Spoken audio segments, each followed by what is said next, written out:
गोली अखियां न मारे कुड़ी ठा करके गोली अखियां न मारे कुड़ी ठा करके गोली अखियां न मारे कुड़ी ठा करके गोली अखियां न मारे ठा ठा करके सुनिया कि तेरी गेम बड़ी स्ट्रॉन्ग पंगा ले यानी तू मुंडे नाल रॉन्ग मेरे उत्ते तेरा चलना नहीं टैक टैक फिल रखा विच बुलेट प्रूफ जैकेट मुंडा देसी ना मैं बर्गर बॉय बंदा मार देवा पुछदा नहीं वाई टेलीस्कोप विच होया जेड़ा फोकस हेडशॉट निशाना एडा चौकस बाकी आया पैराशूट ते like I'm falling on a flop जीवे तेरी सोचा तो above जीवे तेरा चलना नहीं गोली अखियां न मारे कुड़ी ठा करके गोली अखियां न मारे कुड़ी ठा करके गोली अखियां न मारे कुड़ी ठा करके गोली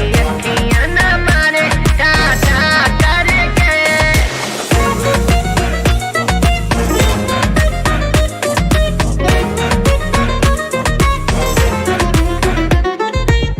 Oh boy, don't cry. तेरी बातों से तू लगता है हाय कर ले तू चाहे जितनी भी ट्राई तेरे जैसे कई आए I'm a queen, मेरा सीन करे बात मेरी I'm 16 नॉकआउट करूं दिल I'm so mean तू भी बचेगा नहीं कर ले यकीन तेरी गेम को मैं रूल करूं ऐसी बातें ना फजूल करूं बिना चिकन डिनर कभी हार ना कबूल करूं कभी हार ना कबूल करूं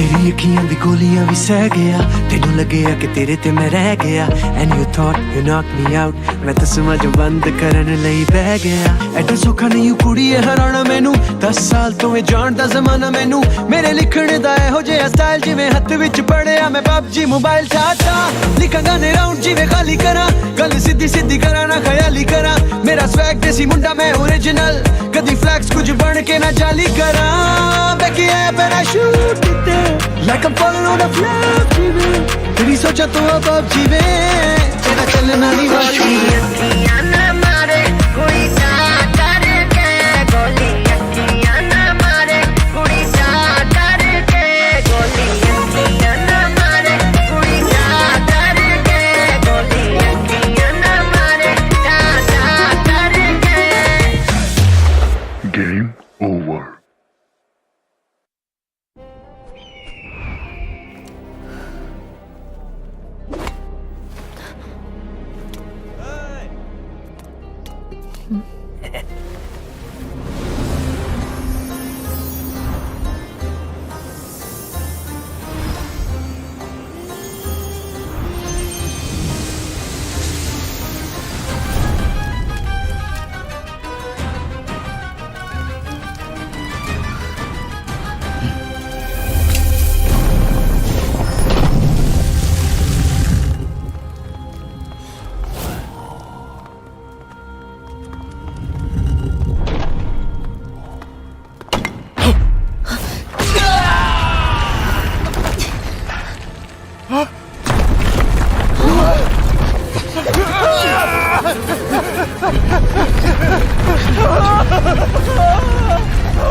Hi, my name is Mani and I am the IGL of Team Quraysh Esports.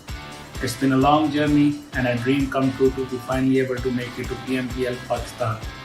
Back in fall season we played PMPL Pakistan and now we are back with more grind, dedication, focus and gunpowder. Qualifying for PMPL means that you have already gone through some top class competition and you can only rise from here. We know that teams here in PMPL are the best of Pakistan and that's why we are here. But we want to be the best among the best of the best.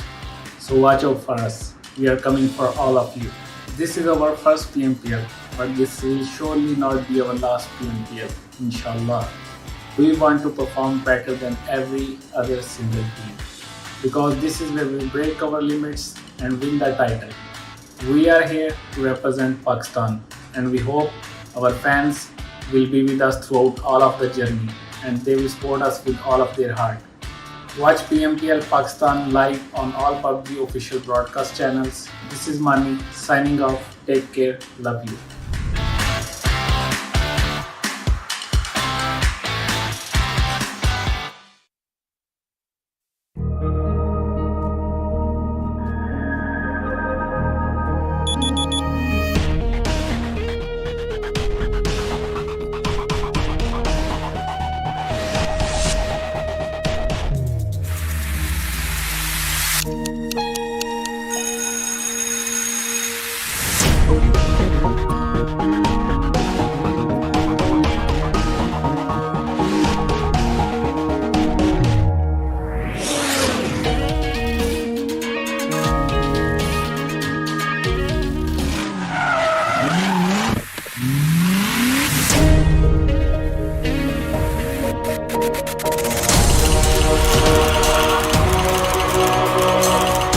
PMPL exclusively for Pakistan.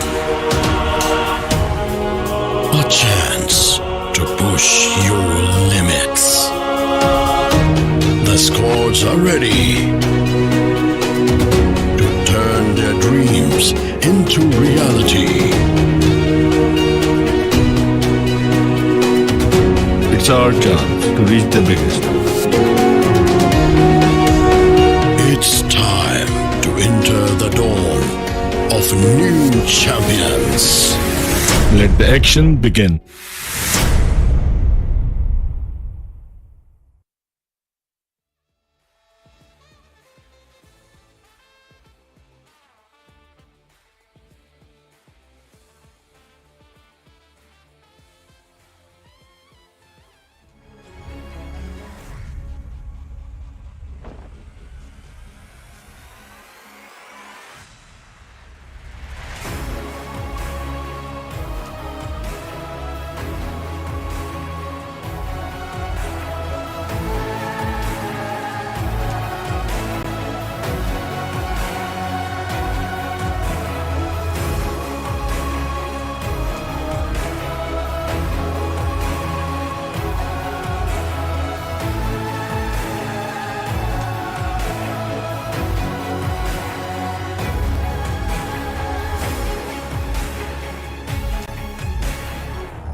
Welcome, ladies and gentlemen, to the PUBG Mobile Pro League Pakistan series, and of course powered by the Oppo, which has that new phone F21 Pro, just as sleek as that entrance overall blotter into that gladiator arena as we head into Super Weekend 2. It's going to be a blockbuster of an affair. But I'm curious, what do you think?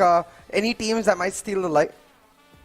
Well, again, I mean, if you talk about yesterday, the way the day ended, right? Correct me if I'm wrong. We did see MetershotxSKY get that chicken dinner for themselves, and definitely that was very much a need for their for that push that was required from their side, and that was delivered from them with proper finesse. So definitely, again, I mean, this is something that we've spoken about earlier as well. This being the second Super Weekend, and then this being the second day altogether, it is going to be very, very crucial for these teams to start utilizing those opportunities. And again, the way MetershotxSKY was able to do so.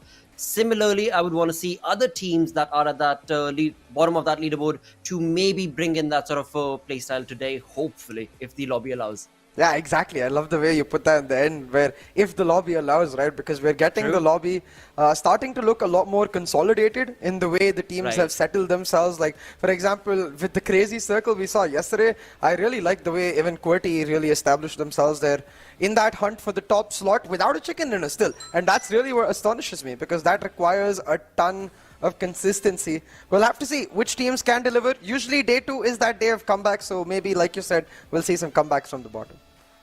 Definitely can keep an eye out for that. And again, I mean, when you talk about teams that are really doing well, they are in their groove, they're making the right decisions. We've got SALTxi8, we've got Team H2E, who again and again have been delivering those sort of places, and again been able to, you know, just slowly and steadily keep that lead working for themselves. So for that side, that is perfect. But when you talk about the other teams, for example, FS and the likes, are where things are going to get a little up and down, I believe.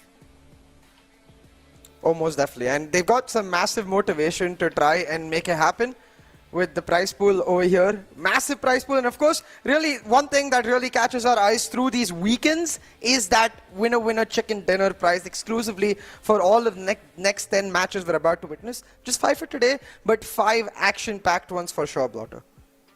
Absolutely, and that is what the audience as well as us are definitely waiting and rooting for. Along with that, when it comes to these Super Weekends, of course, we do know for a fact that every team that walks away with a chicken dinner ends up grabbing $500 in the bank, and that again is a big momentum boost that these teams of course are working towards. And till now, again, we've seen so many teams get those $500 for themselves, and not only once but twice and thrice as well in the past, and all of that has been mainly focused towards, again, get those placement points. Along with that, do not forget those elimination points, because every elimination ends up giving you that 1 point, and that becomes so very crucial and necessary for these teams to start capitalizing upon. And well, again, I mean, this is Pakistani lobby, so they are the aggressive bunch, and every match we jump into, they showcase that exact same thing.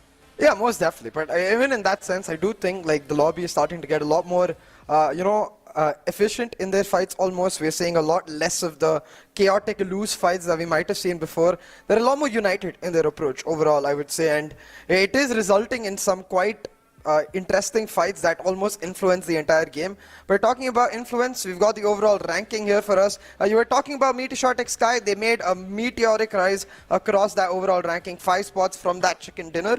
Now the question is really, can they continue? Because they're still on the very brink of that 6th spot, you know, very few points separating them and everyone below. Exactly, and that is going to be, again, I mean, for them to be able to utilize those opportunities today and tomorrow. Along with that, as we move on through the list, of course, we do have Freestyle sitting on that 10th position, but the second page is where I would of course want to take the conversation towards, because again, this is the most important one. We look at Magnus Esports right there, we look at Team TUF, North Esports. Again, I mean, this is the first Super Weekend that the team is playing. Same of course is the case for Quraysh Esports, XGeneration and TmW. So North Esports are definitely slowly but surely on the rise. Same of course is the case for Quraysh Esports. But XGeneration and TmW, they are still finding it difficult to make their presence felt in this lobby. Yeah, and really the way North Esports and Quraysh showed up yesterday, if you look at it statistically, like if you just multiply their current score by 3, it looks like they'll just end up in the top 5-6, you know. If the 6th place team we've got, even MetershotxSKY, they only have 130 points. So I think really an amazing display from these two teams, and we'll have to see if their co-teams, the other two ones down there, can match it, because I think the team that is going to be really feeling the burn today is one that is not playing. 3x Esports with just 50 points, constantly under threat of being taken over, and we'll have to see, like, they're watching day 2, you know, this is where the intensity starts increasing. That is true, mate. But, I mean, that's not the only team that needs to be worried about that fact, right? Because, again, as you look on to the 4 teams that are not playing, yes, 3x Esports is right there on that 17th position. But along with that, not that far away is, of course, going to be Regicide sitting on that 15th position, along with FMX R3D sitting on the 14th position, right? So, again, this is going to be tricky because this is just day number 2 of the Super Weekend. Tomorrow is going to be the final day. So, yes, it is a tough luck situation for the teams that, of course, are not going to be able to participate. As of now, the Grounders, the team that has not been able to jump into this Super Weekend, are going to be A-OK for now, at least as at the start of day 2 of the Super Weekend, week number 2. With that, as you move on through to SALTxi8 and Team H2E, the 2 teams that are leading the charts respectively right now with 231 points and 220 points. This is a wonderful turn of events for the side of course, SALTxi8, definitely, but that much more so for Team H2E, because they have been able to capitalize on wonderful opportunities for them, and it clearly shows that the work that they have put in is now being recognized, of course, and well, we just definitely expect this team to rise up and maybe even cross SALTxi8.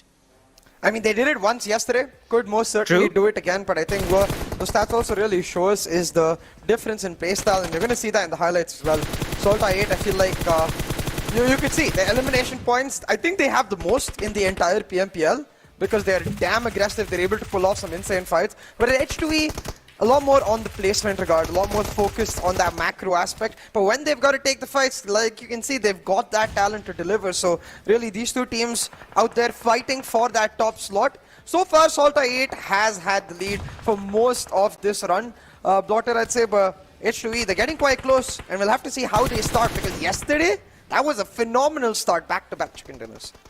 Exactly, and that, of course, was not a one-time pony from the side of Team H2E, where we have seen them do that sort of miraculous plays again and again as we move on through to the performances program between these two teams. Of course, Team H2E being in the dark green compared to the light green for the side of SALTxi8. Right off the bat, we can clearly see that when it comes down to the first game itself, we can see that dark green dot that is up almost in between, almost like 15 points that they have right there. So that says that right off the bat from the first game itself, Team H2E, they have been consistently trying to, you know, raise the bar just for themselves. And then there are other teams who are just playing their own approach. But yeah, I mean, H2E, I think they're just competing within themselves. And that is a really good thing to see, because they are improving every single game. Oh, most definitely, and it's been really pleasant to watch, given the fact that coming into Super Weekend 1, we weren't even expecting this team to be up there challenging, you know, so really nice and big inspiration, I think, to all of the other teams trying to get to that top mark. But talking about some of those teams contesting now for that first slot, we've got Team QWERTY. Again, I was talking about how astonishing it was for me to see a team in the top 3 without a chicken dinner. Like, on top of them, on bottom of them, every single team, they can see they've got that $500 price, at least in one Super Weekend match, you know. But QWERTY, they don't care yet. And I think Fixers was talking about how just maybe the aggressive QWERTY we don't see unleashed, or really the real face of QWERTY we don't see unleashed till much, much later. But I wonder if that later is actually today, because they are in contention for that #1 slot if they start off strong. I think I want to agree with Fixes, because again, I mean, for now, you know, jumping on to that #1 position is not really giving you much. It is all about that chicken dinner. If you're able to get that chicken dinner, definitely you are going to be up $500 in your bank. But apart from that, it is all, again, from the league plays, you qualify into the Super Weekends, and then from the Super Weekends, you qualify, of course, for the finals itself. So for now, these teams are qualifying, and that is what the draw line is going to be based on how QWERTY is playing, perhaps. But yeah, I mean, as we jump into the finals, maybe that is where all of these players, Destroyer, Khan, I mean, Wolverine, all of them are just completely going to be decimating. But it's easier said than done, because when you've got the likes of SALTxi8, Team H2E, it is going to be a tricky affair. Oh, most definitely, and I think really that tricky affair is what we all love to see. But talking about tricky affairs, after yesterday, Fixes was quite baffled with the last vehicle we got. I wonder if any of those end up continuing. It was quite enjoyable, you know. Absolutely, dude. I mean, I've spoken about this earlier as well. As long as you are on the desk and you're bringing in that sort of an energy with the PUBG gods, of course, favoring you, it is going to be that sort of absolutely incredible game that will be witnessed. And yeah, a lot of scratching heads are definitely going to be prolonged as the game progresses on from one zone to the next, because that is what these Super Weekends are all about. But yeah, I mean, I look forward to that sort of maybe even crazier, maybe today being the second day, perhaps we could fall back onto the standard when it comes down to the play zones. But overall, it does not matter, because no matter how crazy the zone gets, no matter how obtuse the zone gets, where the teams are absolutely in comfort, right, they still are able to deliver that sort of power packed blow from the Pakistan region that is expected. Yeah, 100%. And I think really that's what we've come to expect coming into these Super Weekend matches. All of the teams really take it up a notch, and they really do deliver. And we'll have to see who is able to do just that with our first match coming in. It's going to be, once again, a city that we're all very much familiar with. We're going to head out to Erangel. And I'm really wondering if like teams that have shown glimpses of success before maybe can come back, like Freestyle, Quantum Rage especially. These are teams that have really shown us capability to be top teams, but it's been a bit on and off for both. Well, yep, definitely. I would completely second that. Along with that, one more name I'd like to add on is going to be Magnus, right? True. I would love to see that team be the one that would rise up to the ashes, as you so perfectly mentioned. And, well, this is much easier said than done in the lobby, because for the side of Magnus, not that things are not going in their favor, but overall, that is not entirely true as well, because they end up getting caught in very weird situations for the side of Magnus. Quantum Rage, again, a wonderful team that has showcased wonderful prowess to be able to be in the top 5 to the top 8 of the overall standings, and they also found themselves in a bit of a muddle and a puddle situation as they progressed on, especially during week number 2. So week number 2 definitely is one of those moments where these teams have maybe slowed down a little bit. Not entirely sure if it's by plan, if it's by strategy, or if it's just them not being able to make the right decisions. But again, I mean, we shall see by the end of the day. We've got these 5 games. These teams know exactly what is on stake, so anything can happen. Again, this is the Pakistani lobby. Every single time you jump into a game, definitely expect the unexpected from them. Oh, 100%. But I think even then, you can see the way it's starting to settle down, you know, even in our map chance, for example. Yes. The 5 teams we had there in the map chance, I believe, are the top 5 teams in our overall ranking. Yep. So it's really cool that with the larger data pool that we have on Erangel as compared to Miramar or Sanhok, we have that fact clearly showing that consistency is key. You get consistent results in Erangel, our most played map. It reflects in your overall rankings, and we'll have to see which teams are able to deliver that today. And like you really beautifully said too, it's going to be a very delicate balance that could be upset at any point, and I want to see which team is able to do that, because so far the heroes of that story, like upsetting the balance, have been MetershotxSKY and Quraysh Esports, and will they continue? That's the question. Well, again, I mean, the momentum, if at all that is to state anything, we can definitely say that it is favoring for the side of MetershotxSKY. Oh, yeah. And Quraysh, yes, they are definitely trying to rise the ladder as well, along with, of course, the side of MetershotxSKY. Now, another fact that you so perfectly mentioned just a couple of minutes ago is the fact that statistically, when you look at the entire league, the 4-week affair, of course, the 3 weeks, and then the finale itself in the 4th week, the statistics itself clearly states that when it comes to the map of Erangel, you know it's going to be played a lot more than the other maps, right? Oh, yeah. So that would imply that these teams really need to get the rotations, the drop locations, their way that they want to be able to synergize to take on a fight, no matter what area of Erangel they find themselves in. They have to be absolutely, you know, fixed and absolutely hunkered down, like completely nailed into their brains that this is how we're going to be approaching these situations. Because if that is done right, then automatically, you know for a fact that those statistical matches are way more in number. So if you bring in that sort of a consistent play, automatically over the end of the league, over the end of the 3-week affair, you will be sitting in a very comfortable top 5 to top 8 positions in the overall ranking. So yeah, that's going to be crucial for these teams. And let's see if that can be delivered, because we all know it is always, you know, going to be one team that will be getting that chicken dinner, one team that will just fall short, another team that will try and make that rotation and get jumped and get eliminated on the 16th spot. So that's just the rule of the battleground, I guess. Yeah, exactly. That's just the way it is. It's the survival of the fittest, and we'll have to see which team are the fittest today. But I think really it is going to come down to several teams trying to upset the flow and the nature of it. Fixes was talking about how when we go into week 3, maybe we'll start seeing those change and drop locations as teams try to almost hunt each other down and contest with each other for the ranking slot. I wonder if maybe teams can start those early, like especially again when I look towards the bottom half. If you contest the teams like as North or Quraysh or even a TMW or an XGeneration, if you try to contest the teams that are just above you and playing, like teams like TUF, teams like Magnus, maybe you can take down 2 birds with 1 stone and take out those teams along with the teams that aren't playing in the Super Weekend. But hey, we'll find out just about now. We've got that flight path going in as we head into match 1 of our day 2 of this Super Weekend to Blotter, and quite a standard one. Maybe we get to see that Southern Circle, as really has become tradition in these games, come through. That is so true, mate. And again, just to kind of bring that question, that conversation that you were having with Fixes, right? I also did actually raise that question to him yesterday, and I was actually anticipating that week 2 maybe would be, because again, you've got 4 teams that are playing for the very first time, right? So I was anticipating that these teams would maybe want to contest those drop locations and stop the other teams in their tracks, but that's not been the story. That's not been the case. I mean, North Esports, they have had their own drop location that they are absolutely comfortable with, and same is the case for the others who are playing for the first time.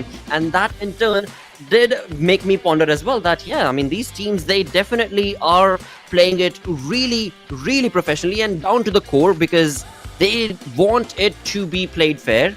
And then in week number 3, as so perfectly mentioned by Fixes as well, yeah, that's when chaos definitely will be ensued, because well, then it's a do or die mission. I mean, if you are going to make it, you're going to make it. If not, then you're not. And yeah, that's it. So week number 3, definitely Super Weekend of week 3 is going to be a lot more chaotic than right here, where it's all strategic, where it's all calculated. And with that calculated approach, we've got the first zone of our first game right here, and this is again looking very comfortable for all these teams, because only a few select teams have found themselves outside this comfort of the zone. I'm really actually curious about this TMW approach. We saw it yesterday as well. It's a 3-1 split where one player goes to that shooting range area, the other 3 heading on towards Zarki. It's really interesting because Khan was under a lot of pressure yesterday against Team Star when they tried this approach, but he held on. He actually rarely went down. So the fact that they're doing it while getting the better end of the trade right there, where Khan is not dying, he's able to secure another area, a part of another area at least, while his team completely loots out Zarki. It's quite favorable for them, but they haven't been able to translate it into overall points in the ranking itself, so we'll have to see if they are able to get it done. But like you said, teams have become comfortable with their locations, and actually, hold on to that thought, because I'm seeing a switch from SALTxi8 themselves. They didn't go to Sosnovka Blotter. Yep. I was just about to point that out as well. They have decided to change their play and strat a little bit on the second day of this of the second Super Weekend altogether. And well, again, I mean, nothing taken away from that approach, because that is something that we had been calling for, and it is going to be delivered from them. And another thing to actually add on to that is they have, over the previous week itself, right, they have slowly changed their playstyle. I mean, earlier they would go onto the military base, then hold that fort for quite some time. As the zone would start, as the blue zone would start approaching, that's when a late rotation would be showcased from SALTxi8. And as the games progressed on, they changed that, and they started making that rotation a little early. They would still go to the military base, and then a little early they would drop out of there to get ahead into the zone itself and try and make a stand and get a compound for them. And now they are completely going to be jumping into the zone itself, which is definitely it is definitely invited, is what I would say, from me at least, because I wanted to see that sort of a change from them. On the other front, when it comes down to the side of MetershotxSKY, they are going to be comfortably setting themselves up once again at Novo. They are not going to be changing that position, I don't think, nor are they, I believe, going to be changing the fact that they love to make those late rotations as well, because every single time, every single game, pretty much, MetershotxSKY have relied on that, apart from 1 or 2 games where it has backfired very, very horribly for them. So they always try and rely on those late rotations, wait for the blue zones to actually engulf them, and then make those rotations for them side, which, again, overall, it has favored them, because we can see they're on the 6th on the overall ranking. But as you were mentioning from the side of TMW, that same strat is troublesome for their side, because it is well, first things first, they are 15 games short. They were not part of that first Super Weekend. And now they ought to be either over-aggressive or over-indulgent in trying to get those placement points. But neither is being showcased from TMW. Yeah, really. Maybe today will be the resurgence, but either ways we'll have to see. You can see on the top 16 rankings, they're not present just yet because they're still around that very low mark at the last place, really, of the teams that have come through. But I'm wondering if Regicide get challenged today. Yesterday's milestone really was 3x Esports, which not parred, and Quraysh came very close to parring. The other two teams, not so much, but today's milestone surely will become Regicide itself to try and break into that top 16 mark, which, as you can see, again, North Esports has already done. This team is on the rise all the way up north. Oh yes, definitely going to be crossed. No two ways about it, and no second thoughts about that as well. But that is not all that Quraysh Esports should be working towards, because there is a lot more that they want to be able to climb in these games. And well, again, as you so perfectly mentioned, 3x is going to be a easy hurtling stone, and that's only 2 points away from their current position, so it's going to be easy for Quraysh Esports as we move on through towards FS. Now FS sitting on that 10th position. All right, they've kind of slowed down in week number 2 in terms of their play, but now maybe is the moment that they should start recapitalizing, because again, when it comes down to the way that they are playing this game, they mostly like to go down towards that fairy pier that we've seen. You know, they have those wonderful spread out approach when it comes down to the drop location from their side, from FS's side, but this time around they're pretty much in the center of the zone, and they have a fanned out approach with a 3v1 split coming in from FS's side. So an interesting aggressive strategy perhaps to get the information, but how exactly is that going to pan out is what we shall have to wait to find out, because again, for now there is absolutely no team that is in contestation. Along with that, team QWERTY right here jumping into the first game of the day without Khan in the lobby. Yeah, quite interesting in that aspect too, because maybe QWERTY showing us that change of strats we want to talk about to get that $500 prize, get that chicken dinner online, one that has eluded them so far. Not much else, to be honest, so makes sense that that is the one they would go for. But right now, as you mentioned, it is just standard protocol for all of these teams coming in here, with the exception of SALTxi8, and I feel like that's where the domino effect is going to start. Usually we see SALTxi8 around this time coming into the mainland from their rotation from Sosnovka, but this time they're already on it, and they have the opportunity to be the teams aggressing the fights around that farm area, around that Milta area, and try and find teams off guard. And we are seeing a lot of teams actually converge onto that area because it is smack bang in the middle of the circle. That is so true. I mean, we did just talk about FS, but right below all of these teams, all of these two teams is going to be the side of Quraysh Esports, and alongside them, of course, is going to be 4V's team as well, 4V TFT that is. So a lot of teams that are hurtling themselves down towards that farm region, and this is going to get real chaotic for these teams if they are not in the compound as of now, right? Because again, if you look onto the map, well, never mind the map right now, it seems like Team QWERTY, even though a 3-man squad, are trying to take on some shots from the prison region. Not sure exactly what they were focusing on, but look at that. Team Star, Hunk pushing on against the compound that is held by FSS Black. Of course, he's going to try and nade the party, but the 3-man strong, of course, for the side of Team Star, are going to try and push. FSS Black does have some cover in the back, but of course he's all by his lonesome in this compound, and we can see in the minimap the car coming into the favor of FS to give him that cover, or maybe the retreat that was anticipated from their side. But is it a bit too late? A lot of nade parade being showcased, but not a lot of damage from the side of FS as of now. Oh, but the damage does come in. Ooh. They've knocked down Hunk and got Fury though. He's going to find the trade right now. Put Black down. FS, they've got to make a quick decision right here, because in terms of numbers, they're actually not favored. Star, they have the numbers, they have the compound, but they might just dwindle down with this nade parade coming in from Tyrant. He's got emerged down very low, and with the next he will knock him down just like that. Star, Blotter, they're now in a 2v2. If FS can finish off Hunk the way they did right here, I think it's time to go for the slam in. Try to take down Star right now for 3 stars.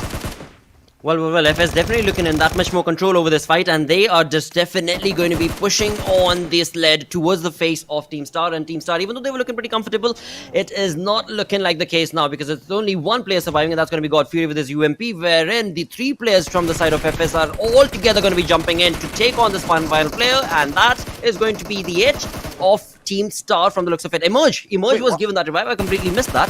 God Fury was not the last man, and Emerge, well, never mind.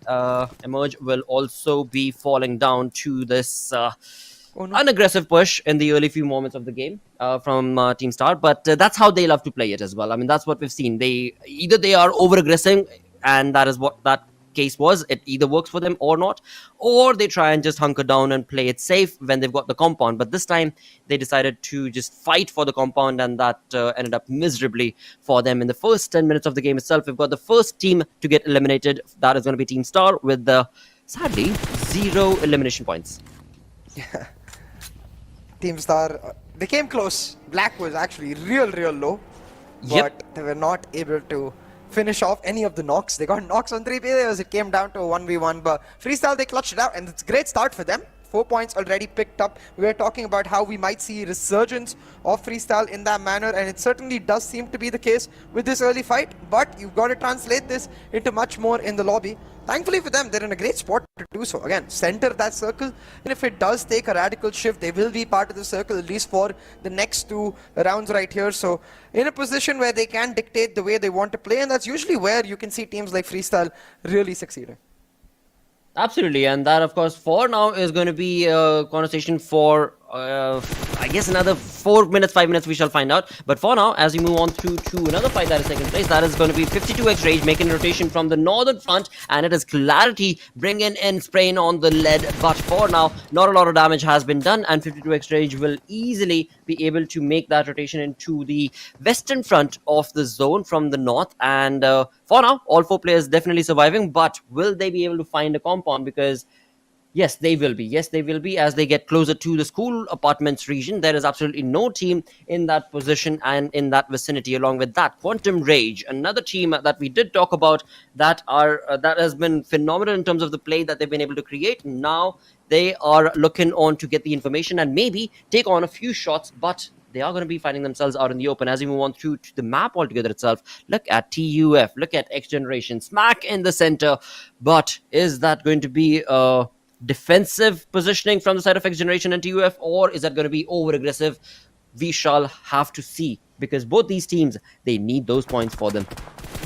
And talking about that position right now, Clarity got caught for a second right there. Blotapa managed to get themselves into the compound real quick. Quantum Rage trying to pick off at them, but for Quantum Rage actually it's just that lone player, so smart decision from him there to just back off. Knew that there was not much more to achieve in that particular location, and is going to rejoin the squad, and that's what we're going to see a lot more as we head on further into the Super Weekends. Teams getting really a little more smarter, a little more cautious, picking their fights much more simply. But look at this, Freestyle might just get caught in the hands of QWERTY right here, or might turn it around and shut down QWERTY.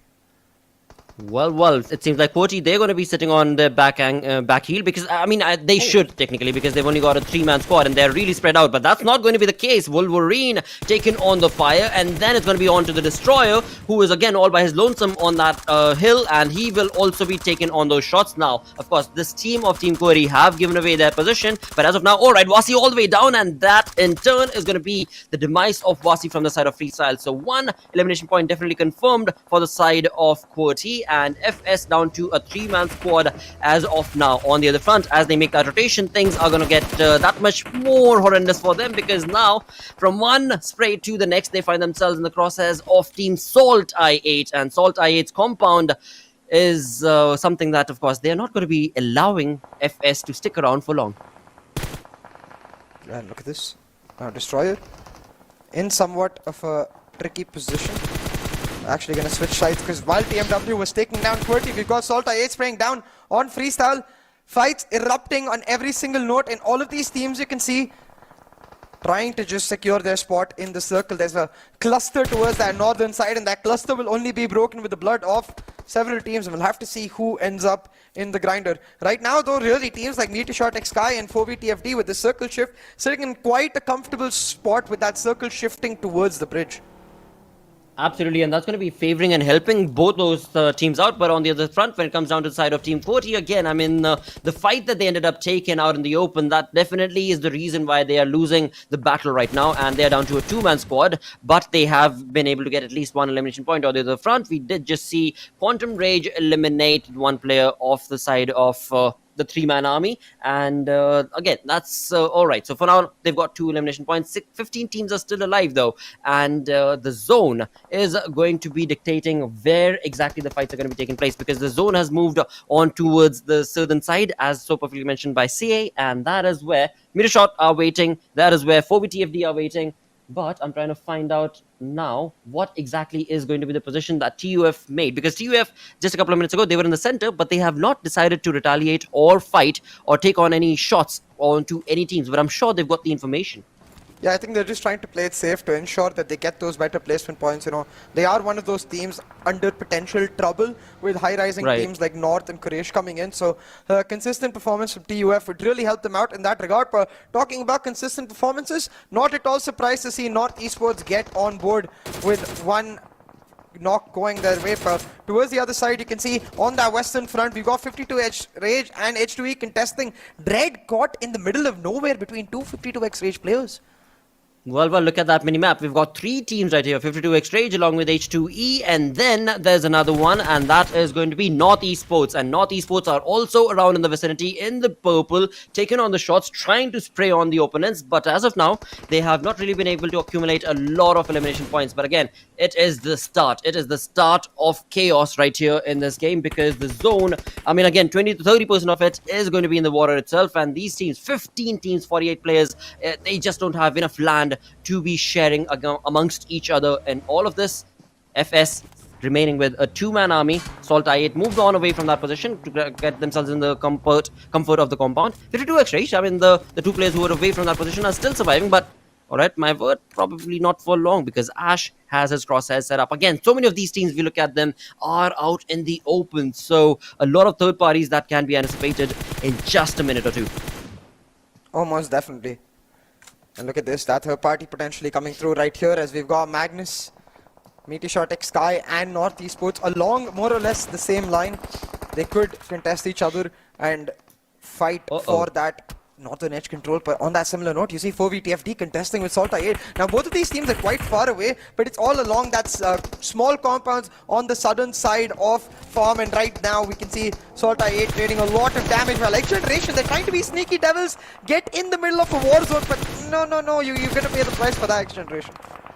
Well, X-Thug almost did as well, as he was brought down to 0.1 of an HP left on him. But along with that, Clarity, of course, have been looking very phenomenal in terms of the way that they've been able to control that compound for themselves against that push for the side of XGeneration. And alongside all of that, North Esports, they are holding themselves steady. They are getting those elimination points for themselves. They have gotten 3 elimination points till now, but along with that, they also have 2 of their players knocked, so they are going to have to get that revival done. But on all of these fronts, every single team have the information and taken on long shots, and these big names taking on the fights against each other from one compound to the next are going to be SALTxi8 and Clarity Esports. But TUF, they are so very quiet. Oh no, they are not. All right, we do see Thor. He was trying to bring in that third party against 420 boy right now. Yeah, now look at this. Sardarji is going to spot out 52X Rage trying to get out of a dicey situation, but they get out of a dicey situation just to land in the fire, which is destroyed. Wow. He will take them down, and just like that, elimination comes through on 52X Rage. They are out of the lobby, and joining them, I believe, is another team right there, because we might just see TUF in a lot of trouble because they're surrounded on both sides. Joker will be the first player to get knocked. But SALTxi8, look at them, man. They're trying to fight on multiple angles at the same time, really exploiting their position in the center of the circle. Exactly, and they've got the information, and they're absolutely pincering down whatever that moves in their crosshairs, and that definitely is favoring them. And why not? Because they are the table toppers as of now. But in all of this, as we move on through to the open zones, we do have MetershotxSKY very close to the vicinity of Quraysh. Along with that is going to be Magnus. So 3 teams in this vicinity, and again at the edge of the zone where things are going to get heated up because the zone is closing right about now. For all these teams that are going to be making a run for the zone in the open, again, this is going to be easy, inviting elimination points for the side of course, Salt as well as Clarity, because they are going to be pretty much in the center, maybe even TUF if they are able to get those sprays on point. Yeah, exactly. Now, Quraysh Esports, they're playing quite a spicy affair because they're stuck in the middle of nowhere, but they're trying to play it safe, maybe hunt down the teams that rotate in front of them, because we've got that next circle taking a centralized shift again. SALTxi8 in the middle of it all with the most valuable compound in their control. QWERTY, on the other hand, you see Destroyer, he's been eliminated by the play zone, and just like that, it's really important to start for these teams taking note of that too. It's that 5th circle, the play zone does start doing a heavy chunk of damage. We saw in Sanhok yesterday, some teams just relied on the heal battle, but with most teams having a 4-man strong unit right here, I'm not expecting them to go for the heal battle. Surely they will fight and contest. They most certainly ought to, and there we go. Magnus is the team that is going to be pushing on to the compound of Team TUF, where we did see Team TUF struggle a little bit earlier, but now they are definitely in control. From one side is Magnus, from the other side is MetershotxSKY, but TUF definitely are holding on the sprays and taking control of this compound, because this is where they have been stuck since the start of the game, and this is where they are definitely going to be putting a nail in the coffin to whoever tries to take this house from them, because they are definitely not looking forward to that. They're not looking on to that opportunity, and in doing so, easy peasy, wonderful elimination points for the side of Team TUF, and they still will be able to get their teammates revived. So amazing turn of events for the side of Team TUF. With that, 6 teams remaining. We've got MetershotxSKY's final player, Snow, who of course has given away his position, and Team TUF in just a minute will maybe be able to capitalize on that. And there we go, MetershotxSKY's final player goes down with 5 teams remaining now. Clarity in a bunch of trouble. 420 boy trying to maybe be the distraction for his teammate to be able to be revived. Does do that, but he's got himself stuck in a ridge. Now Team Wolf, again, caught in the open, trying to zigzag with his vehicle, and does do so successfully. Again, Clarity, despite being caught out in the middle of nowhere, able to get away with just a few points of damage and secure their spot in this circle. But they are in a bit of a ridge, so somewhat of a downward angle. Not really great for fights. I assume they're going to try to play it slow. Well, they definitely maybe could try and play it slow, but again, there are teams that are not wanting to play it slow. There are teams who've gotten their crosshairs set up onto their opponents and are just wanting to completely stop them in the tracks. And again, I mean, as I bring that name up, it is going to be SALTxi8 coming into the kill feed, taking on those elimination points. With them, it is also going to be the zone that is going to be catching up with these teams. And now is the moment where these teams are going to have to perhaps get away from their compound. There we go, Team TUF. The compound has moved away from them. MetershotxSKY Ash is the only dude, but again, he's out in the open as we saw earlier, so that's going to be a tricky position for him to be able to sustain and maintain his team alongside him as well. But again, I mean, that's not the only team, because we do have Clarity who are going to have to get out as well. So now the zone has put all of these teams pretty much in a little bit of a contestation as to who will be the one controlling the zone. But for VTFD, they are being very quiet in all of this. Indeed, are certain teams, of course, taking that passive note, but with the circle again, taking that somewhat of a centralized shift with SALTxi8, the only team that has great cover in this circle. They will be forced into a position where they have to come out. It's all about timing, Blotter. When you go out, if there's already a fight engaging, maybe you get out scot-free, but otherwise you end up in a position where you are the team first eliminated, being that cover for other teams to go through. Now, TUF, they're trying to make the call, moving in with the vehicles from 2 different angles, but still in a lot of trouble. And at the same time, you got MetershotxSKY on that western front in that same location, but they waited, and that timing comes through in favor of them. They get jokes, sir. Oh, what a spray coming in from the side of Khatir. Indeed, an amazing turn of events for the side of MeterShot, where they have changed their position one by one. The player have moved into the zone, and in doing so, they are looking very much in comfort of that rotation on the other front. When it comes down to the side of 4VTFT, they held their ground strong, and Clarity was the one who was trying to push them against that position from the eastern flank, but that was stopped completely from the side of 4VTFT, and in doing so, Clarity has definitely been damaged as well a little bit. But but is that going to be enough? It seems like they are going to be jumping out of the open to give that cover to 420 boy and 4VTFD. This is their moment to shine, and that is all that it took. But no, it is SALTxi8's Crypto who will be the one who will be able to get a better half of that fight and will be stealing the kills right in front of 420 4VTFDs. But that's okay. That is absolutely a-okay, because 4VTFD, they don't want to mind, because they are still standing strong with all the 4 players surviving, and the zone still kind of favoring them, so they can sustain that position in the compound. But SALTxi8 not looking too good, because they need to move.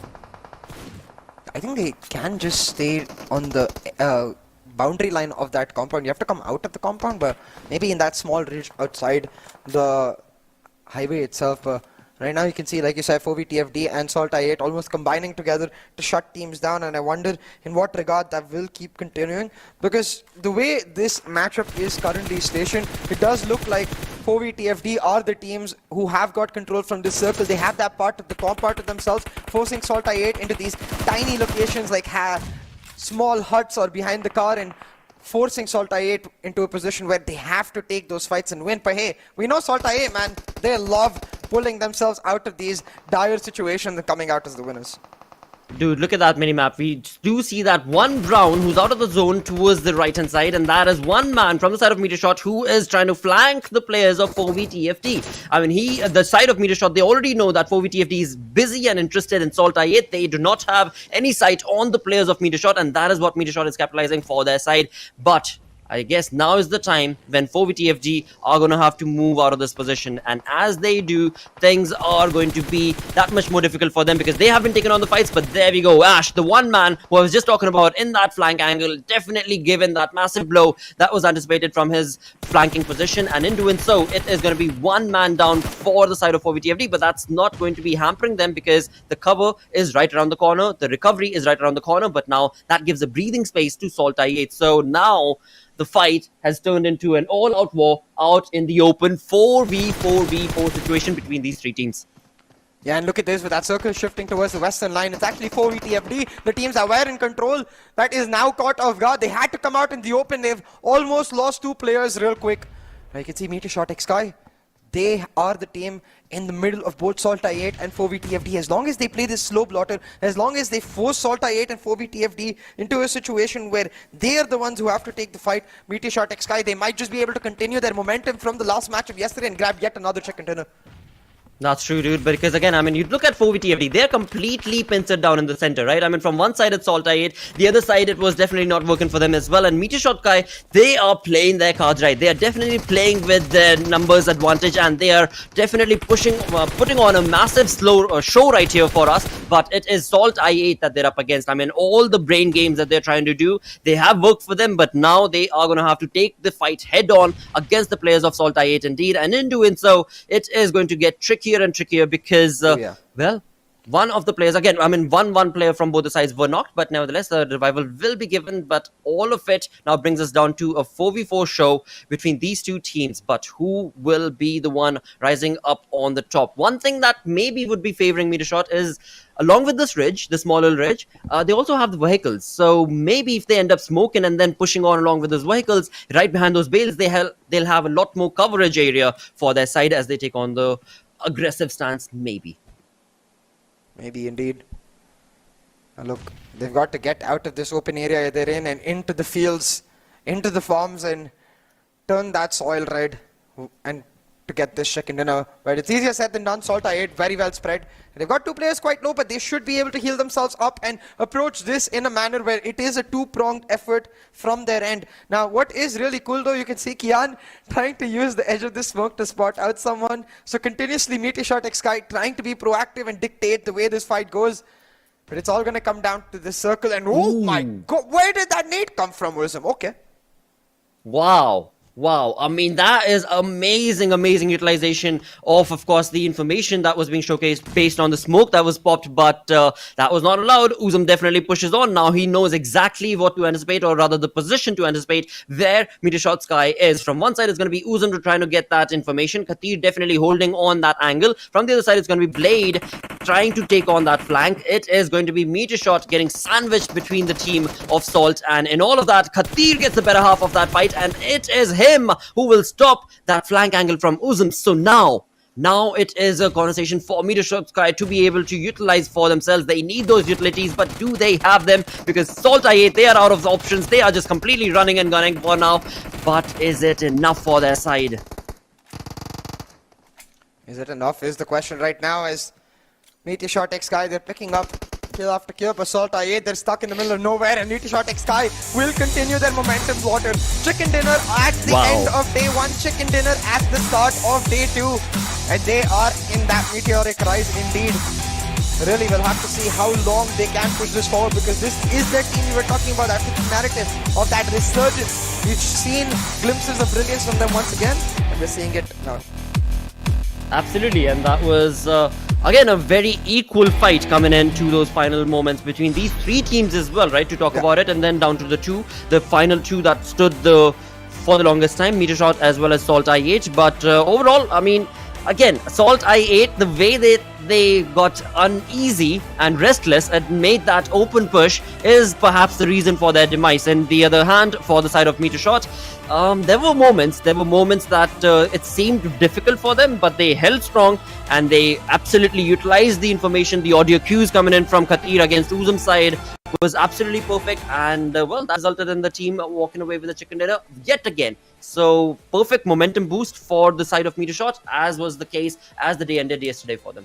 And just yesterday we were talking about how for MetershotxSKY, after getting into that 6th spot, it's all about building the gap between them and the rest, because they are quite close. They were quite close before this game, but with that 24-point chicken dinner coming in, they'll be happy that they are able to now start contesting for the top. And talking about the top, even though SALTxi8, they don't get the chicken dinner, I think they will be happy with the ranking win that they were able to get, because I didn't notice any H2Es or Quantum Ragers getting into that top mark. You know, the teams that are contesting them, even QWERTY for that matter, not really the most phenomenal of games, which gives SALTxi8 a decent margin to start building on. It definitely helps, and there's nothing stopping SALTxi8 from their onslaught that is being brought from their side. But we'll talk more about these conversations and the other teams. But before we do so, it's time to take on a short little break. We'll be right back. Go.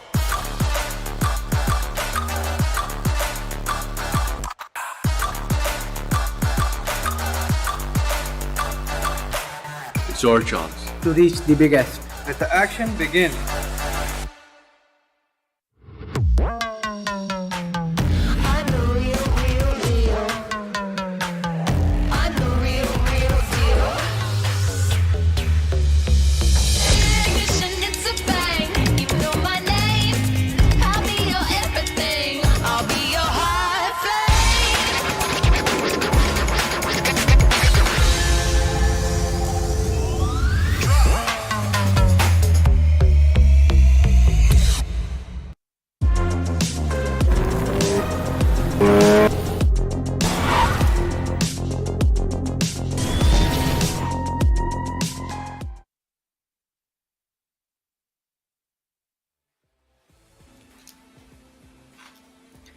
Well, with that, this is turning into quite an incredible league altogether in the Pakistan region, because when it comes to PMPL, every single time we know for a fact that Pakistan will be delivering some amazing plays and incredible obnoxious skills and eliminations. But yeah, this season on, this entire region is on a different role as we are looking at them. But with that, as we move on through to the stats itself, we've got 4v-TFD's player Ash this time around walking away with the MVP based on the 6 elimination points, 3 knocks that he was able to give, along with 2 assists and a damage of 1033. That is phenomenal, and kudos to the side of 4v-TFD as well, because as they moved on in towards those final few moments of those zones, they were on to the eastern flank.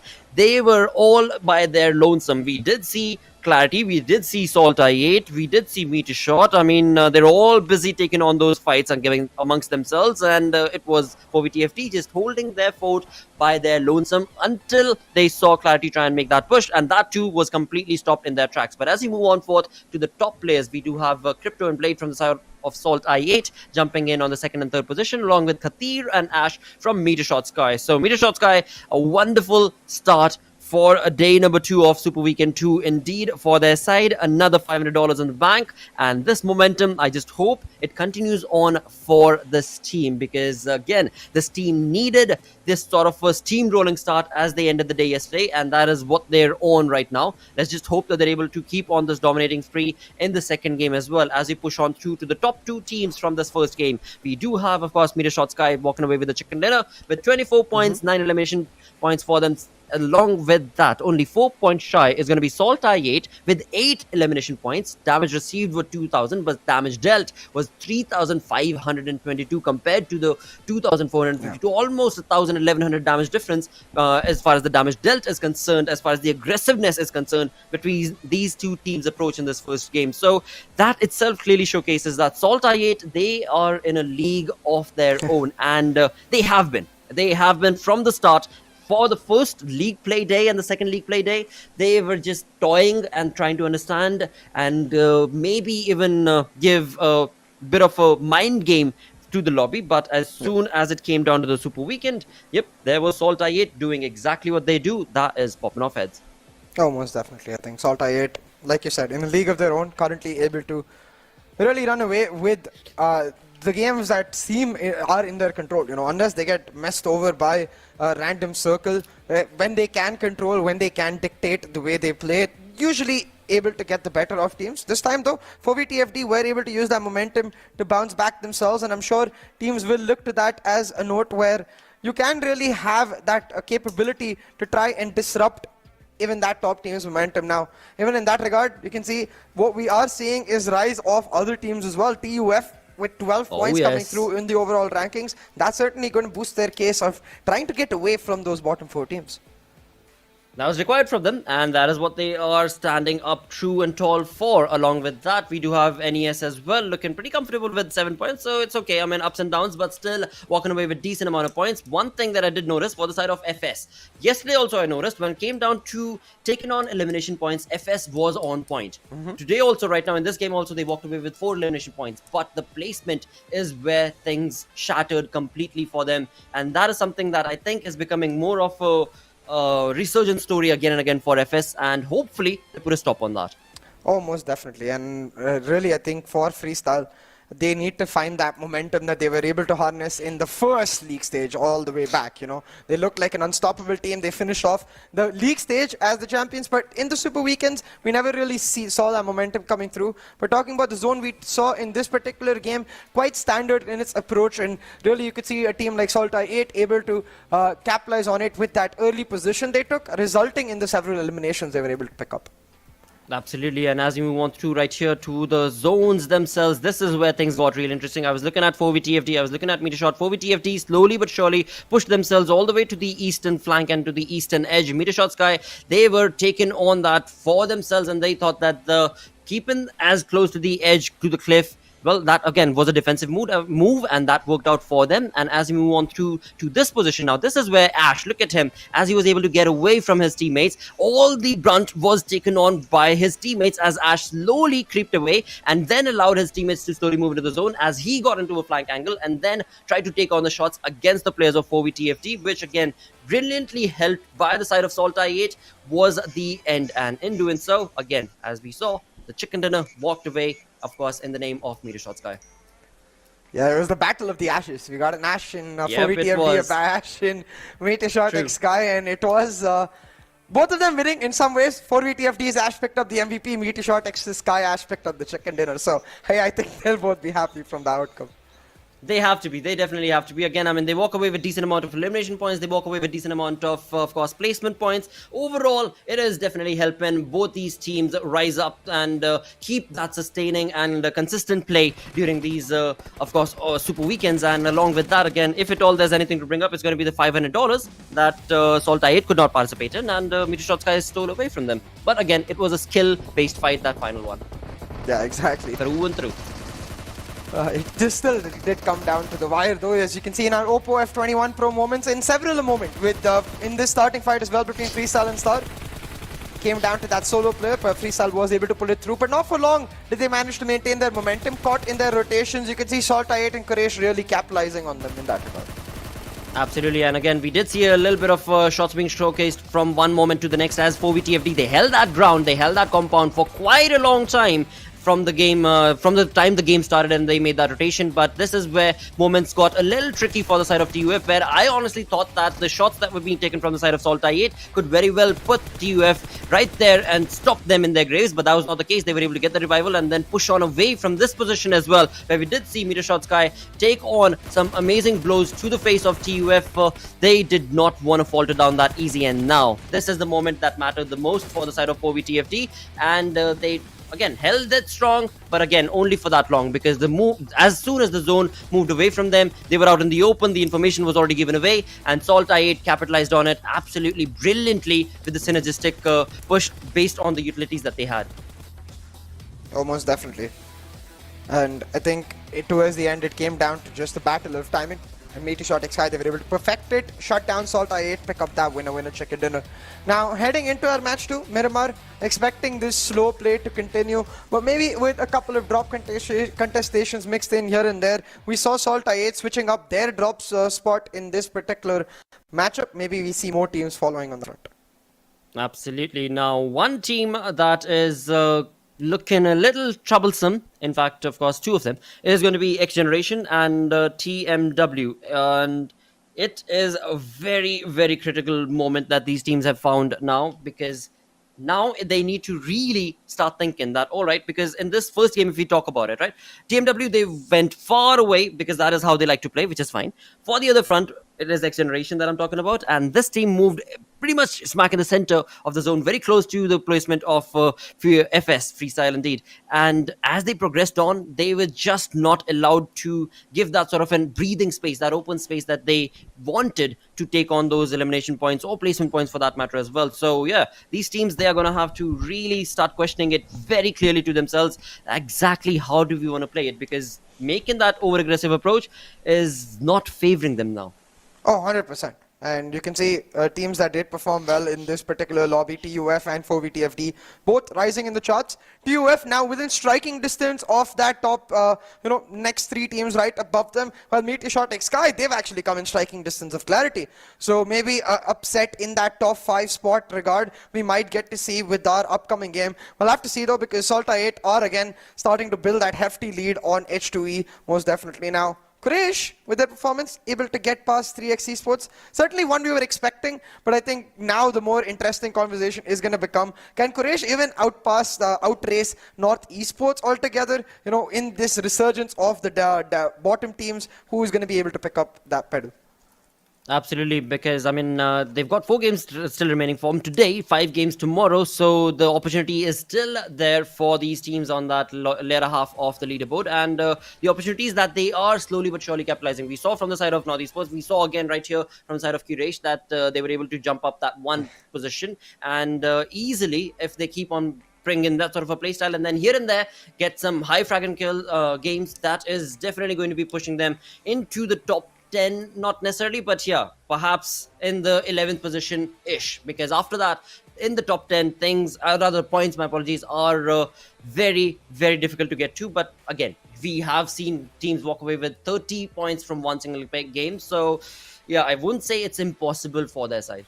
Oh, most definitely not. And I think really that's where in those kind of situations, usually where we see nowadays the 30+ point games happen, is when circles are quite standard, teams play it quite slow till the mid till late part of the game, and usually it's squad wipes that teams pick up rather than restricted eliminations here and there, isolated eliminations here and there. But heading into Miramar, you can again expect that, because much bigger than the maps we get to regularly see, much bigger than the maps we got to see in the general league stage of this week 2, where we had Sanhok this time around.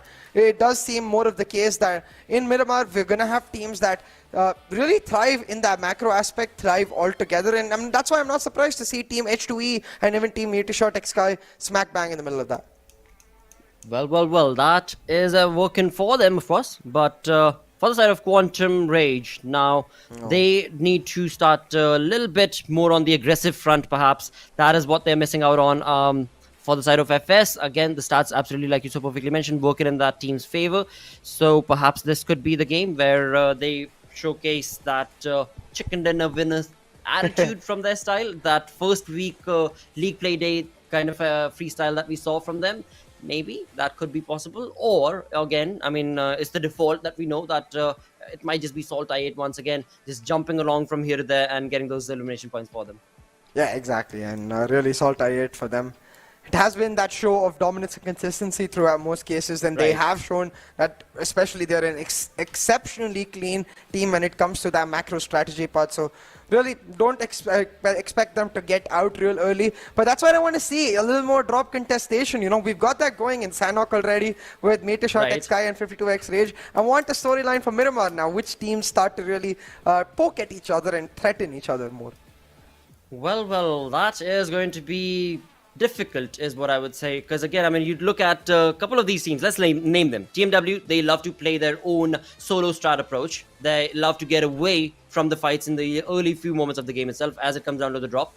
Same, of course, is the case for pretty much 4v Same is the case for Team Star. That itself kind of, you know, kind of stretches the lobby a little bit, and then the few teams that are left out, they drop down to their known locations where, again, you definitely cannot expect or see the side of Freestyle jumping in against Clarity, or the side of SALTxi8 going up against another team like that. So, yeah, it is highly unlikely, but then again, that is where the masala is brought in when you've got those drop contestations. So maybe we can see that happening today on this game number 2 of second Super Weekend right here at PMPL Pakistan region. It is going to be Miramar flight path on our screens as we take it into the skies from the north of the map, going all the way southwest towards the prison island.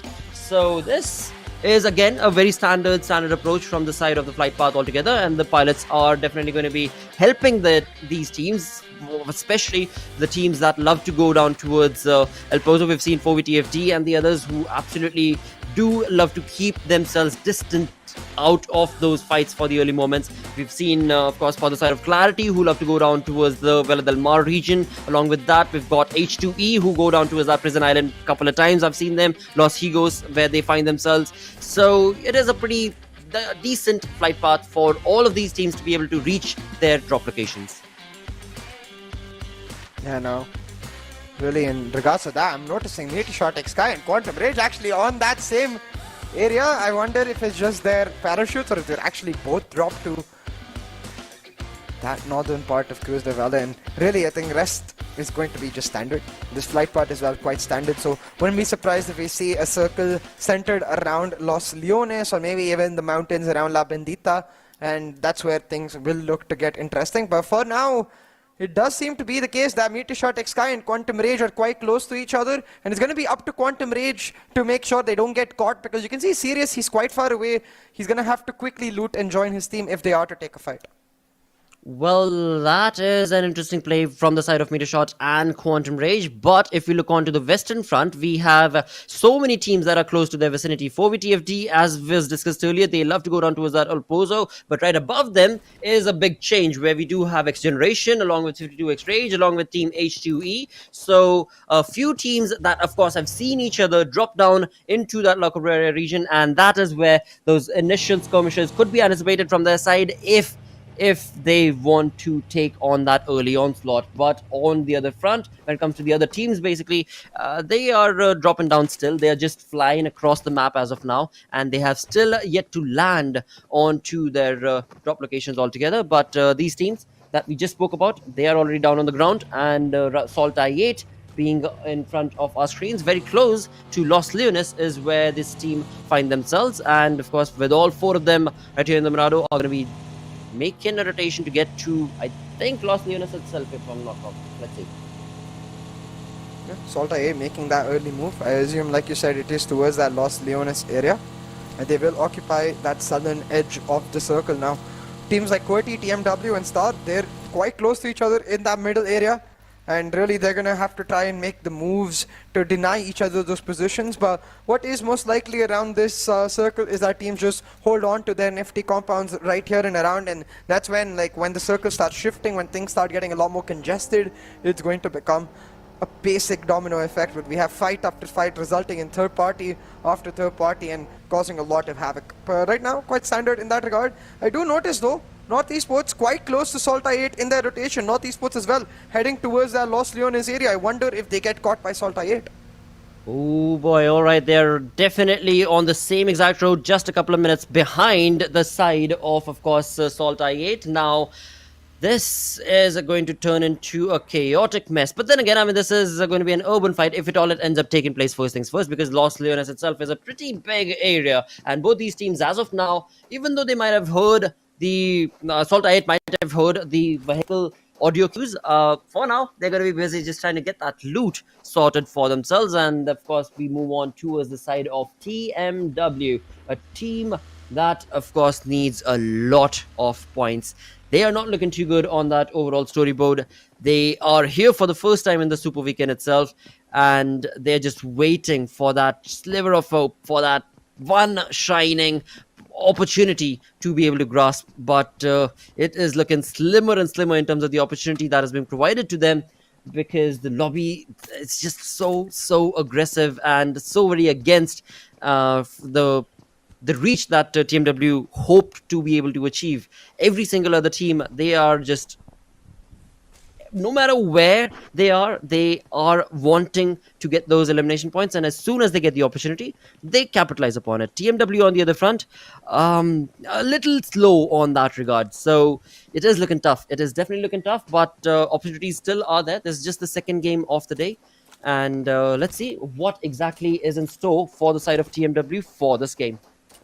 Yeah, exactly, and that's where I think things are going to start really get interesting if TmW are able to win that center fight, you know. Knock down QWERTY, who've got quite interesting high ground, because remember, QWERTY are playing with that 3-man squad. They naturally have the numbers disadvantage, but you got Star in the near vicinity, so if a fight does erupt, a team will surely third party and add fuel to that fire.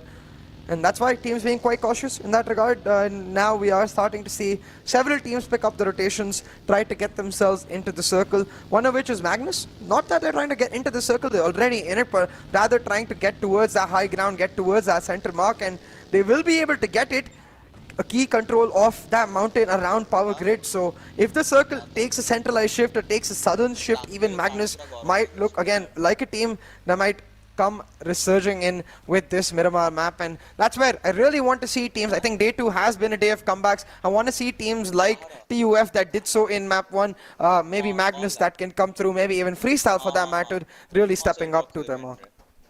Definitely possibility and opportunities are going to be provided to these teams, but will they be able to see them through or not is what we shall find out on the other front. When it comes down to the side of Team Star, as you were perfectly mentioning, they are close to that Hacienda region, Hacienda del Patron, above the placement of, as you so perfectly mentioned as well, Team QWERTY, and very close to the vicinity of Magnus as well. So again, I mean, there are teams who are close to each other, but Miramar, we know it is a very spread out map. So on the map, we can see that they are close, but being boots on the ground, they still are a little further out, and to be able to just get that information against each other, it is a little tricky for now in the first circle. But again, I mean, as these teams start making these rotations, it is going to get easier and easier with just first 7 minutes into the game. It seems like Team H2E are pretty comfortable with their loot as they try and look for the higher ground right here at La Cabrera.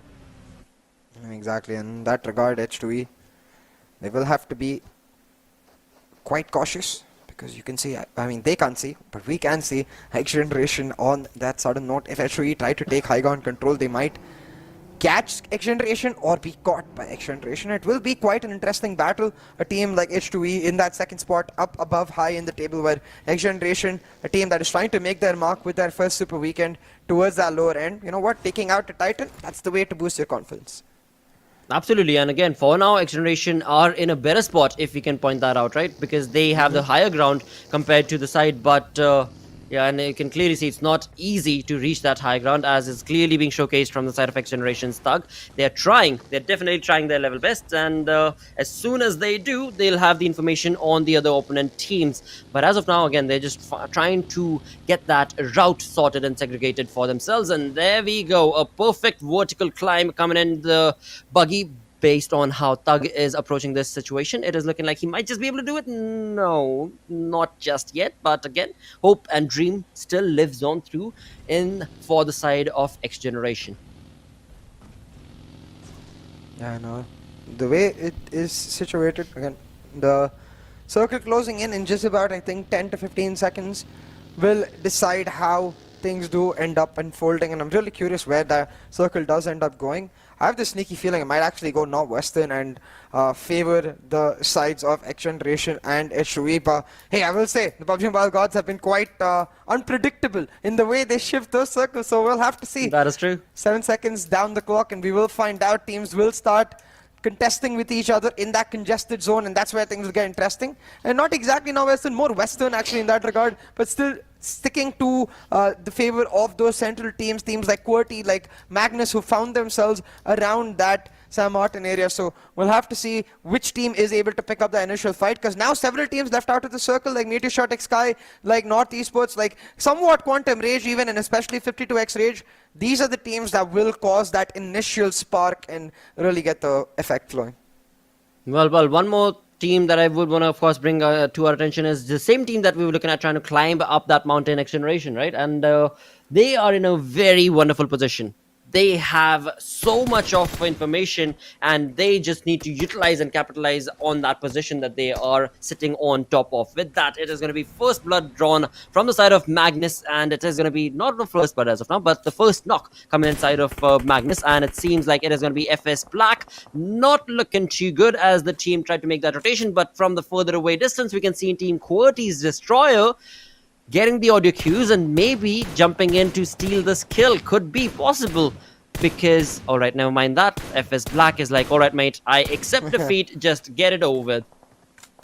Yeah, Black just falling down quite easy. Magnus Esports pick up first blood quite simply with that long range affair, and now they've really whittled down the opposition right in front of them in San Martin, because Magnus Esports, they have that high ground control where QWERTY and Freestyle are around that San Martin area. Both of those teams only 3-man strong, so Magnus in a good position, but as long as they don't overpeak, they will be fine, because you can see in those long range battles, it all comes down to your ability to react on time, get those key headshots and try to damage the team. And right now, Adil and Destroyer just exchanging some puny blows.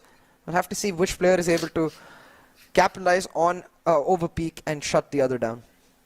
Absolutely, and for now, Magnus Adil definitely making a very good move, getting away from that position, and that is, of course, going to be required for his side, because that position has been compromised. And again, I mean, the 3-man side and squad of Team QWERTY are 3-man squad, definitely, but definitely not going to be stopping them in terms of the aggressiveness that they want to be able to showcase. And yeah, again, it is a GG approach from their side in this game, and with that, it is going to be Team TUF that we are with right now. And right across the compound is going to be MetershotxSKY chiming in as well. So Zameen, do they have the information? Does MetershotxSKY have the information? It seems like he's coming in for the flank angle. No, he does not. He's going to be out in the open, and what an easy spray and knock, and of course elimination point will be given in just a couple of minutes to the side of TUF Edgar. And yep, he has the information now for the side of NES, where of course Zameen has already been knocked, and of course Erangel OP jumping in to get that revival, but that will not be allowed, says Edgar, with the nade parades being showcased. 2 nades back to back should be the end, and there we go. Avenger OP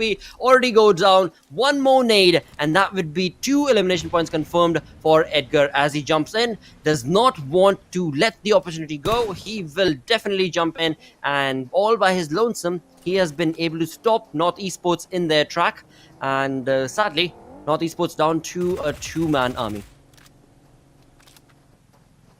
Yeah, look at this.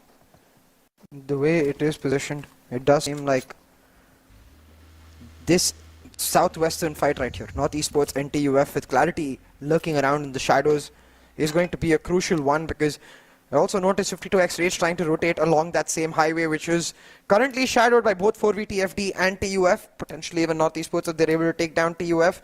But when you look towards that northern area, 2 teams caught outside the circle in a bit of a stalemate with each other, as Quantum Rage have locked down H2E, refused to let them leave.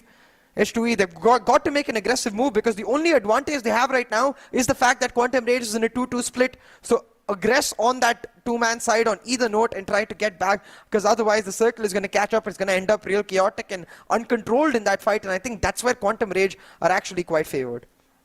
Well, this is a tricky position for H2E. I mean, Quantum Rage, they're really spread out. That is something that H2E could very well capitalize upon, but I don't think they've got the information. They know that there is a team around in the vicinity. They know that the region around them definitely has these hills advantage going into the favor of their opponent team.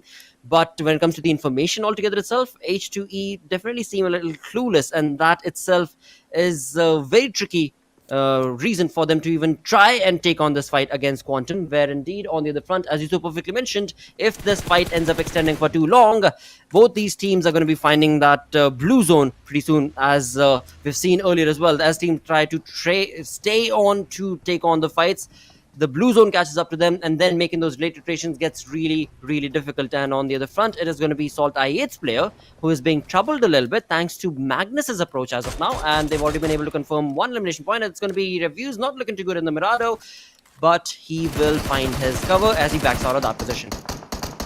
Oh, and H2E actually caught out trying to make the rotations. Dread's been knocked, and his teammates quite far away. It's quite curious why Dread was even out there, because you can see the rest of H2E aren't making their moves. They're sticking it out, waiting for Quantum Rage to leave and then make the late rotation happen. So Dread in a bit of a disconnect, or rather the team in a bit of a disconnect with Dread. Either way is miscommunications causing a member to be down, but H2E now they fight back with some help from MetershotxSKY potentially, as Kian has knocked down a slumbering JD. MetershotxSKY coming in from nowhere on their classic signature move. Late rotation, catch a team off guard. This time they made 1 into 2.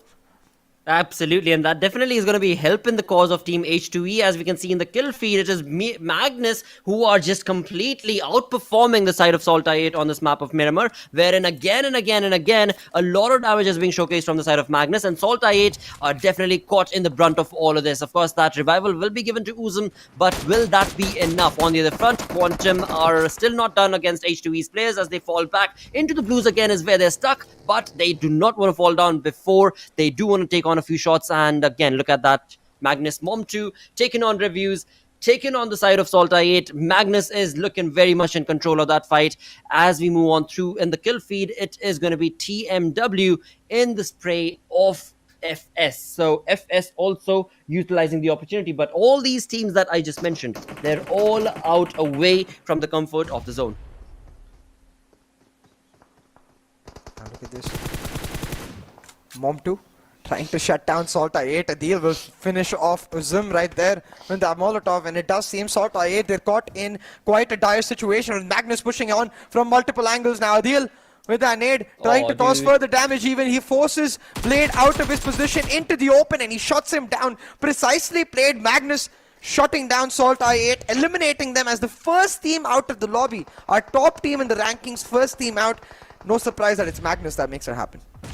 Absolutely, and right now it is going to be Quraysh, another team that is looking very much in control and synergistic play being showcased from their side. Ash, another one of the dudes from the side of Metershot who loves to create those flank angles. Is a bit too late in this fight, because it is going to be Quraysh who are definitely controlling the way this fight is going to be ending, with 2 players already down. Khatir, the man who is going to be holding the compound all by himself, because Ash is on a different fight altogether. 3 versus 1, definitely not going to be allowed. Khatir goes down. Metershot left with just a 1-man army. Ash, what you gonna do? What you gonna do, mate? This is wonderful play from Quraysh Esports. Wonderful play indeed, Blotter, because right now you can see Adi OP getting the heal through too before he pushes on into Ash. Well, Ash is a little confused as to what's going on, and he doesn't seem to be healing himself, so Ash is going to get caught off with health disadvantage. Actually, no, scratch that. Ash is able to get the heal set up too, and Adi OP, he's trying to rush in, but now he's going to potentially go for the heal. It's a Tom and Jerry situation as they chase each other in a small compound. In the other side of the map, we've got H2E and 52X Rage paired up with Quantum Rage. All of these teams trying to fight for a location in the circle. Now H2E, they were the team caught out with MetershotxSKY and Quraysh all the way up north, and they will be taken down. And it seems like another team that might follow note in that regard is on the eastern edge, with TmW losing several players to the play zone, aided by Free Sal's Malik. Absolutely, because again, these teams, they were out in the open a bit too long and tried to wait for that rotation for a bit too long, and indeed that in turn has resulted in the blue zone catching up to them. With that, we've got 13 teams remaining, a lot of chaos being showcased in this lobby in the 18 minutes that we've seen. And as we go back to the side of Quantum Rage, they are trying to take on the player of TFD. 4v TFD, not looking good, as one of their players has already been brought down to the knees, and now it's going to be IQ. Well, never mind, IQ was so very quick with his spray, and in doing so, they have damaged the ranks and positions of 4vTFD, where 4 players, or rather 2 players, have already been knocked and brought down to their knees. 2 players remaining. 4vTFD Strong is out in the blues. No, they're out in the open, but not looking too good in terms of their placement. Not looking too good indeed, Lotto now. TMW, they've been eliminated. Clarity will most likely fall suit very soon, but no, they turn it around. The zigzag feats coming through as Clarity use their numbers advantage to their favor and eliminate 52x Rage. Instead, they're still holding on as a 3-man squad as well, so in a potential situation to make the rotation happen. But look at this circle shift all around Power Grid, where Team Star have held on for dear life. Surely this is their chicken dinner to pick up. It could be, it definitely should be, because they have the control of that. But do not forget that from the west and southwestern flank, you do have TUF's all 4 players, and Joker, being the all lonesome, is trying to get that information and get close to the edge of the zone. So that itself could be the X factor that TUF needed. And as we can clearly see, based on Joker's information, the entirety of Team TUF is going to be jumping into the comfort of the zone. With that, 4vTFD, Team Clarity finding themselves out in the zone. Along with that, it is going to be Quantum as well as XGeneration that are all out in the open towards the north of the blue zone right now. Look at this. Quantum Rage potentially making the decision to make that rotation happen immediately rather than wait for the last moment and get caught out in that regard. But they might actually end up flipping on them, because you can see 4vTFD, they spotted them out trying to make that happen. They down 1 player and now they're looking for more. Well, we've got Vash right here, who has been able to get that 1 elimination point confirmed for his team. Leon, his teammate, is taken on the spray against the players of Clarity. Zibyan's information has definitely been cued in, and right on point, Zibyan wakes up, and as he does, a massive blow to his face definitely puts him down. And this is not going to be the end of Clarity, because again, he's just been knocked. He's not been eliminated. Clarity still have 2 players, but never mind, correction, we've got only 1 player standing. 420 boy also goes down. Leon OP definitely is looking very much in control and possession of this fight against Clarity Esports. Scarrel in the name of Teen Wolf. But for now, of course, both these dudes are going to be given their teammates revival. As of now, if Leon OP had just given 1 nade in that position and then given that revival, maybe things could have been different. Yeah, most certainly could have. Right now, it does seem like it will be instead. Leon OP continuing on the barrage on Team TUF. Edgar Racine on a domination, and his teammate will follow through. Thor shuts down Leon OP, but the immediate revival coming in from Vash will keep 4vTFD still standing. But the circle starting to close in. TUF, they need to not just shut down Clarity as well as 4vTFD, but also try to get themselves into the compound, and they're doing so in spectacular fashion. Clarity has been finished off, and it doesn't look like 4vTFD is too far behind. Well, again, I mean, all I was going to point out was that it's all thanks to TUF and their positioning that Clarity was dropped down from that position that they were stuck at. And with that, it is 4vTFD's 2 players who are jumping into the opportunity to get out in the open, to get into the comfort of the zone. And as they do so, it seems like their information has been caught, as TUF Joker is going to be damaging Leon. And now Vash was already caught as he tried to get into this position. From this angle, Team Star's Hunk, he knows exactly where he is. He's going to get that nade perfectly set up, cook it in, and there we go. That should be right. That's not it. Never mind. Hunk is just gonna stick around and try and get a little bit more. Wow. Okay, that miserably failed for him, because of course he was caught off guard from a flank angle from another team. Yeah, looked like it could have been a really cool situation, but it did not end up working out. But look at this 3-man squad or not. Yes. QWERTY, they reign strong. Wow. Wolverine picking up 3 eliminations, and they should be able to get themselves comfortably into the eastern edge of the circle, near that the biggest actually building in the zone right now in Power Grid. But TUF, they've actually elected to stay on the corner of the circle. They're not trying to get into the compound, so I wonder how that decision will end up panning out. Magnus, on the other hand, playing it very, very safe, just like Team Star in that building, waiting for the fights to erupt. So I think really this chicken dinner going to come down to which team is the most patient, which team is able to hold on for the most long. But TUF certainly not patient. They've got the momentum. They want to make it count. They definitely do, and they are definitely giving in those massive blows, whatever team that they come up against, and in doing so, Rampage is what is being showcased. 5 elimination points coming in for the side of Edgar indeed, and 6 is the total elimination point for the side of Team TUF. So Edgar definitely holding strong for the side of this team, but look at that forecast. Magnus. Dude, Magnus is in the forecast. We spoke about this as the day started off. We want to see some comeback story from Magnus. We want to be able to see that team hold their deer strong and get that chicken dinner. And this time, the game says that they are definitely in the forecast on top. But again, the gameplay is what will showcase if they do or not, because Team TUF is still a part of this, Team Star is still part of it, and Team QWERTY is so very much in control of those fights with the numbers advantage, or rather with the elimination advantage for them. Almost definitely. Magnus though, quite well spread out. Like you said, a team that we were talking about with the potential resurgence coming through. They're currently in the number 12 spot. If they get that chicken dinner, they'll leapfrog several teams to make it all the way to number 8, I believe. And will mean that they get to really, once again, build the momentum that we saw all the way back in day 1 from them. Now, you can see, for the side of TUF though, they're starting to move up a little, get towards the fences of these compounds, using smokes to set up the cover, while Magnus and Star are engaged in a bit of a battle. Gravity and QWERTY trying to be the disruptors, throwing in nade to nade, knowing Star is stuck in a small shack.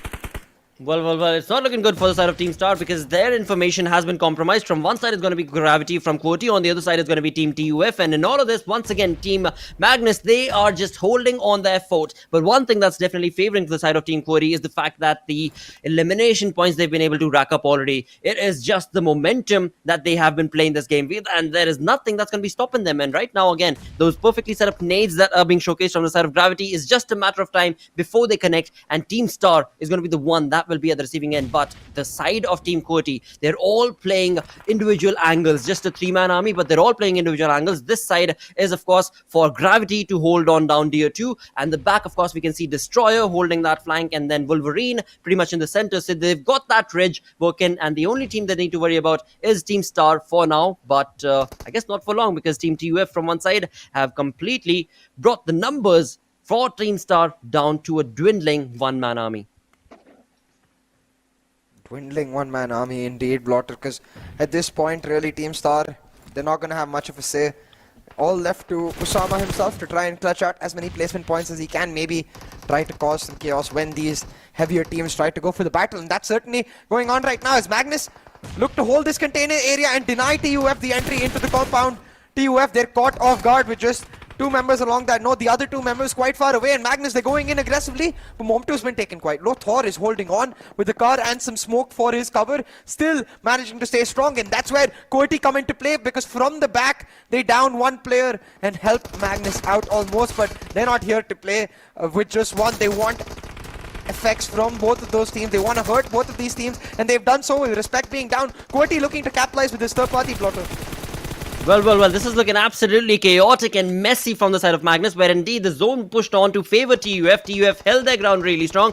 Magnus tried to take on their fight, but Team QWERTY comes in from the back and completely stops the team in the tracks. And Magnus, who were looking so confident, definitely not going to be helping the cause, because it is going to be the Team TUF who are definitely going to be getting the better half. With all 4 players still surviving, and then they've got the side of Team QWERTY, a 3-man army who've been brought down to 2, but again, that revival will be given. So a 4v3 situation between these 2 teams, and Team TUF's Joker, sir, is looking like he does not want to allow the side of Team QWERTY to get away from that position. Another knock confirmed, another elimination also confirmed from the looks of it. There we go, Team QWERTY down to 1-man army. Gravity's feet have been caught, and that'll be the end of the side. But amazing run for the side of Team QWERTY, but boy oh boy, Team TUF, they definitely took this game all by themselves, because they had the control, they had the information, and they were the ones who aggressed on pretty much in every fight in that final zone. Yeah, exactly. TUF really building onto that momentum.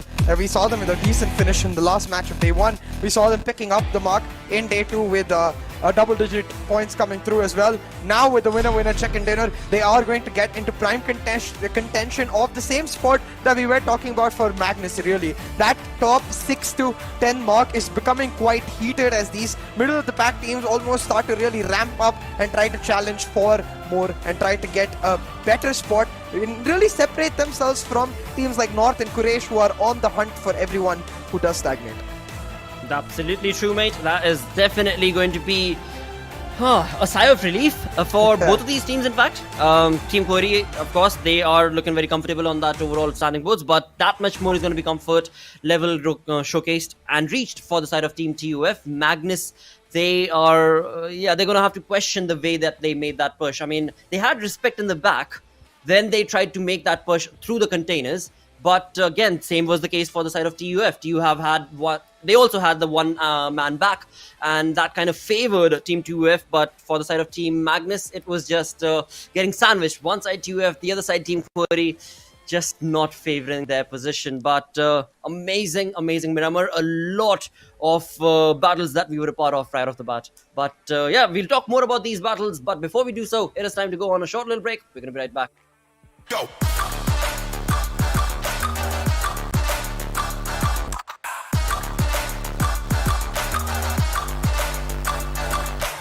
It's our chance to reach the biggest. Let the action begin.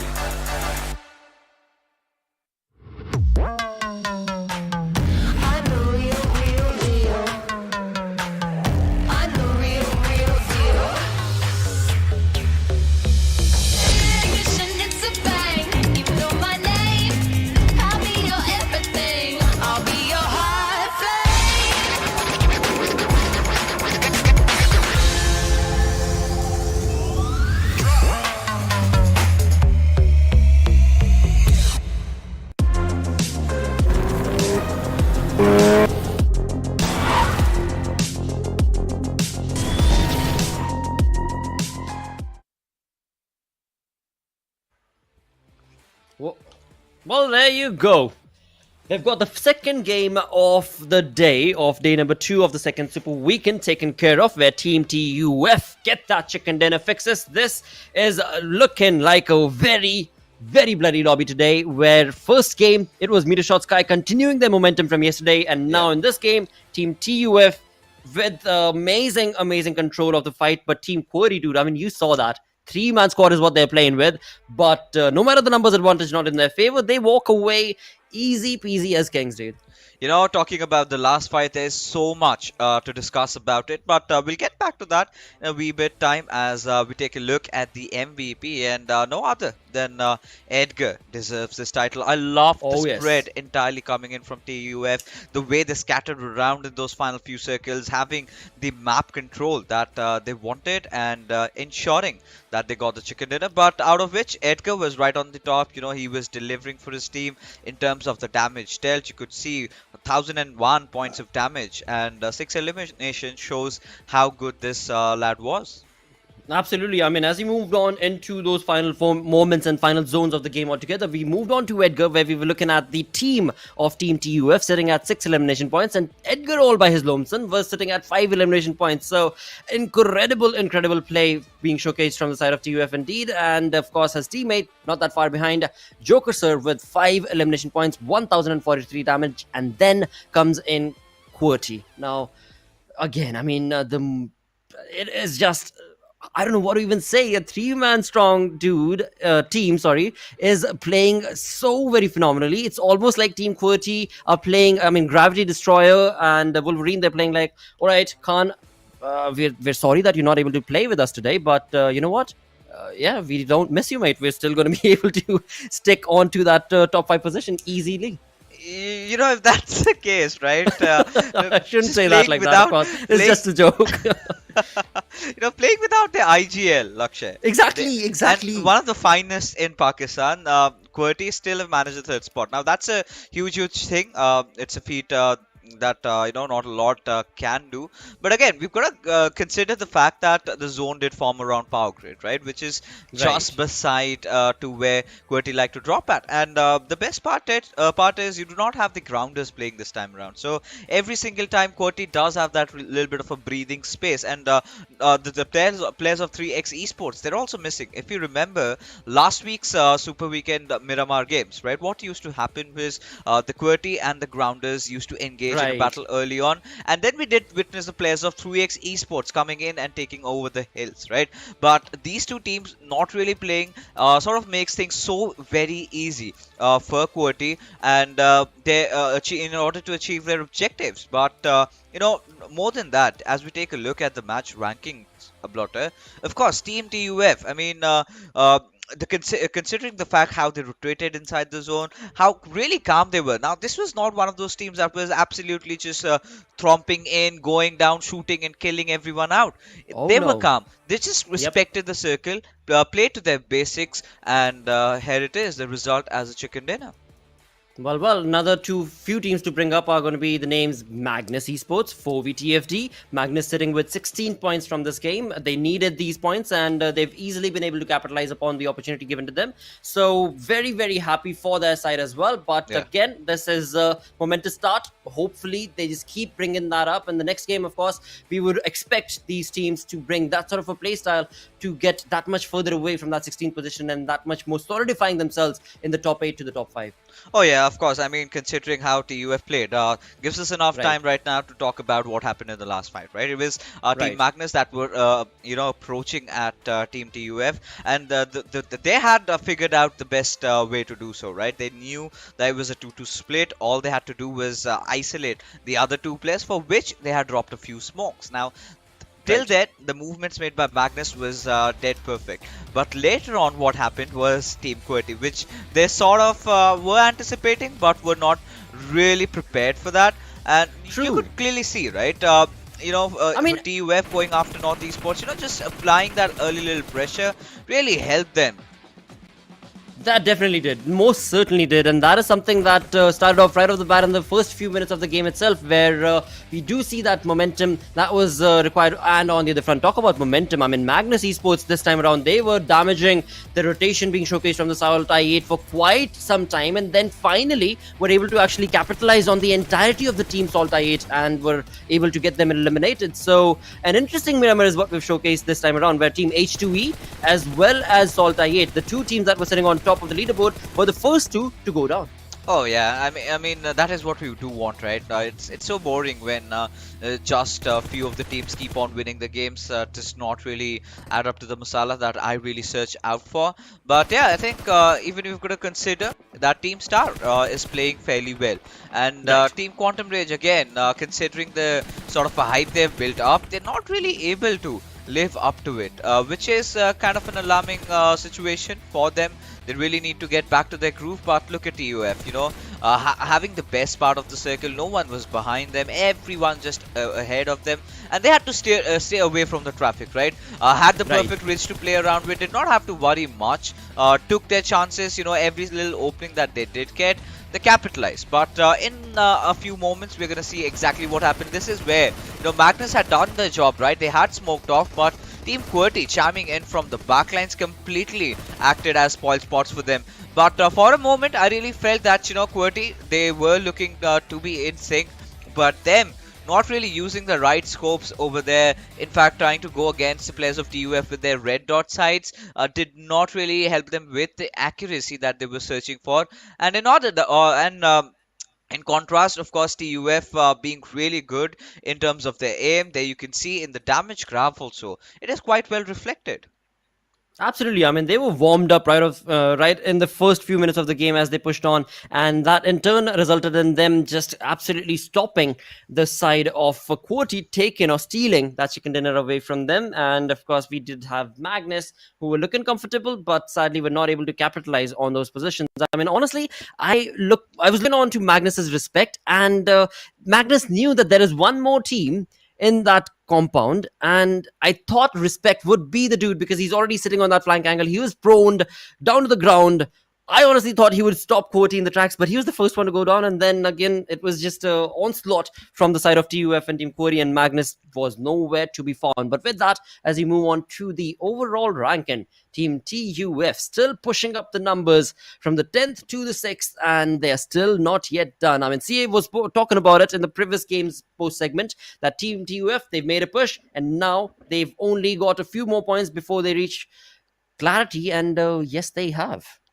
of course, they've almost made it, right? Maybe in the next game of Exactly. Erangel, one more good game, and that could be the game that they were looking out for. But if you take a look at a few of the teams that are dropping places, of course, 52x rage, just falling down, and we can't really see FMR 3D again in the first half, right? They have been thwarted off to the second half, and they're going to be experiencing steep fall from there on onwards, as we do see Esports and Quraysh already toppling over 3x Esports. However, XGeneration is yet to sort of continue that sort of a play that we were hoping from their side. But freestyle, I mean, they are really onto a free fall over here, as Yep. now they've entered into the second half.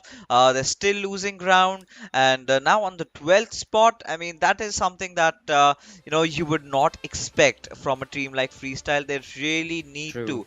to sort their mess and get themselves back together and start winning games. At least a chicken dinner is gonna definitely bolster up their morale.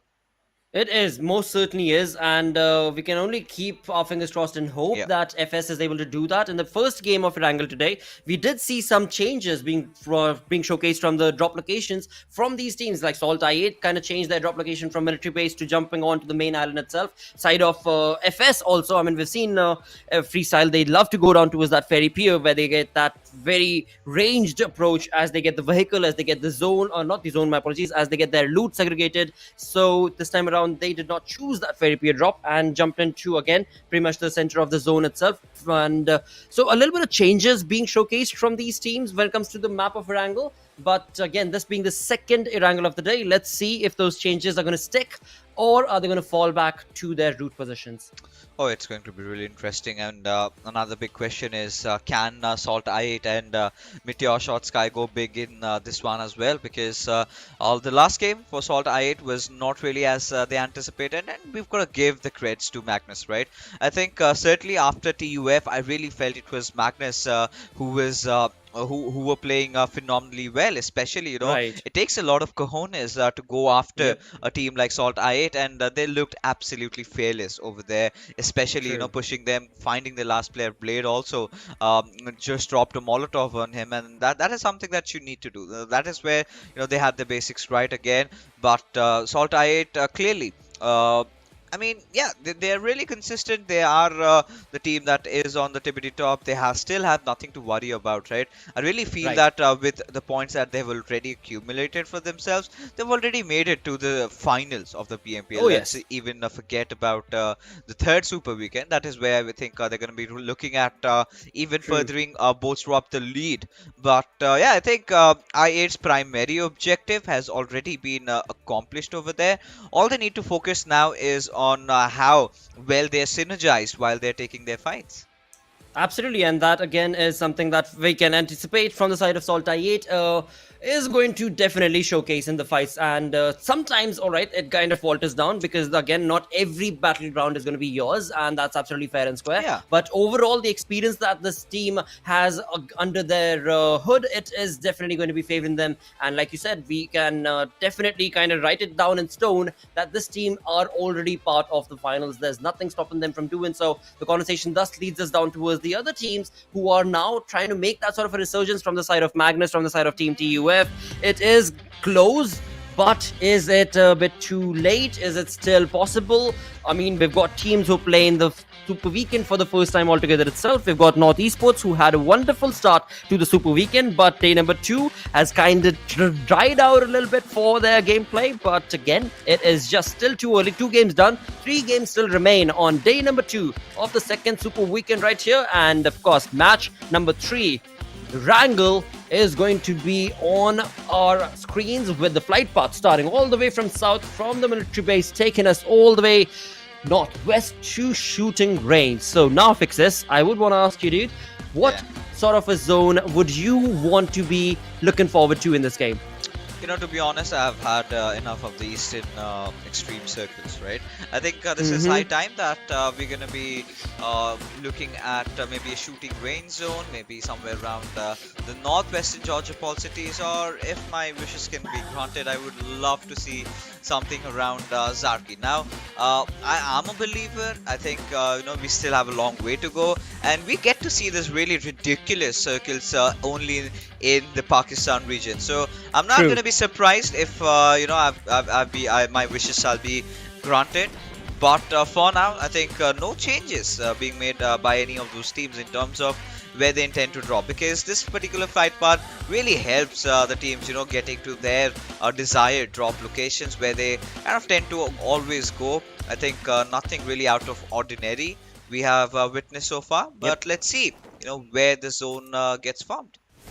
Absolutely, and again, when it comes down to the teams known for their drop locations, we do have the side of TUF Clarity going down for that Giorgio. We've got TMW going for the Zarki, along with Team Star in the north going to Savani, and 52X Rage will slowly make their way into Stalberg, along with Quantum making their way to Yasnaya. So once again, I mean, all the teams drop into their known drop locations, pretty comfortable, nothing out of the ordinary, as so perfectly mentioned by Fixers right now. But the zone is where things are going to get a little trickier, not necessarily as of now, because this is a pretty standard zone being showcased onto the western flank. But it could get interesting if, as Fixers did predict, maybe the zone pushes on to the north. Maybe the zone takes us all the way to Giorgio.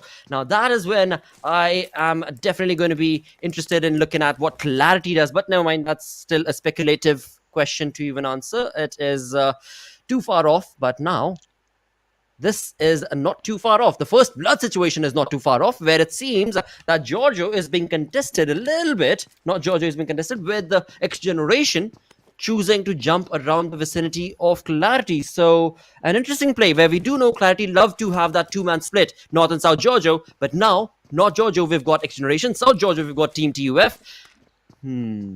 Okay, a little bit of play being showcased from these two teams. Yeah, I mean, for now it has to be strictly about looting, right? No monkey business out here for any of these teams. But yeah, it's going to be really interesting as to how Clarity sort of tackle the situation, because it's such a huge split for them. Now, Drolin and Zibian are all by the lonesome, and the way they are moving, I really feel that at a certain point, if the players charge at Drolin's direction, Zibian might not be able to provide that cover fire, right? Now, this is where I think XGeneration need to get the basic loot done and need to find out where exactly the players of Clarity are and dish out some early damage. Absolutely. I mean, they must have noticed that as they were dropping with the parachutes, they must have noticed that, again, one or two of the opponents have jumped down into the vicinity of that position that is going to be XGeneration's compound. And, of course, that same can be the question for the side of Clarity as well. So just the wait game and the patience game is what we are going to have to take, because still, as of now, all the teams just 3.5-4 minutes into the game are going to be trying to get that loot sorted for themselves. SALTxi8, the team that got eliminated in the first in the previous game, first on the 16th position, this time around going to go to their default drop of military. And again, I mean, there's nothing stopping this team from getting their name known and taken on the fights again and again. So again, a very standard play from the sort of SALTxi8 being showcased. On the other front for Clarity, this is not necessarily cause for concern because they're on that 5th spot, but they can maybe do better. But this is a conversation that, again, me and CA actually had. So CA was mentioning that, this being the second weekend, super weekend, these teams are still going to be playing it safe, right? And then in the third super weekend, we expect the teams to go absolutely YOLO, where they would know who are the teams who are definitely going to be jumping into the finale. What do you think?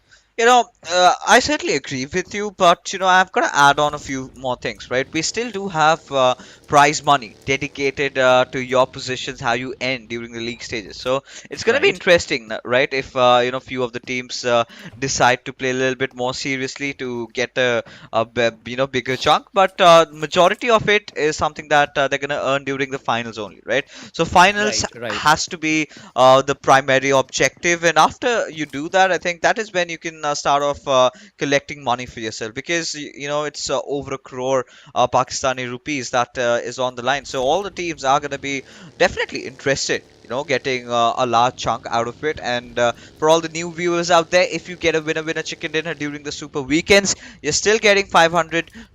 So that's a huge price. But taking a look at how teams are rotating, right?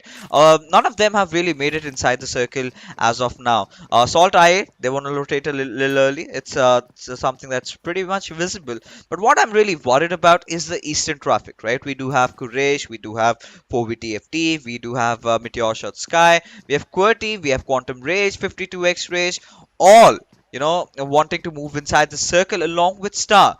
Now, the moment they tend to do that, you know, especially a team like Quantum Rage, the moment they sort of disregard TmwEsports' presence over school and apartments, you know, now that is definitely gonna spell trouble for them. It would, definitely would, but I would take out the names of 52x as well as Metershot, because we know that they are going to be sticking out in the blue zone, making their party happen. And then once these teams are finally into the zone, finally move on to the second zone, that's when we can maybe anticipate the side of 52 and Metershot maybe deciding to, all right, now it's time to just jump into the zone. But again, that, as you so perfectly mentioned, is definitely an opportunity for the side of Quantum to be able to capitalize upon if they decide to make that rotation towards the position that, of course, TmwEsports is finding themselves. That's going to be towards the school apartment region. But for now, the blue zone definitely catching up to these teams, as you so perfectly named. And now it is going to be time for them to start making that decision to make a rush and push into the zone. If so, from which direction and how? And if not, then, well, then again, it's absolutely fine, because this is only 7 minutes into the game. And for now, we are going to be greeted with Team H2E alongside Team QWERTY, and Khan is back. All right, so for the third game, or rather from the third game onwards perhaps, Khan is back into the lineup of Team QWERTY, and of course this is going to be given a big boost and more maybe for their gameplay. But again, without Khan also nothing was taken away from the side of Team QWERTY. But now with the 4-man army 2,000 meters away from the zone, they're maybe going to be that much more stronger, we shall have to say. Yeah, of course. I mean, with Khan, he's always been an asset and less of a liability for the team, right? Regarded as one of the best IGLs of the recent region, you would expect nonetheless from him. But yeah, considering how he's been playing in the past, a lot of people might speculate that he might not be as deadly as he was. That is not the case. You know, he's still playing his usual self. It is the other teams, Lakshay, that have really improved, right? The other teams that have understood how to take the fight, the other teams that are improvising every day with their style of play. But this is really interesting, and I'm kind of keen to see where the next circle shift is going to be, because we're already witnessing the players of TUF. They've taken over the Mountain Everest over there with well, Magnus just right below them with Clarity also making a move. So we might get to see a little bit of kerfuffle around that area, as H2E, they're trying to rotate around, but they're getting shot at. And well, we'll keep them out of harm's way, as TmwEsports wanted to dish out some damage, but all they have managed to succeed at is just thwart them off from their territory. Absolutely. Let their information, or rather give away their information as to what compound are they going to be in, and that is going to be all that TmwEsports is going to be able to get out of that position and situation. On the other front, it seems like Team QWERTY is going to be so very close to the rotation being made from the side of Quantum Rage, where both the teams, as soon as they start taking the fights, this is where MetershotxSKY could very well jump in as a third-party approacher and take both of them down, or maybe get a few elimination points for their side itself. We shall have to see if they stop their tracks, and yes, they do. It is going to be Gravity stopped in his tracks. Not entirely sure what he was doing. The sad turn of events for the side of Team QWERTY, as Quantum Rage get their first elimination point right here. Oh yeah, I mean Quantum Rage, a decent start for them, and losing out on Gravity is not going to be a good sign for Team QWERTY, right? One of the primary assaulters that they've been nurturing so long, and we really can't blame him, right? He was just traversing around, and this is something that we did anticipate. You know, a few of the teams rotating at the same time. It is inevitable that they will collide, as Freestyle, the team that I'm really concerned about. You know, they've been my favorites, and Tyrant has finally shown up. Does go get the knock on Snow, but instantly at the same time a little complacent about Quraysh's position as Money. He's gonna be the one punishing Wasi. Has found a knock on him, and well, it looks like Freestyle had initially decided to cut their losses, but it is going to be Bilal who gets a knock and on the head from this far. Wow.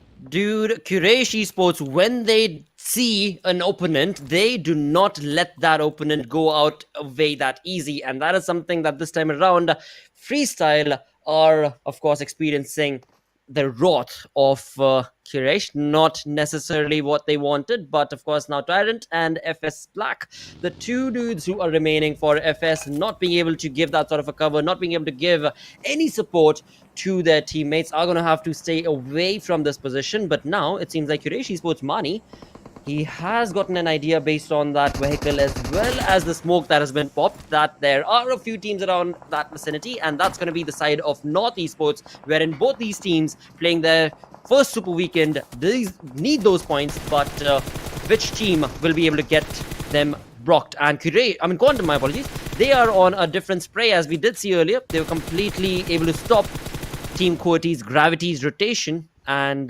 caught him by surprise. I mean, 3 vehicles stopping right in front of you, that's just like ganging up, and there was no way Gravity was able to get away from there. Yeah, I mean, there's no chance on earth that he could, right? He did lose out on his life, and Wasi and Malik, of course, quite unfortunate for Freestyle. Clearly, had other intentions. It was really something that they had not thought of, that Quraysh is gonna pounce upon them, get those knocks, capitalize on the situation when they are looking elsewhere. But in the meanwhile, the players of North Esports have managed to knock down Money, and now going after Bilal. The moment this buggy explodes, he's gonna get taken down. But before that, Maxi connecting that headshot will ensure that Quraysh takes some heavy damage. Well, this is what North Esports were waiting for, and they definitely are trying to capitalize on that position where they've got exactly the team, their opponent, right in their crosshairs. And there we go, Bilal is being spotted. Come on, Maxi, you got this, and he is going to take on the shots, but Buggy is definitely kind of helping Bilal stay alive, but perhaps not too long, because indeed he's all by his lonesome out in the open, and with that, this team of North Esports will be able to accumulate 2 elimination points for their side. Quraysh were looking A-okay as they got those elimination points against FS, but not for long, because they themselves are now at the receiving end. But FS out in the open without a vehicle, not looking good. FS Black has been dropped. Tyrant, the only man surviving, but thankfully 52x Rage did not stop. They're just going to completely move on across, and this means FS Black will probably be able to get that revival. Oh, but look at Maxi, North Esports, they have really been connecting their shots. Does have his eyes over onto its Pharaoh as Faster also is going to close in, and 52x Rage, they're going to try and revive the squad mate. But for Quraysh now reduced in terms of their numbers, as Zameen gets yet another knock onto its Faster, and is that the whole squad wipe? Yes, it is, as the final kill is taken by Reviews as he takes down Faster, as SALTxi8 now shift their attention towards North Esports, who do not have a lot of ground to play around with. Now they have lobbed the smokes, but they need to get out of the situation quickly, because this is the 3rd circle, Lakshay, and the 4th circle, it's bound to get away from them. Now if SALTxi8 can particularly get a knock, I think there's high chances that they're gonna go in for the push. That is possible. That is definitely possible. The 4-man squad of SALTxi8 are very much in control of the information, but right behind them is a hill where we did see Clarity's players sticking around as well. So the more noise that SALTxi8 ends up making, the more they could attract the players of Clarity, where they could maybe bring SALTxi8's players down from that water tower that he's on top of. With that, as we move on to the replay, it is going to be North Esports' player definitely taking on the spray and completely stopping down 52x Rage's rotation. In doing so, they've already accumulated 5 elimination points for their side. Definitely every single game that pushes on along, North Esports are getting decent points, but this time they are definitely going to be caught a little bit with their pants down, as you say, and we shall see if they'll be allowed to walk away in that shameful position. Oh, I mean, it's going to be very interesting if they like themselves in that condition. But right now, I mean, it's going to be important to see how Star respond because Quantum Rage are on the lower ground and they're going after 4v clearly giving the position away. But this is the shift that we were talking about, an eastern shift all the way over here as Adil keeps on, continues with the spray, does not get the knock. However, now he knows he's got to make a long rotation, right? SALTxi8 in such a commanding position, but it's going to be really interesting, Lakshay. Who is the team that's going to enter first from the northern side? Absolutely, because right now, if we look onto the map itself, well, again, viewers cannot, but I definitely can, and we are looking at the side of Team Star. That is going to be so very close. Same is the case for the side of Team QWERTY as well. So from north, we could definitely anticipate their side. From eastern flank, we've already got MetershotxSKY, who are composing and absolutely containing that position of the zone. But as of now, these teams are going to be trying to make that rotation from the western front, where there is just absolute traffic and chaos and fish market be created because so many teams are around in the vicinity. But look at this, Team QWERTY's Destroyer has absolutely no idea. Or hold on, he might have gotten that audio cue, and that's all thanks to Magnus jumping into this position. Otherwise, it was Quantum Rage's kill. Oh, what on earth is really happening over here? It's chaos all around as Edgar fighting between life and death just passes right in front of XGeneration's players as Zameen.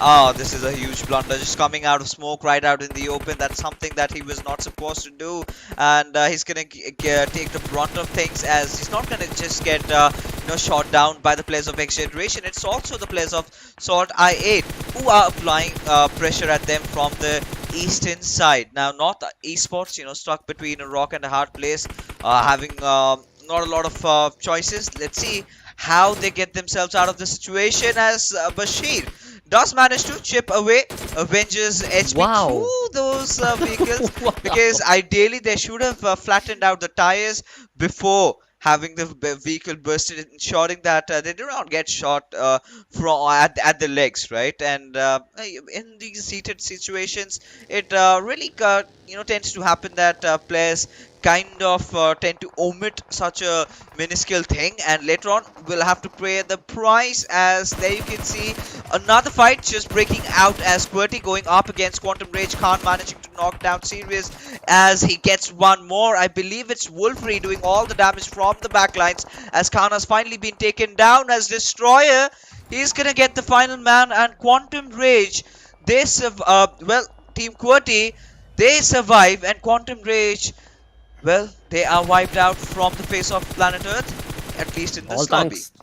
All thanks to Destroyer, just keeping his prey on point and, of course, helping his teammates. But now it is going to be him who needs to get that revival done and get those numbers working in Team QWERTY's favor on the other front. As we move on through to the edge of the zone and the western front, we do have, well, northern front, we've got Team QWERTY and Quraysh taking on this fight, where Team QWERTY have been given that revival, but Quraysh Esports are the OP, and SALTxi8 they are holding on this position. They are holding on the spot, and very close to the vicinity is the team in purple, and that is going to be, I believe, Magnus. So a tricky situation that Team QWERTY finds themselves in. Quraysh, well, for now, they're looking okay. But again, this is all out in the open. So third parties definitely can be anticipated against them as well.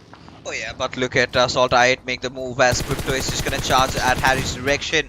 Doing the right job. Bait and switch plays what they intended, but Harry somehow has survived, but not for long, as Crypto will enter in and get that finish. And what an amazing player he's been, right, so far.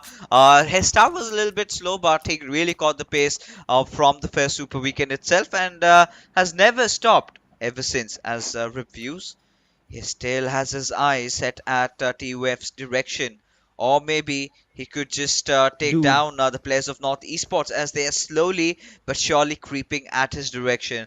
But the question remains, Lakshay, is he aware? Yes. Indeed, he wasn't. Got a little, overconfident over there, did not pay much attention to TmwEsports, and has to pay the price as he walks out in the open, does get taken down, and this time by Crypto as Avenger will get another trade onto its blade. Well, this is something that SALTxi8 definitely could not have predicted or anticipated. Now it is Avenger OP getting his nade parade started, and the party is going to be on to the face of SALTxi8, where the nades are definitely coming in, and Crypto trying to help his teammate, trying to get that revival, but of course Avenger OP will definitely not allow that. He'll get the 6th elimination point for his teammate. Esports are on a run to get the elimination points racked up as quickly as they possibly can, but of course it is SALTxi8 that they're up against, a 3-man army of SALTxi8, with Crypto being the man who is bringing on that forefront knocks and blows to NES.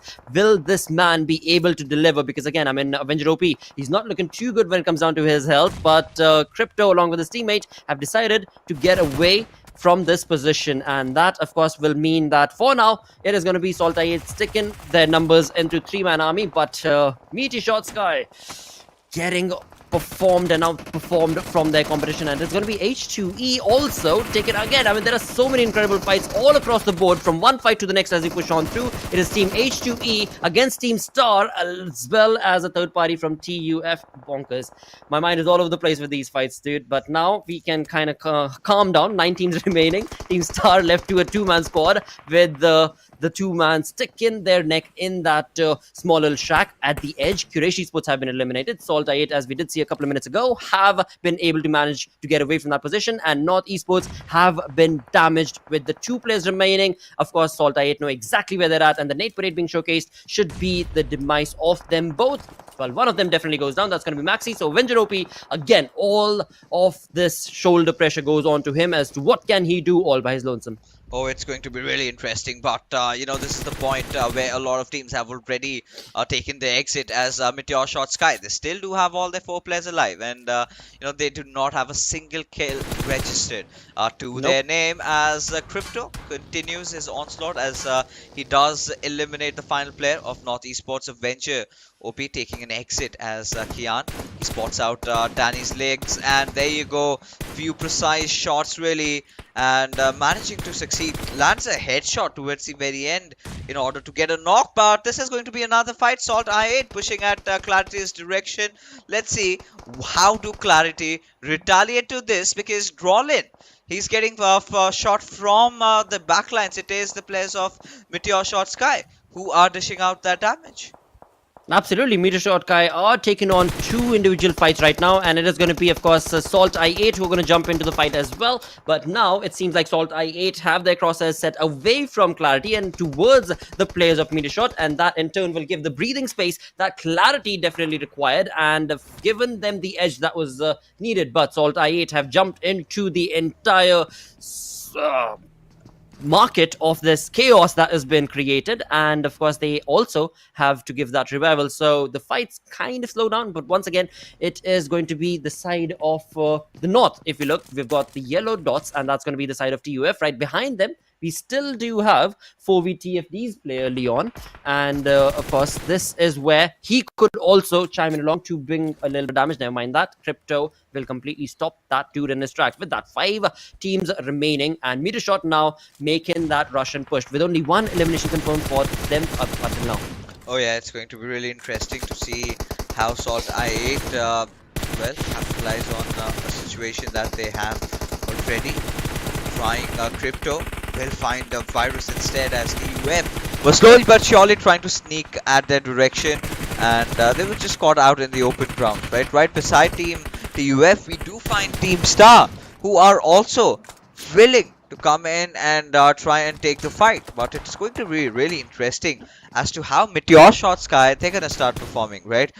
Yesterday we had the final 2 games, the chicken dinners being won by MetershotxSKY as well, the final game and the first one for today's evening. So they were sort of on a hot streak, right? 2 Erangel win and potential win in this one could get themselves a hat-trick Erangel victory, I must say. You know, the test for numbers, as Crypto managing to find out the players of Team Star, and he does dish out some good amount of damage. But look at the circle shift, Lakshay. It's absolutely favoring SALTxi8. Well, SALTxi8, this is just being handed to them right now. It's just the numbers advantage that's not in their favor, because on the other front, for the side of Metershot, it is definitely going to be favoring them as well as Clarity, as both these teams are sitting strong with 4 players surviving. But as far as those elimination points are concerned, both of them have only 1 confirmed for their side. And again, when it comes to the positioning of it, SALTxi8, they've got this covered absolutely perfectly, because they are in the comfort of the warehouse, whereas for the side of Metershot, things are not looking too good, because from one side, it's basically a love triangle that's been created between these 3 teams, and the 4th one is just sitting duck outside. Oh yeah, it's going to be interesting as to what he has to offer. But at the same time, what I'm really scared about is SALTxi8. They're going to be pushed from 2 directions. If that happens, if MetershotxSKY can capitalize on the situation and just wait for the players of SALTxi8 to fall down and then make a push, I do not know if that was the best decision inside the game. But still, I think the intention quite to wipe the other out. No respect shown in the battlegrounds, as SALTxi8 will get a beautiful head out of Crypto. Well, that was so on point. That was absolutely pristine, precise, controlled shot. But now it is going to be MetershotxSKY who are going to be jumping into the action, going to be jumping out of their chaotic play that they were creating with the smoke wall, and now out in the open they're going to be creating some mayhem and chaos against the players of Team Star, along with Clarity choosing to jump into the warehouse of Team SALTxi8. But boy oh boy, Team SALTxi8 are not going to be able to stand strong, because it is the numbers advantage that Clarity favored for their side. With that, Clarity are now going to be in the comfort of the compound. Along with that, when it comes to the MetershotxSKY, as soon as the smoke is gone, they are going to be in the brunt of it all. With that, 3 teams remaining, 3-man strong is going to be MetershotxSKY, still 2-man army is going to be Team Star, and of course Clarity. Now things are looking very much in control, and this game ought to be theirs. I mean, it's gotten so much more exciting, because all I can really say over here is Drolin managing to spot out Ash, takes a few shots at him, but it is SALTxi8 who's been finding some amazing knocks for his team. And Drolin getting knocked out in that particular situation certainly does not help Clarity's causes, right? As they keep on continuing with that bombardment. Of course, after defeating them, they would want to also get the chicken dinner. But they know if there's one team that can take them down, has to be Team Clarity over here. As the players of MetershotxSKY push in finally, and there you go. Both of them just being shredded apart, and QWERTY Esports take a bow at the 3rd spot. Absolutely. With that, we've got 2 teams remaining. MetershotxSKY with a 3-man army against the 2-man squad of Team Star. But now Team Star have the upper edge if they're able to just completely pinch it down Team Star. Well, never mind, because Metershot knew exactly where they're at. Ash getting a perfect nade setup. Hunk goes down. A 1-man squad is going to be what Team Star is left with.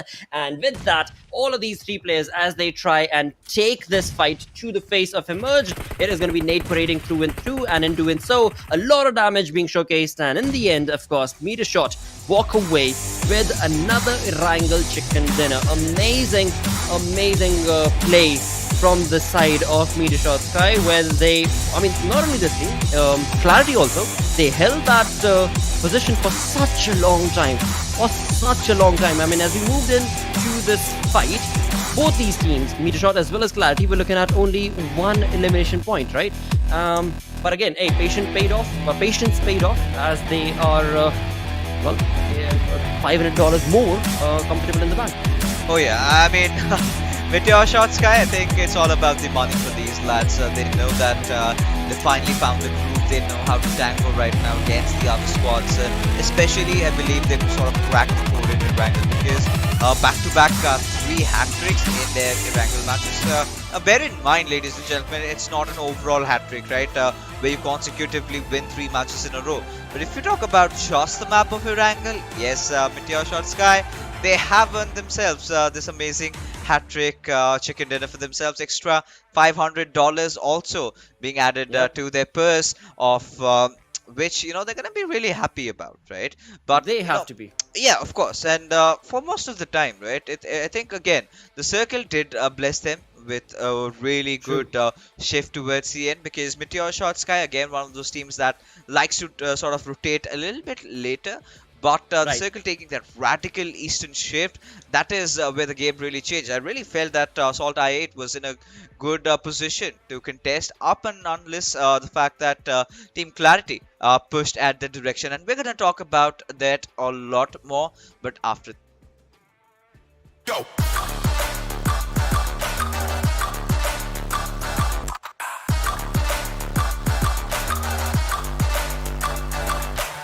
It's your chance. To reach the biggest. Let the action begin.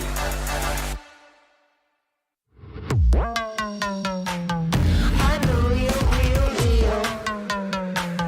I'm the real, real deal. It's a bang. You know my name. I'll be your everything. I'll be your high flame.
Wow, see, again, that little phone over there, not really little, huge in fact, filled and packed with performance loaded in the Oppo F21 Pro, right? You guys want to check that one out and get that for yourselves, as it is launching on the 11th of April. As we're gonna take a look at MetershotxSKY this time, of course.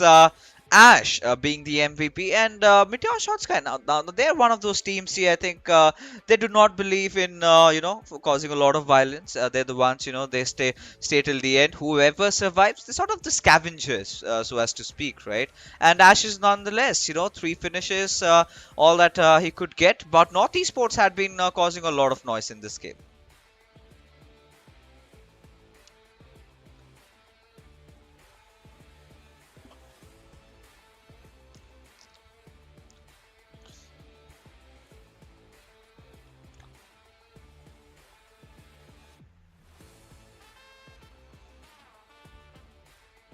Ash, a bit of a technical issue from my side, but I was just saying, Fixes, like, it seems like the day of the Ash, almost, where match 1 we had 4v TFDs, Ash able to pick up the winner check, the MVP, and then right now we have the Ash from MetershotxSKY picking up that MVP, but I think more than anything, it's a tale of MetershotxSKY really on that meteoric rise. They picked up 2 chicken dinners already today, and they are looking like a team that is just erupting in from that momentum they established at the end of yesterday. I think more than the eliminations, I mean, if you're getting a chicken dinner with 7 finishes, I would take that with open arms, right? Along with them, we do have Team Star to talk about over here, who have clearly been outplayed in every single department. Of course, Team Star did accrue quite a lot of points for themselves, and there you can see, right, 4 eliminations, having a top 4 finish, really helping their cause in this particular game. But MetershotxSKY clearly just it it was that last circle shift that we witnessed, not exactly the last, but the curveball that we keep constantly talking about, shifting towards the eastern side, where the players of MetershotxSKY were so well stationed, right? They had the perfect ridges, they had the perfect covers. All they had to do was let the other teams fight it out, and once they had their opening, they just went in, and that is quite reflected even in the match summary as well. Yeah, exactly. Really, MetershotxSKY dominating that lobby all in, all out, and really Erangel domination at this point, right? Because when you think about it, match 5, day 1, Erangel, chicken dinner. Match 1, day 2, Erangel, chicken dinner. Match 3, day 3 here, Erangel. Again, a chicken dinner for MetershotxSKY. It's not a conventional hat-trick fixes, but a hat-trick in those Erangels itself. So clearly MetershotxSKY, they've managed to use this Super Weekend as a huge boost, and I think after this chicken dinner will be in direct contest for those top 2, top 3 slots. Oh yeah, I mean they're certainly getting there, because again they've managed to collect 22 points over here, and SALTxi8, a sort of a similar storyline, right, of the 6th match of this Super Weekend that we got to witness the previous Erangel, right? I think it was again 1-2 for MetershotxSKY and SALTxi8, but Star, I think they've certainly been one of the revelations for the evening this Super Weekend, also playing up to optimal potential. QWERTY also, along with TmwEsports. Now MetershotxSKY this time they realize, trying to hide, trying to play a little safe, that's not their way to go, right? Rather, we can go right at the faces of our opponents, take them down, get a lot of kills. As a result, they find themselves at the 6th spot. Yeah, MetershotxSKY really stepping up the aggression in that matter, and really I think TUF and MetershotxSKY are 2 teams to note besides MetershotxSKY today, have had a phenomenal performance and are really climbing up the charts. But 2 teams that are quite the opposite of them in that regard are actually Freestyle and TMW.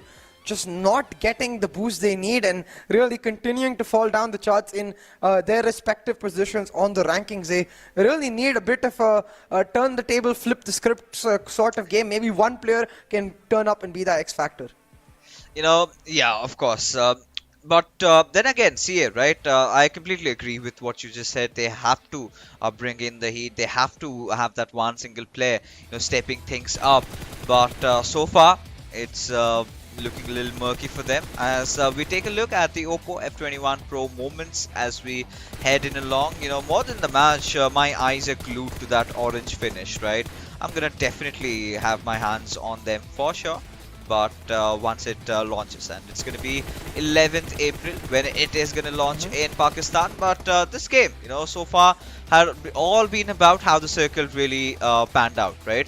Considering the fact how the circle was, how the circle originated, we really thought that it's going to be somewhere around the Gatka areas. Then there was a certain slight speculation where we thought that maybe it's going to go towards the northwest, but this was again a breath of fresh air, right? Going towards the southeast rather, and all the teams that had rotated around earlier were sort of bamboozled, and they had to get in. And in doing that, they got caught off guard and were wiped out one after the other. Oh, most definitely.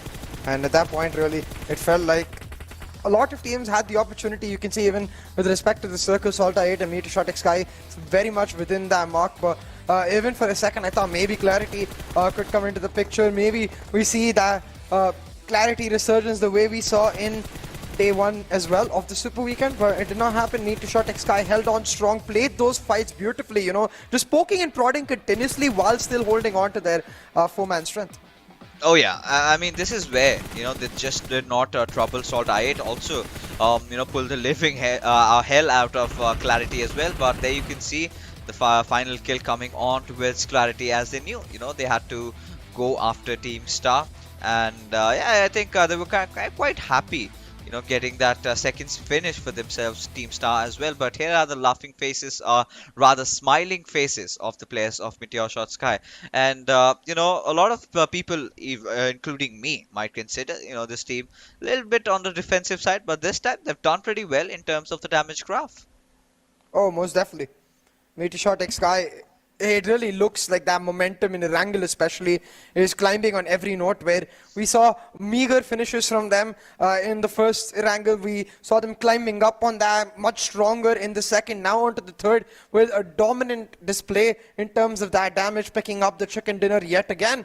And really starting to look like a team that is trying to disrupt that top 5 mark, and I think might have done so. But clarity with that top 3 performance as well will be trying to hold on in that regard. But one thing is for certain, Fixes, H2E, they haven't had the greatest of days today, and that is allowing SALTxi8 to really separate themselves in that top 2 fight.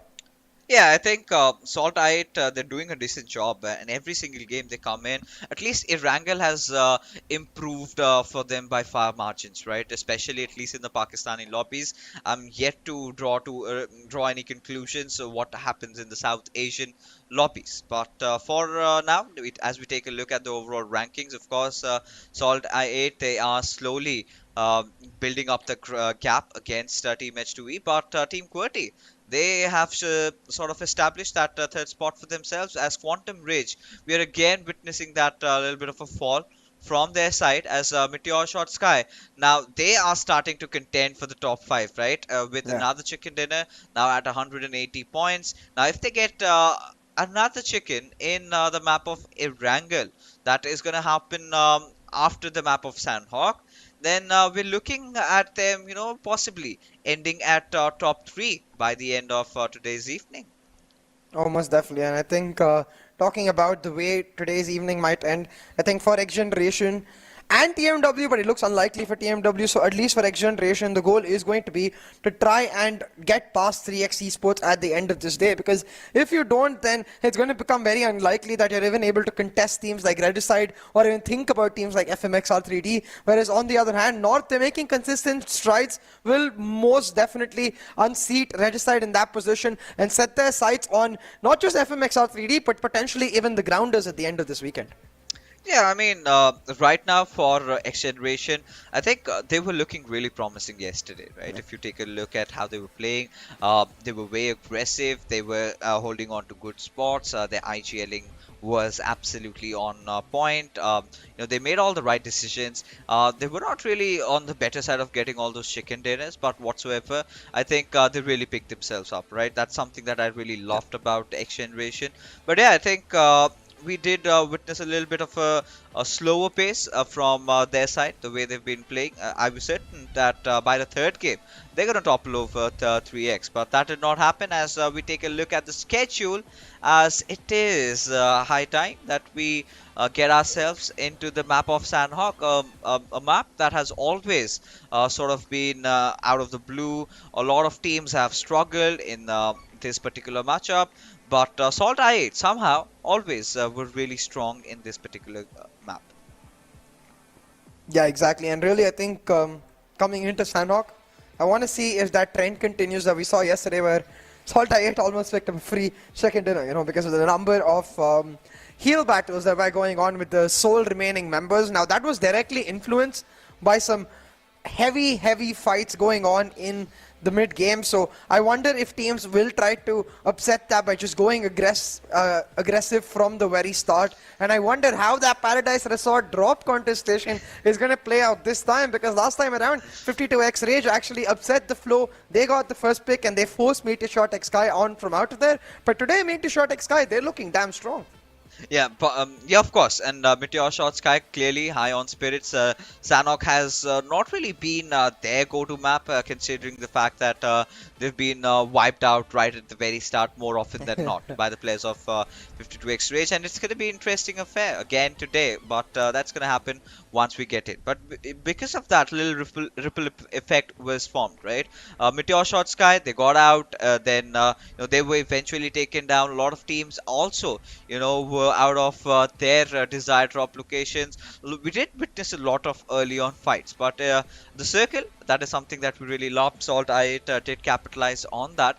But I'm kind of curious. I really want to see maybe a northern circle this time, because it's been a while. We've seen the western circle a lot. We are witnessing nowadays the default southern circle. We did see the eastern circle yesterday. Maybe it's high time for a northern circle, and hope the gods of PUBG Mobile grant it to us. Yeah, exactly.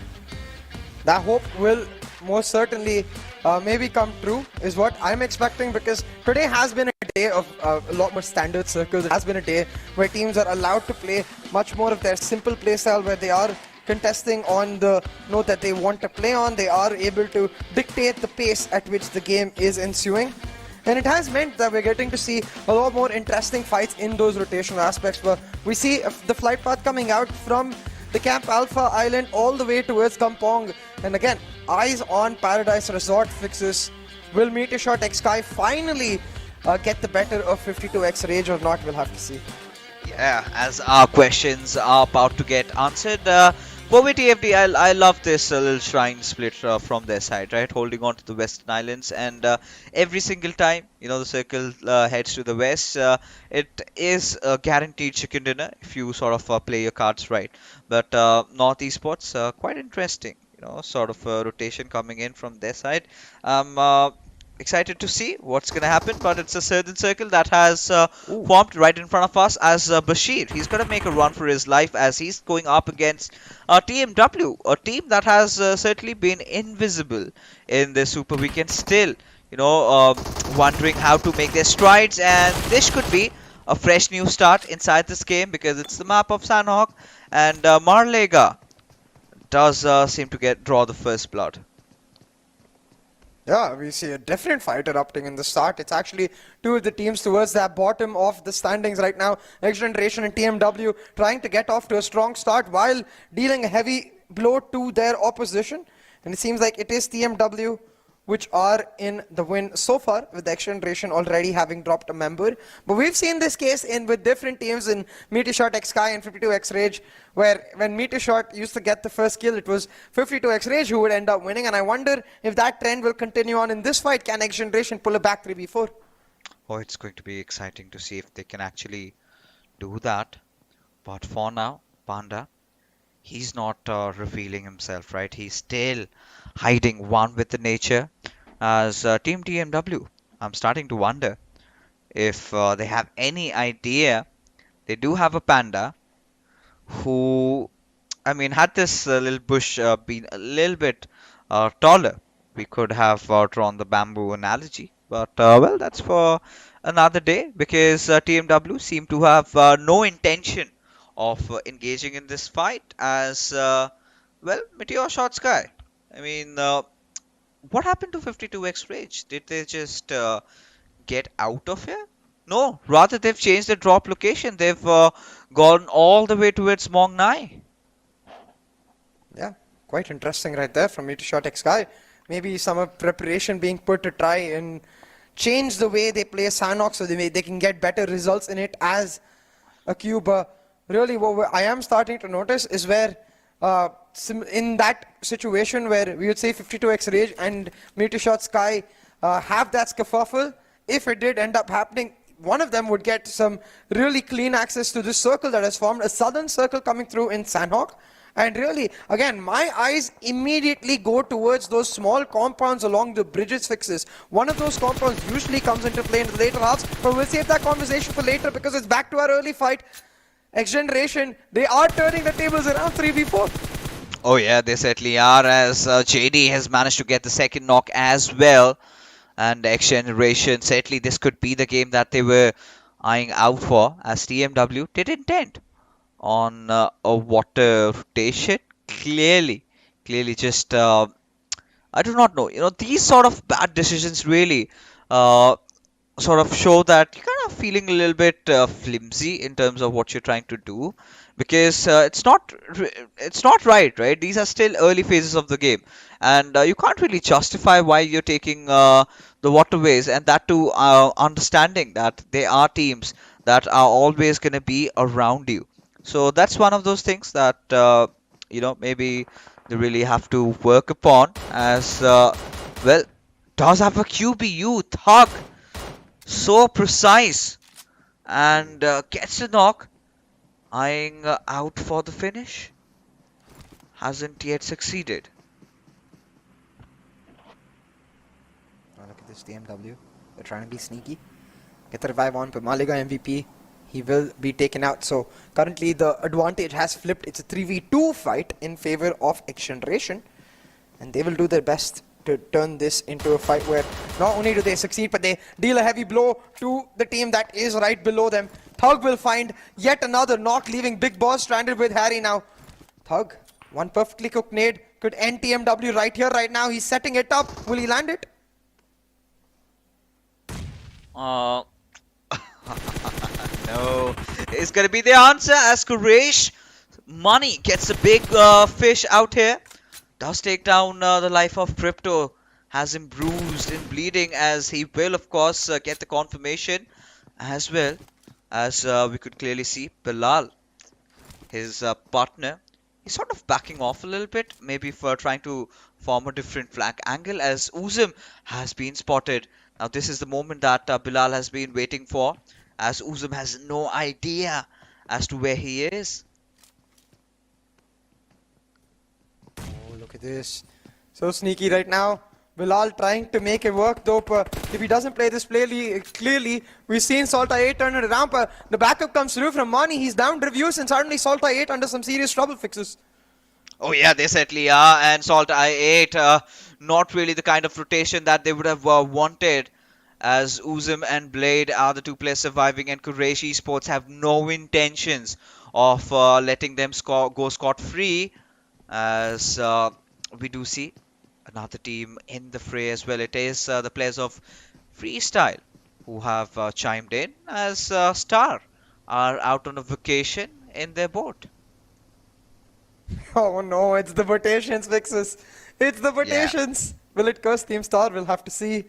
Right now though, it does seem to be the case where Team Star in general should be safe temporarily. But for how long, we'll have to see. Now, a lot of the teams are concentrated actually around those bridge areas, trying to get some early control of the compounds. So it does leave the edges of the circle quite free, which makes it unlikely that we're going to see any other fights erupt anytime soon. Teams just waiting for that next circle to come through before they start contesting with each other. And such has become the trend with Pakistan starting to get a lot more clean and cautious with the way they take the fights. Oh yeah, it's gonna get really interesting head on onwards, but XGeneration did get the better out of Team TmW, who certainly felt a lot lost, right? Because, you know, at such a higher stage, you're not supposed to do things like this, right? I mean, if you're trying to jump around, try to, you know, have fun, just splash around the waters, you're bound to get finished off. And TmW really needs to work out on that, how they position themselves and how they move around through the circle, as SALTxi8, a very gloomy start. And it's sort of a back and forth story, right? One game, they get a top 3 finish. The next game, they completely just get eliminated early on. So still, you know, trying to find a good rhythm that they would ideally want with this circle sort of rotating down south. I really like Team Magnus's position inside the zone, but my eyes are searching out for Team Star as to where they are. Yeah, not seeing Star. They are somewhere in the water, but not on the southern side. Well, so clearly maybe taking damage from that circle. But oh, look at this fixes. Number one, this airdrop is in the middle of land, so clearly accessible by every team. And number two, it's got one of your favorite weapons in it with the MK14, so it's going to be a valuable airdrop for whichever team can pick it up. And the way it is situated, looks like Quantum Rage might be that team. I mean, the only problem with MK14 in this map is it's too loud.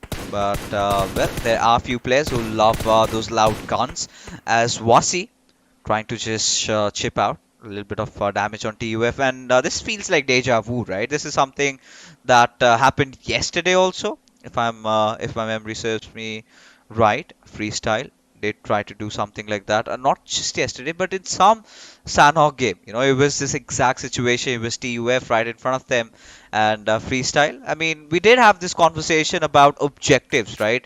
How are you going to benefit objectively even if you get a knock on one of those players? You cannot really push head on while you are doing that.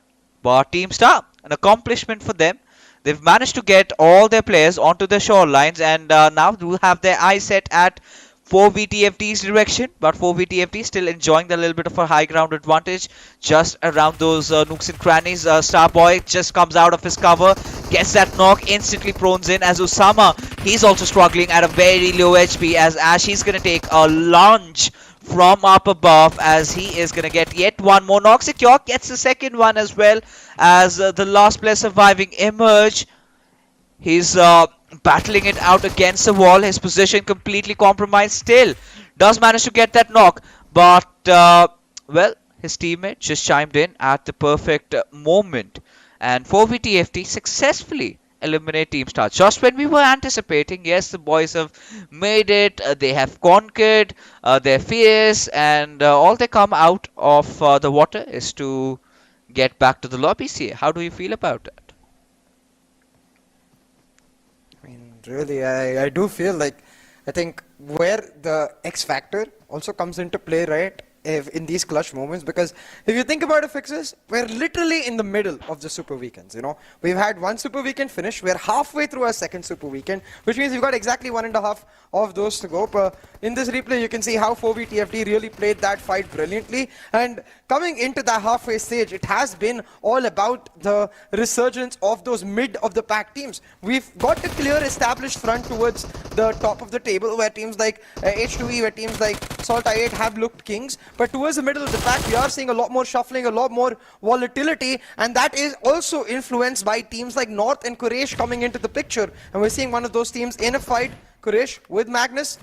It's actually Mom2 who finds that first knock. Oh yeah, as Respect gets taken down, it is going to be Bilal, as Quraysh have their eyes on the prize, as they are one after the other just racking up kills, as Cairo, he's trying to put a standoff around that western side. A duel along against Bilal, as I do see Adil. He's just jumping around, thumping fist in the air so that he does not really give away the footsteps. A recent glitch that you could say in the Matrix, which has really been capitalized by a lot of teams, as Adil gains a higher ground against Bilal, spots his head, should connect the nade, but it is Bilal, on the contrary, who does a massive chunk of damage. How? Yeah. And really, how we've pondered this so many times with fights going the other way of what we expect, right? Like yesterday we saw Crypto turning around on 1v3. Just earlier in the day today we saw XGeneration turning it around on TMW. And it looks like for a second Magnus had the chance to make it happen for Mani. Comes in clutch, he finds Mom2. And now it's down to SardarJi to heal on up quick, support Mani in his pushback, because you can say Bilal, he's stranded in the middle of nowhere. Cairo will be able to get back to full HP, and backed up by Adil, Magnus will look to make the charge to take out Quraysh Esports and get to their fallen man in Mom2. Oh yeah, it's going to be really interesting to see if Cairo can drop those important smokes out there, as it is very much needed. As Adil, he's going to be the one who is going to do the supporting job, as Quraysh Esports, they might be susceptible to fire from their backlines.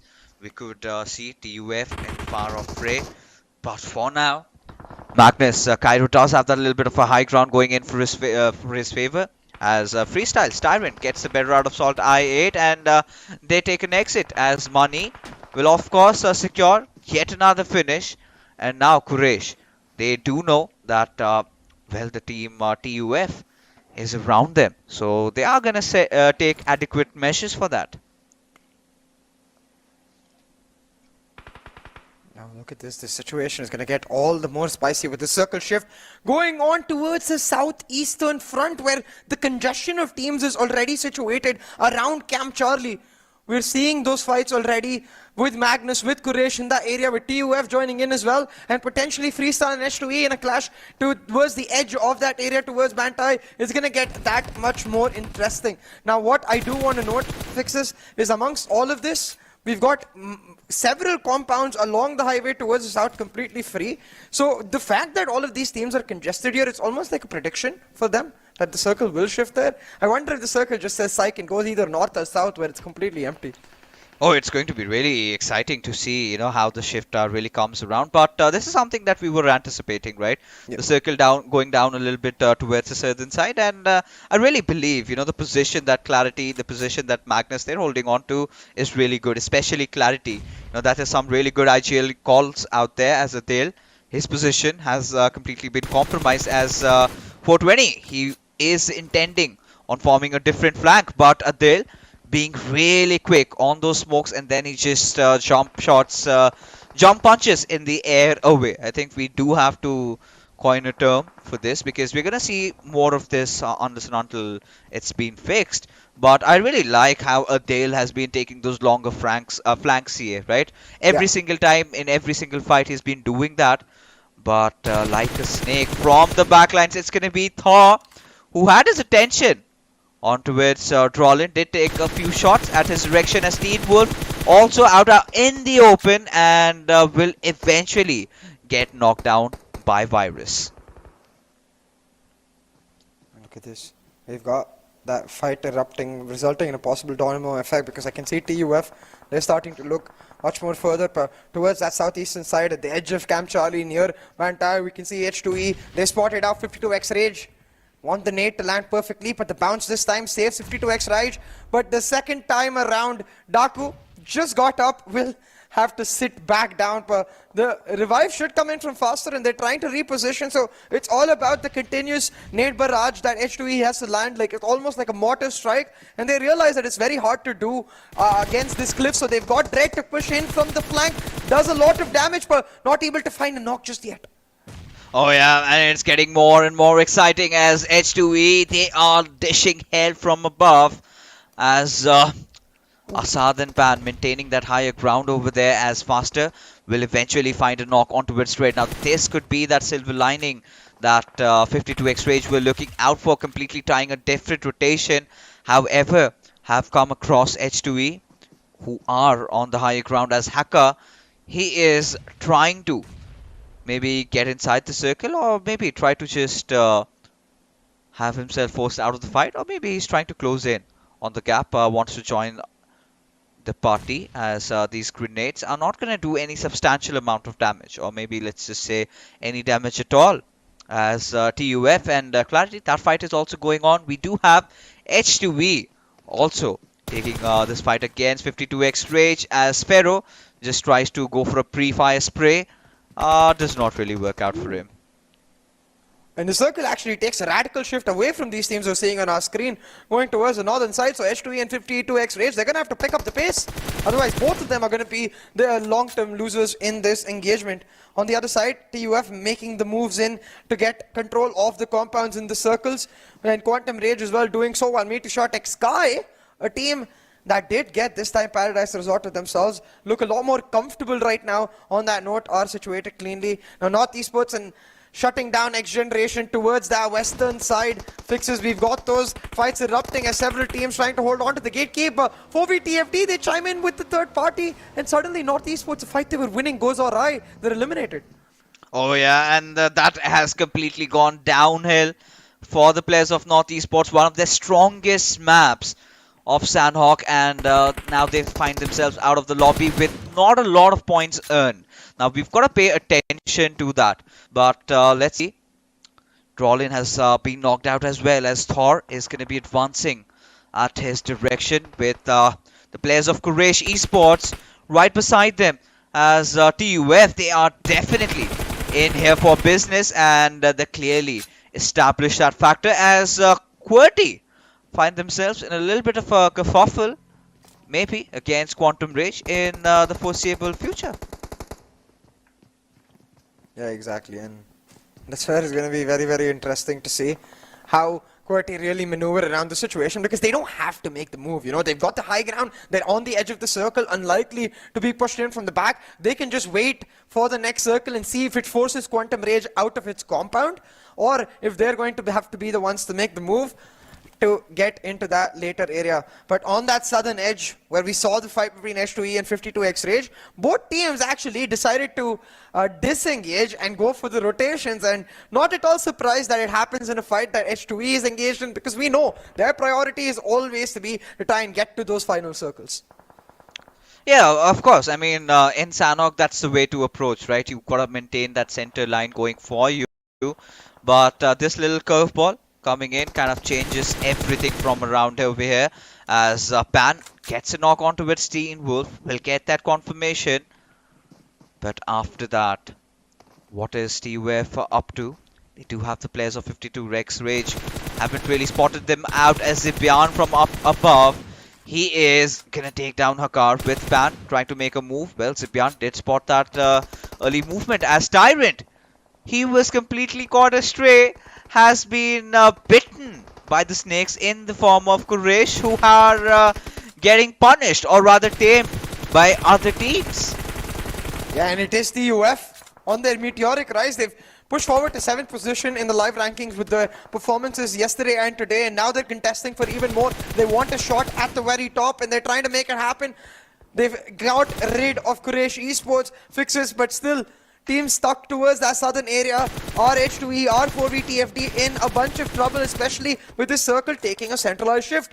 Now, we talked about how few teams had that compound control, and it could have been either MetershotxSKY or Quantum Rage with the long-term benefit. With the way the circle has shifted, it certainly looks like Quantum Rage are in an amazing spot to try and bring back the power we've seen. They're in the 4th slot, but only on the basis of the Super Weekend 1 performance. They've barely managed to scratch the surface of their potential in Super Weekend 2.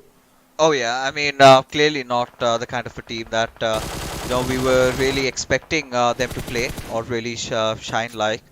But for now, Destroyer, he's gonna try and get himself inside the circle as Pan will find that knock, a very important one at that onto its Virus, as Destroyer does spot out Leon as well, but it's gonna be Edgar who's gonna get that knock and the finish. Now you cannot really hide from two different directions, right? Can you? And 4v TFT taking the brunt of that as Team QWERTY decide to head a little bit south as Asad is going to come in at TUF's direction. Adil providing cover fire for TUF, but Joker's not going to survive for long as it all comes down to Edgar going in on a 1v1 against Pan. Edgar not really having the best of HP, and the circle really eating away his life as he gets knocked out, as Pan still finds himself in safe contention as Thor will be losing out on his HP as well. And TUF within a few mere seconds they've been eliminated, just when we were thinking that they were having such an amazing games here. Yeah, exactly, within a mere few seconds, like you said, and really showing us the volatility of the way the circle is positioned because of so many teams surviving. One fight resulted in one too many. It was a third party on third party on third party situation where TUF eventually did fall down. Now, amongst all of this, the only team that has managed to remain 4-man strong is Quantum Rage and MetershotxSKY. But given the fact that Quantum Rage have this really important part of the circle in that compound, they look strong. But our last match's MVP, Ash, he's right behind him, Fixes. I wonder what role Ash could play in Quantum Rage's circle right here. Oh, it's going to be really interesting as to how this lad is going to perform.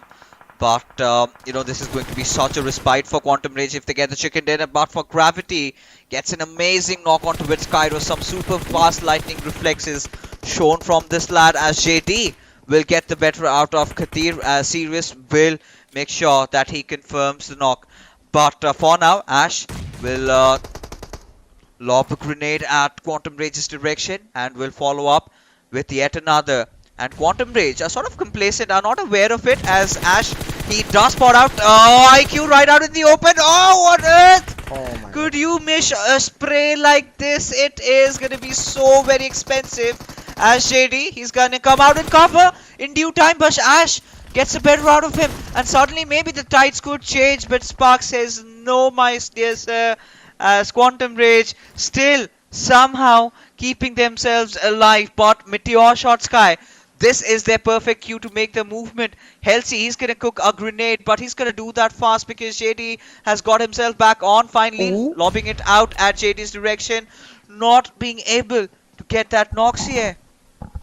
Oh, and really such a nervy situation right now as the nade comes in from Quantum Rage inside, forces SALTxi8 back. It's all the fight for these houses, and amidst all this, QWERTY, they've escaped untouched. They eliminated the 4th team in this lobby. They've got the southern edge of the circle, and they're watching the fight erupt between these two teams in the compounds. Though Quantum Rage, they're thinking on multiple fronts. They've got serious to move ahead of this fight and get into the circle, and they're lobbing those nades continuously at MetershotxSKY while shutting with serious shutting down QWERTY on the side. It does look like the resurgence of the Quantum Rage seems to be online as Surely, MetershotxSKY, they're going to have to combine with QWERTY to pull off a miracle. But Quantum Rage, they're not even going to allow a chance of it from happening. Taking the fight on both notes and winning it so far, but not for too long. A huge nade from Kian.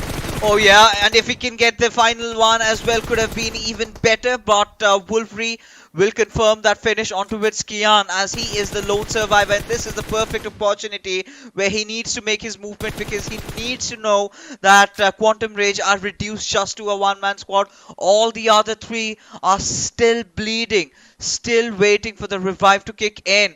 But at the same time, Wolverine, understanding the fact that he is inside the circle, is gonna leave things at chances, because now this sort of has become nigh impossible for Wolverine to clutch it out. You know, he should have capitalized, he should have taken his chance, he should have gone rushing in, should have applied that little bit of an extra bit of pressure, as now his position completely compromised, but still manages to get a knock onto it JD, as two more players remain for Quantum Rage, as Wolverine will get eventually finished off, and finally a huge resurgence coming in for Quantum Rage, a much needed chicken dinner, finally getting themselves back to the fourth spot, and 23 points is what has come out, and well, Quantum Rage, now they will be breathing a huge sigh of relief.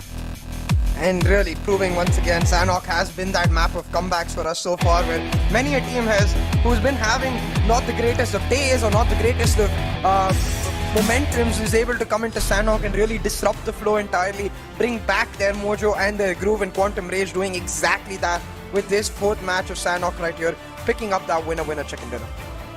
Yeah, I mean, of course, along with that, those extra $500 is certainly gonna help things out over here. But clearly, again, one of those games that Quantum Rage finally understood the fact that you know, getting back to their old playing style, right? This is typical Quantum Rage. Hold on to a compound, let the other teams come, and they're really very good at the defensive plays. But for a few moments, you know, it looked really nervy, especially towards the very end, when they found themselves amid so much action, and somehow every single time they sort of got out of that situation alive. And for that last moment again, you've got to start thinking, right, whether it was the right choice from Wolverine's side to sort of take a defense stance, because either ways, you know, had he taken the push, CA, what could have gone wrong at the maximum, right? He would have ended up being the second position team. But we're going to talk more about Team QWERTY and, of course, Quantum Rage, but after this short little break. Go!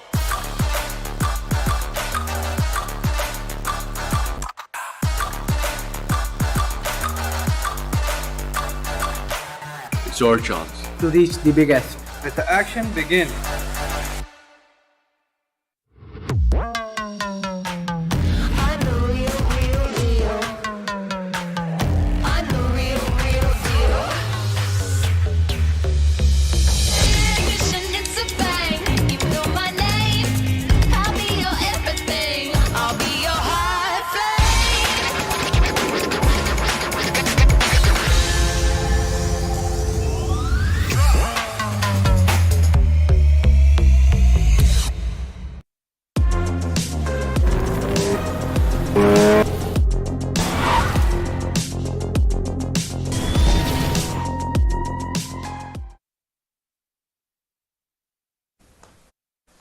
Well, ladies and gentlemen, we are back after the short little break. Of course, you did take a look at the magnificent Oppo F21 Pro, as it is going to be launching out on the 11th of April 2022, and you might want to get your hands at that. But quite an interesting game of Sanhok. A Southern Circle is what we had, and I really knew it was going down south, because a majority of the zone had already taken that southern island in its behalf. So of course, in that sort of a situation, Quantum Rage really anticipating the zone perfectly fine, making the right rotation, working out for them, and IQ gets to be the MVP.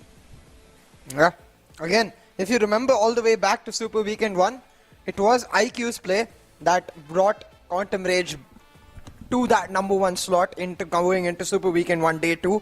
It seems like it is IQ's MVP performance here that will bring back the resurgence of Quantum Rage. Is it a one-game affair? We'll have to see. Usually it isn't with Quantum Rage.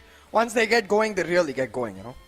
Yeah, I think this should be the start of their comeback, right? Again, Sanhok, one of those maps that, you know, I'm not gonna step on the gun right now. I'm not gonna be calling the shots that, yeah, this is where we are seeing Quantum Rage, fight their way back to glory, right? Because this is not. They have to be consistent in the map that is played the most. That has to be Erangel. But as we take a little bit of a look at some statistics, clearly shows that Quantum Rage had been the better team in terms of their elimination, their knocks. It is just Team QWERTY who found themselves in the midst of a lot of fights, pertaining to which the 1280 damage receive points is looking justified. Yeah, QWERTY really caught in multiple situations, and combined with the fact that they are, of course, playing today as a three-man squad. My point again comes back to that idea that you were talking about, that in that 1v3 situation, I really wish they'd gone for the fight. Not much to lose, really. And maybe a lot to gain. But either way, Quantum Rage, very, very well done. 5 eliminations, 5 knocks for IQ, just beautifully done, and supported by Sirius, who made the aggressive moves, who did the initial chip damage, you know, to allow IQ to be able to finish it off. And clearly showing us that Quantum Rage, they're not done just yet. They have a lot of gas left in the tank. Oh, they surely do, right? Quantum Rage, one of those teams that was looking so explosive in the first few days of the Super Weekend #1, and then we suddenly did witness a steep fall, and was looking a little shaky, but still they have themselves in contention, and this 23 points are gonna keep them up and running, at least in the battle of securing the top 3, right? One of the contenders now at the 4th spot, as things are starting to get a little volatile. Because if you take a look at SALTxi8, again a bad finish, right? Just getting that 1 point. And MetershotxSKY, again, one of those teams that has been such an amazing squad, especially in the map of Sanhok. They were looking to be struggling today, as they got eliminated quite early on, CA. Yeah, and that's where, again, the talk about gas in the tank, right? You wonder, is it over for MetershotxSKY? Is all that momentum that they created from the league stage going to come to an abrupt halt on the day 2 of this Super Weekend? We most certainly hope not. I don't mind if they take almost, you know, a petrol break in match 5s, just have a mediocre performance just to come back strong in day 3, because I want to see that momentum really carry through. I want to see them pick up a chicken dinner, man, because while they've come so close to it so many times, they haven't actually got that chicken dinner yet, and it's better to do it in the Super Weekend, really grab that $500 extra for yourself. Yeah, of course, and you know, the only thing that's hindering them from taking that is the style of play, right? One thing we both have to agree to the fact is that they're playing way too aggressive, right? They need to notch it down a little bit, maybe 2 tempos under is where I think they could find themselves doing absolutely fine. Play somehow like teams like MetershotxSKY are playing, right? You do have the kill fragging potential. All you have to do is position yourself in a proper fashion, right? Every single time they find themselves in the most ridiculous of situations, as we take a look at Oppo F21 Pro moments over here, and this is not acceptable from TmW, to be honest. You know, at this point, you know, making mistakes like that, and the next knock, look at this, you know, as if, you know, Harry was just standing waiting to meet his makers, and XGeneration did say thank you with the open arts, as you know, Team Star could not do much either. Yeah, it looked like quite, I think, really died down a foot. And I wonder, I just have to throw this out there, is it the botation curse? Because Quantum Rage, they stopped the botation, they took up the chicken dinner. This time, we saw Team Star going for the botations. They instead got instantly shut down. Maybe there's a curse of the botations put by you on the map of Sanhok. Oh, that's a blatant accusation, CA. But yeah, I think that has to be true. Even I admit, you know, every single time we talk about it, one way or the other, you know, the curse somehow turns out to be real. For a moment, I was really happy that finally, you know, someone managed to get onto the shorelines completely unscathed, and then right after, they got eliminated, just wiped out from the face of the earth. But yeah, I think for Magnus, I think it has been a decent day for them. Not the best of the team, but not the worst either, right? They've found themselves in the thick and thin of thins, and MetershotxSKY this time, you know, avoiding that early collision against 52 X-rays, who changed their drop location towards Mong Nai. I think Team MetershotxSKY, they really did enjoy that Paradise Resort all to themselves, and they're gonna be really happy about the fact. But I really like this little opening coming in from IQ, right? Getting their knock on the most dangerous player, and it was Wolverine to the very end, where he should have really capitalized on that situation. Clearly did not, and had to deal with the brunt of it. Yeah, really, and I think we'll have to see where these teams are able to build on this, especially Quantum Rage, or teams like Magnus, who've had a much better showing today, and they've been able to really solidify their spot in the top 5, top 10 area. Similarly for TUF, a mediocre performance here, 7th, but with 4 eliminations, looking much stronger than they did in Super Weekend 1 altogether. And of course, this does mean it has to come at the expense of few teams. So far, it has been mostly TMW in every single lobby, but in this particular one, SALTxi8 and Star joining them quite early. So we'll have to see. Will we see that somewhat of a resurgence from TMW in the way MetershotxSKY made it happen in the last match yesterday? Because I think they really need it, man. Otherwise, they're going to get stuck in that bottom of the table fight with 3x Esports, and that's not an area you want to be going into our 3rd week. But you know, they've got to start off with baby steps, right? And one of them has to be fixing how they really make their positions during the fights. You know, the decisions that they take, that is stay away from water. At least in those early phases, there was no need, to be honest, getting yourself down to that situation, right? Because you are prone to so much fire. But as we take a look at well, MetershotxSKY is still climbing up the ladders, made it to 195 as Quantum Rage. They are going to be joining the race for the 3rd spot against Team QWERTY, who seem to be holding it at 234 points. Now, QWERTY and Team H2E are not far behind, but SALTxi8, they are leading the charts by quite a huge margin, as Magnus Esports, yeah, they are slowly creeping up, getting to the first half of the table. Team Star also being one of the really good performers this time that we do have. But talking about, well, teams like Freestyle, clearly, you know, sort of breaks your heart, especially watching them in the bottom half of the table. And, well, that's a reality check. Maybe I think that they need it. Yeah, and if you go further down the table, North only 3 points away from Red Side right now, will be able.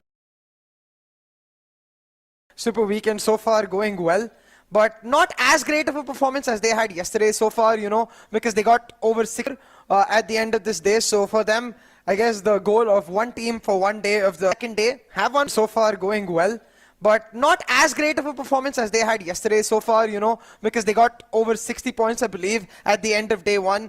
Right now, just 22 points in this 2nd day. Have one more match. If you can double that right there, does look much more of a decent performance. But I think for them, even if they don't get a great performance, as long as they're able to pass Regicide, they will like, hey, okay, one day, one team, and day 3 will try to take 2 in a go and take FMX, R3D, and Grounders at the same time. Yeah, in fact, you know, if you talk about the teams that are kind of fighting the bottom half of the table, right? One thing for sure that North Esports have sort of lost that run of form that they showed in the first day. They were absolutely going ham, right? As if they were playing like they had nothing to lose. Now, this is where you would want the veterans, the old dogs like Zameen to step up for his team, you know, make those important, crucial decisions, make sure that his team finds himself in a good position, because when you do have a really good spot, your chances of getting more finishes sort of increase sharply. So that is something that Zameen needs to keep in mind. North Esports, yes, we do know the fact that you love your kills, but yeah, you could certainly get that. You need to apply a MetershotxSKY as a mantra, because you know, they've been respecting the circle, making the right movement at the right time, finding themselves good cover, have certainly established themselves as one of the best teams in Erangel. As we take a look at the map chance, and SALTxi8, Clarity, H2E, all the big shots being present over here. It's the top 5 of our table once again. SALTxi8, QWERTY, MetershotxSKY, Quantum Rage, and Clarity in that top mark, really contesting in what has become, of course, our standard map going through. The question is, can MetershotxSKY really continue to extract value with that mantra you mentioned and continue to win in Erangel again and again and again. They've done so in the last 3 ones back to back. Will they make it 4 out of 4? Quite unlikely, but hey, why not? I mean, if they do, then I think we are looking at a potential record being created, because that has never happened. And I do not know. They've already gotten that hat trick of getting 3 Erangel chickens, but the quad, it's going to be really interesting if they can manage to do that. But I think, you know, considering the way they've been playing, I think the pressure has sort of been lifted off. They're playing all their games quite meticulously. They are making the right call outs, and steering off of harm's way all the time has sort of really worked out for this squad. I'm gonna really expect, you know, how they're gonna perform. And SALTxi8, again, we've seen them get back-to-back you know, top 2 finishes in the maps of Erangel, and you're gonna be starting to wonder if they're gonna end up with a chicken dinner maybe in the final game of the evening. Maybe. I think really SALTxi8 have shown that, right? They might turn off for a map or 2. They might get picked off early for a map here and there. But when it comes to ending the day off strong, when it comes to maintaining their spot as the kings of the hills, well, there's a reason they're crowned that king stature. There's a reason that they're able to consistently able to hold on, because honestly, when you look at it objectively, that's the hardest thing to do. Like, getting to the top, not as hard as holding on to that top mark. And look at that. Which player was that? I'm actually curious. I saw 5 being shown by one of the players. I think that means 5th chicken dinner. There are a few teams up for contention in that regard. I wonder if it is which team is going to come out. I know 2 of the right off top of my head for contention of that is SALTxi8 and MetershotxSKY. And those are the teams we're talking about right here going into Erangel. So I wonder if they can make that 5th chicken dinner happen. Oh yeah, it's going to be really exciting, as for one last time today we are going to be taking up the skies, and this is going to be such a ridiculous flight path trajectory, especially for the likes of you know, Quantum Rage, QWERTY. Then we do have XGeneration also heading towards. They're gonna have so much trouble, right? So it's gonna be really interesting to see if they do have any plan B or plan C, so that you know, they have a decent time out. And indeed, it feels like XGeneration do have it. But TUF still sticking to that little hospital, Western Georgia Paul City area. They're going to be dropping off at their desired drop location along with Team Clarity. But it's going to be interesting as to how Team TmwEsports are going to be heading towards school, and it's such a huge respite for them, right? Considering the fact that you know, teams like FMR3D are not with us this time. So you know, this is where they are getting that breathing space to find a lot of route, find some freedom around that centralized part of the map. It's going to be interesting as to how TmwEsports can capitalize upon that. Because had FMR3D been with them in this Super Weekend, the things could have been way different here. Oh, most definitely. And I will say, in that regard, talking about things being different, right? Like yours is the mutation curse, mine has been so far. All the match 5s I've casted result in some sort of ridiculous circle. Yesterday we saw where most of the circle was in the water towards the end. This time though, our first circle, quite standard in its regard, looks like it might end up being a Rozok circle, but we'll have to see. Will the curse continue? Do we get more ridiculous shifts here? Oh, of course. I mean, I really want this circle to end up at that little island that we have on towards the western side of Rozok. Now, if we get to see that, I do not know what I'm gonna do. I'm gonna maybe just go bald if that really happens. Oh, and let's make it happen. That's quite an outrageous claim to make, but let's see. You know, it's been a while that we have seen a circle heading on towards that little island, because it kind of completely changes how you approach the game on a whole different level. As now, taking a look, nothing much is what we're going to expect in the early phases, as it is 52x Rage and Freestyle right beside each other, but have no intentions of engaging pretty early on.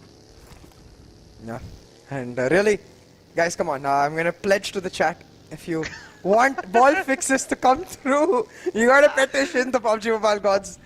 Get us to that island at some point or another from this map, and maybe we can have ball fixes truly come on. Right? This is the point. See, this is where I start hoping that it does not, right? I mean, it's too early to get bald, but I do not know why I spoke that, but Because it's quite unlikely. It's quite unlikely. it's quite unlikely, yes. But it has happened in the past. Now, what are the chances? I do not know. I'm not a mathematician to be drawing it out. But yeah, for sure, with the way the game has been panning around so far, of course, nothing much happening, right? It's everyone just looting, no one right poking now, each 52 other's XGeneration business. three star teams we were talking And about towards the X Generation southwestern and edge. Clarity, we Both could in see a some 2-2 early split. sparks flying if they've done their We'll just research. focus on They getting the should early know routes, getting the that, early two of the players vehicles. of Clarity Maybe drop catch off each over other there. on the Now, a rotations. 2v4 Maybe Magnus is is able to play a role certainly too. one of those And it's odds really a that menage I'm throw willing to in go that in area, and take a fight. similar to the way it But I is think around X Georgopol Generation have, and different plans in Hospital as well, with XGeneration, Clarity and TUF situated, and potentially TMW to come in. Now, I do see a small change for TMW. We don't see Khan going for the shooting range drop anymore, much closer to his team and much safer in that regard. So I am glad that they're not taking unnecessary risks, because as we talked about, for them, they really need to make a stand right here, right now. Well, I mean, ladies and gentlemen, looks like CA has faced some technical difficulties. He's going to be with us in just all a of wee these while. teams drop out. It's also going to come down for to that bridge TmwEsports, control. it's going to Sandals be to so snooker important. drop for This one SALTxi8. little game. Oh, you're there. Oh, I disconnected. Oh, CA is back? Is he not? I mean, it's so confusing. CA, are you there with me? I thought you were disconnected, Fixes. So a bit of tech issue right there going on. Yeah, I Not believe sure. so.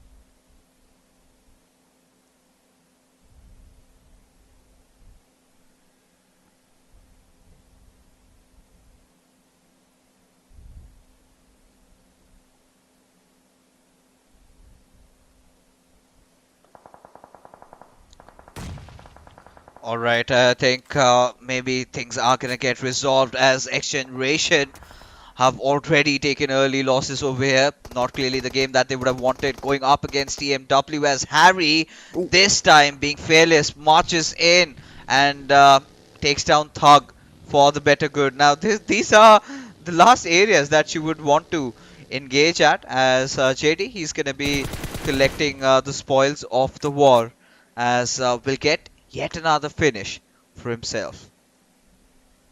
Again, at the same fight we saw in Sanhok Fixes, XGeneration and TMW clashing quite early, and it looks like it will be XGeneration once again taking the better of that fight. TMW, they're left stranded. I believe only one player remaining, trying to hold it on for his team. Now, you can see XGeneration, they're trying to move around in a flank, shut down TMW nice and early. And actually, in that regard, TMW have got all 4 players back, I guess. Revived, none of them finished. I'm actually kind of confused because I only see 2 on the map. No. I clearly saw 2 of the players finished up. And I think it's going to get updated in just a little while, right? Technical difficulties, ladies and gentlemen. Some things that are not under our grasp, as Panda, he gets his eyes on Marlega and will just destroy the coop, and will get that third finish to his name as XGeneration. Just that one final player of TMW survives, and we've got to find out where on earth is Harry exactly. Well, he's not in any fighting contention, as JD, he is moving through the edges of the zone, trying to spot Harry out. Look at this. Harry, he's just gonna make a quick run for the money right here. At this point, it's all about securing whatever he can for his team. He was able to do so by taking out Bashir right here, but not much else really, as the rest of his team crumbled apart around him. So now Harry just focused on finding the rotation, trying to get into the circle, and it seems quite difficult. With the circle closing in, we will soon find out where that shift will end up coming on out. Will it be that Rozok standard shift that we are anticipating? Or will it go radical? Maybe go completely north and bring in shooting range or even Severny as a point of interest. Yeah, anywhere except that western Rozok Island, right? Anywhere other than that, CA. But XGeneration, I think it's a really good job to do, right? From over here, what they are really trying to establish is the fact that they're sort of making sure their backlines are cleared. There's no one that is going to cause them harm, and they're gonna move with the zone, right? As we speak of, the first airdrop does fall down, and it is the AUG along with a suppressor sniper. And that is not the ideal match that you would expect, but yeah, lately I kind of have been liking the AUG, especially in metas like this when you tend to spray with your M4. I really find it a little bit more easier to spray with AUG, and kind of have has increased. Now I used to hate this weapon, but now I do not hate it. I'm at that junction. I think really, as the meta has shifted, we're all developing new appreciation and new favorites. But I have to see the circle. It has shifted towards that northern side, actually, somewhat northwestern almost, bringing shooting range and the island into picture. But still too early to talk about where it could end up. But what it is not early to talk about is the demise of TMW. Harry still though holding on. He finds one knock, but not for long. Caught out in the stairs, gets knocked away, and Panda will be able to bring back his teammate. But honestly, the damage is done by TMW and Harry in that regard. They've ensured that the XGeneration at least lose half of their squad. So no squad getting away scot-free. But XGeneration, with that squad wiped away from TMW, they will be happy that they're at least able to get off to a decent start here. Yeah, I mean, losing out on 2 players, getting 4 finishes, I mean, not exactly the best trade-off, but it is still a good thing, right? You're still there, you're still fighting it out, you're still not out of the game, and you never know. But now, from here onwards, they've got to play it so much more defensive, right? Now, it completely makes sense as to why they're playing it around the edges, as we do see some traffic, a little bit of an inflation in the real estate prices around Rozok, as a lot of squads are starting to bank. What is he going to do? Where is he going to run? Where is he going to run is the question, but maybe Destroyer won't spot him out, and Maxi will actually get away scot-free. Doesn't seem to be the case yet, as Maxi is actually being like, hey, I want to get... Maybe Destroyer won't spot him out, and Maxi will actually get away scot-free. Doesn't seem to be the case yet, as Maxi is actually being like, hey, I want to get spotted out, I want to fight. No, Maxi, come on, you can't do that. And we just talked about this approach from MetershotxSKY, so aggressive. They see a fight, they take a fight, and it did work out for them in the league stages, to be fair. But at this point, teams... that one-dimensional playstyle can only go on for so long. Adaptability is key. MetershotxSKY have to see if they're able to make it happen, because Quraysh, they're going in for the rush. Adi secured the high ground flank on MetershotxSKY, and they're trying to shut them out, suffocate them in that small spot. But that's where you're talking about the experiences. I mean, coming into play now, he's starting to back up, forcing his team to spread out, not letting them be cornered in a small area. This is not a good spot either, because Amin is going to be susceptible from fire from the Rozok Hills if anyone has taken control over it and has a good decent scope. But what I was really shocked about was SALTxi8 also joining the party as the final player of Quraysh, as it was Sadaji. He was making his way with his buggy inside, to help his teammates out. But from the backlines, Uzum just comes out of nowhere, blows his vehicle up, and Sadaji just gets annihilated over there. But for Zameen, he's taking such a huge risk, because even if one of the players of Quraysh, had he been taking a third person's perspective, which I think Bilal is going to do in a wee bit while, but not really collecting these important bits of information, this could prove so fatal for the players of Quraysh, because now their attention has sort of been divided, right? Now they've got to deal with MetershotxSKY, they've also got to look out for SALTxi8, who are right at their tail. Yeah, and the way it will end up working out is going to be so interesting for these teams. Where will they be able to find the value in their move? Where will they be able to really come through for their teams and secure a really important part in the circle? NorthEsports trying to do exactly that by trying to shut down Quraysh, but Mani, he makes a quick getaway and trying to come to the backup of his teammates, because Adi and Bilal, they're in a nervous spot, but Bilal manages to get him out of it, shuts down Avenger OP. The backup is there from North, though they can still move in aggressively on Quraysh. Yeah, Zameen is trying to make sure that at least Avenger reaches at his direction safely. Instead, also finds a knock, just not on one, but also on the second one, as it is going to be money against the world. As i8 Crypto is shipping down the damage from the backlines, but no, NorthEsports completely unaware of Crypto's position. Suddenly, Crypto will capitalize on that and will take down Maxi, but is yet to confirm his kill, as Maxi is not moving a muscle, and sort of I'm forced to wonder why. Maybe he's made it to safe covers. Is that the case? Certainly looks to be the case. Yeah, he's got the revive through as well. So NorthEsports back to full strength. SALTxi8 though continuously poking, prodding, looking for that burst of damage. Won't come through just yet. NorthEsports are in that comfortable spot, but might come through with the circle coming in now. A lot of the teams concentrated around Rozhok, but the island is still in play. Fixes. Bot fix is still a possibility. Yeah, you know, that's where my attention was really. But it's still in contention. There could still be a chance that it goes down towards that island. And yeah, I mean, Pakistani reach in the final few games of Erangel have always blown our minds. If you all can remember yesterday, MetershotxSKY go towards the east, have to wave my magic wand. Oh, No, this ought not to happen. See, is there a way where we could just travel in time and change a few things? I mean, at this point, it doesn't seem to be the case. I see the next airdrop as well coming in on that island. It is just destiny fixes. At this point, the PUBG Mobile gods, they like the idea that brought up, you know. But we're going to come back to the fights that we have in place. A lot of teams situated around Rozhok. QWERTY being a daredevil right now, trying to run across the hills as they make the rotation happen, and they do so. Haven't taken any damage. Wow, QWERTY, okay.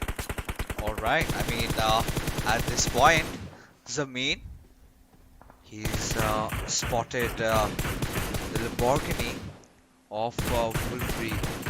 He's gonna see if Zameen could, you know.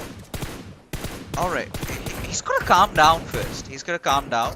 He's peppering down the shots in the wrong direction. Should focus a lot on those cars and should shift to single taps. But Crypto, he's got his eyes at Khatir.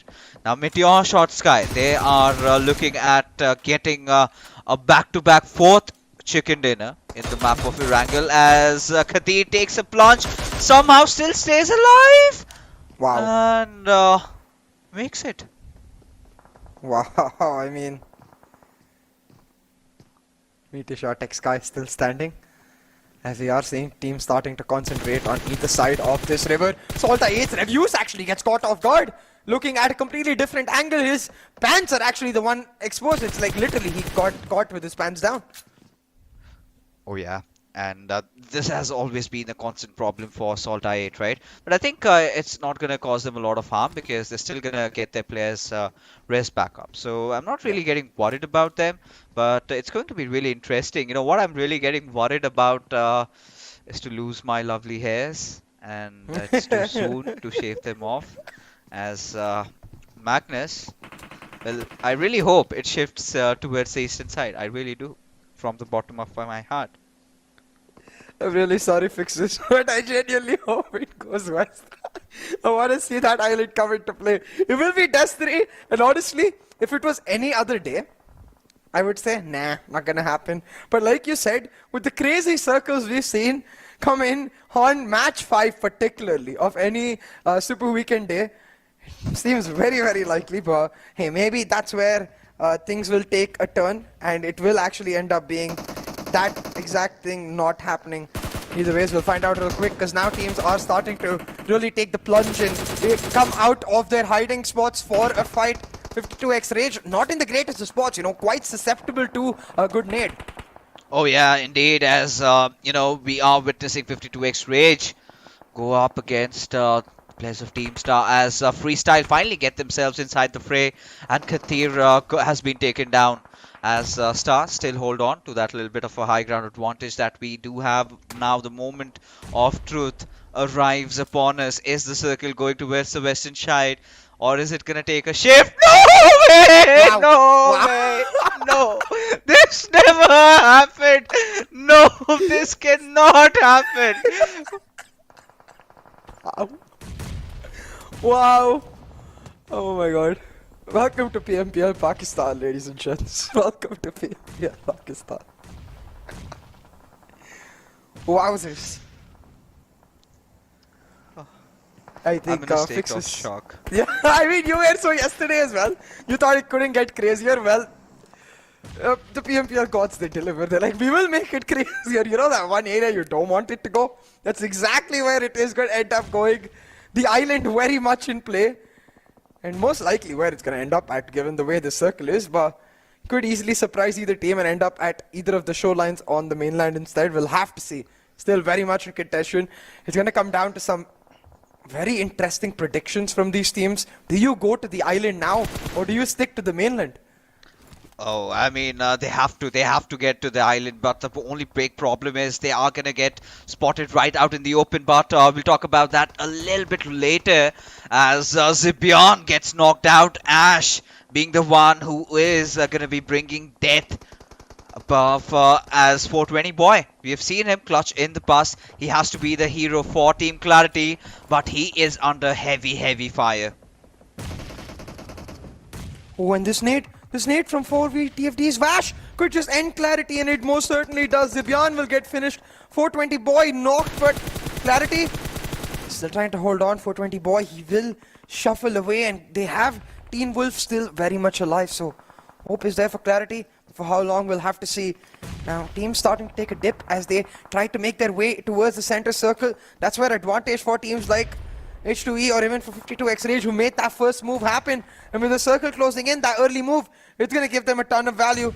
Several teams, though, getting caught by nade after nade as they're stuck in these ridges around Rozok, as coming out of it in the mainland, they don't have anywhere to go now. TUF, they take the brunt of the damage from Magnus. Looking to go down. 2 players down, 1 finish. Edgar left on his lonesome. Can he hold on? Can he survive? We'll have to see. But a similar story for Star as well. They're trying to move in, but they have no information. They're surrounded by smokes. Oh yeah, as right now for VTFT, they are being fired from every possible direction, but they're still holding on. A trench warfare is right in front of us as Team Star just go pouncing in at their direction, completely in through that murky smoke. As now God Fury, he's got to advance, but before that, Han gets that very important knock at Leon. But this is going to be the fact that he's going to try and push ahead as he gets yet another knock, and this time it's going to be Ash who gets taken down, just proning in, getting all the finishes, as Danny gets to be the final member of OVTAFT surviving. And look at this, 4v TFD is looking to capitalize even further by completely eliminating Team Star. They're going in for the aggressive push.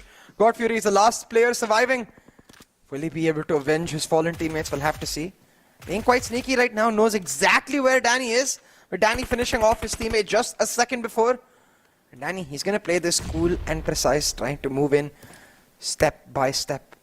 Osama, quite low. Can he shuffle on to God Fury? I think the revive most certainly possible. I think he's trying to set up the smoke to try and make it happen, and is doing so, and in the nick of time will start that revive on Osama. So Star, against all odds, managing to make this a 2v2. Yeah, I mean, he's the guy, you know, God Fury is the kind of a friend that you would want to have. You know, fighting with life and death just to get his brother back alive as Osama. He's gonna try and get himself patched up. A lot of lot of crates to loot from.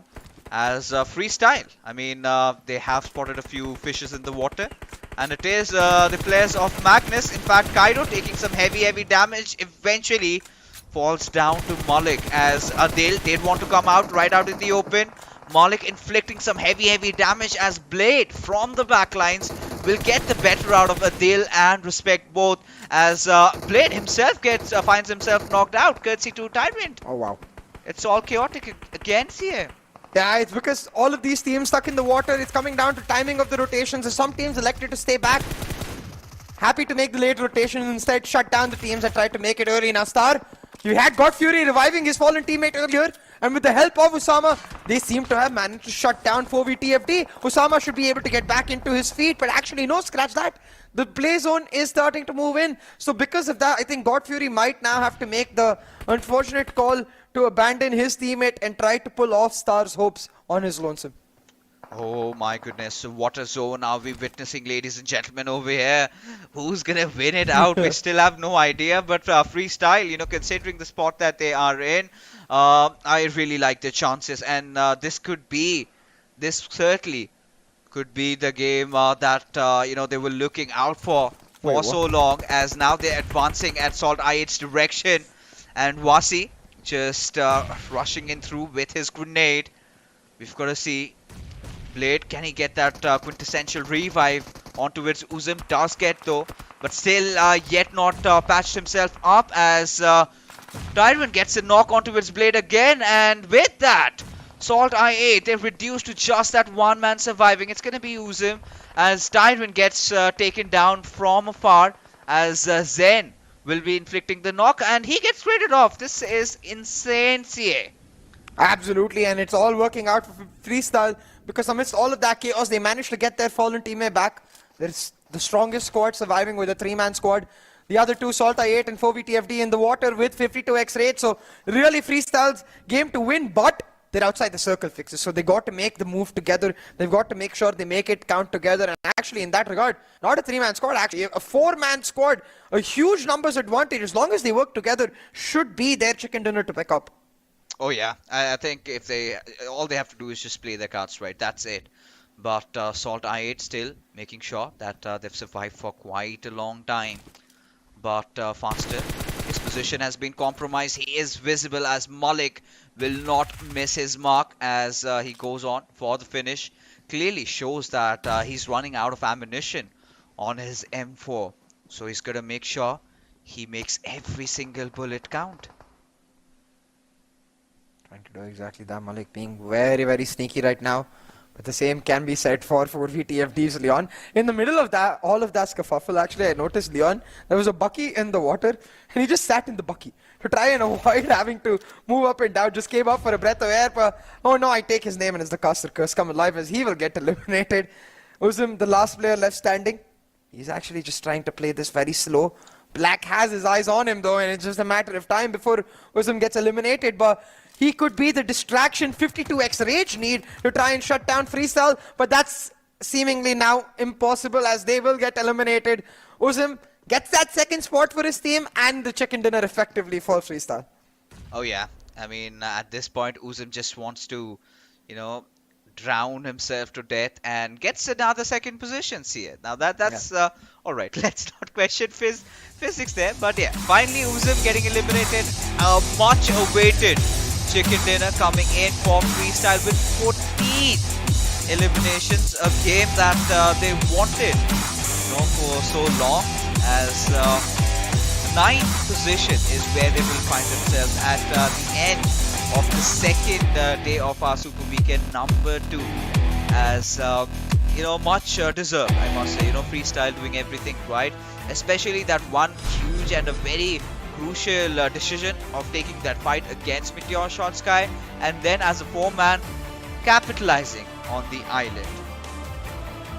Exactly, and doing so in quite a clean manner at the same time, you know, together with their entire squad. So lovely to see with our last 2 matches of the day. We see resurgence of these key teams. Quantum Rage coming back in match 4, freestyle now in match 5. It's making Day 3 starting to look like an intensely volatile affair. Honestly, any team could run away with it at the end of the Super Weekend. Oh yeah, of course. I mean, considering what we had to see, what I really wanted see was the fact that I wanted to see the teams that performed well yesterday to not have the same sort of a performance, right? Because I wanted some new guns to step up, and that is what has indeed happened. You know, the former stalwarts have stepped in for our freestyle, have managed to get a chicken dinner. We're going to talk about that, but after this short little break. Go!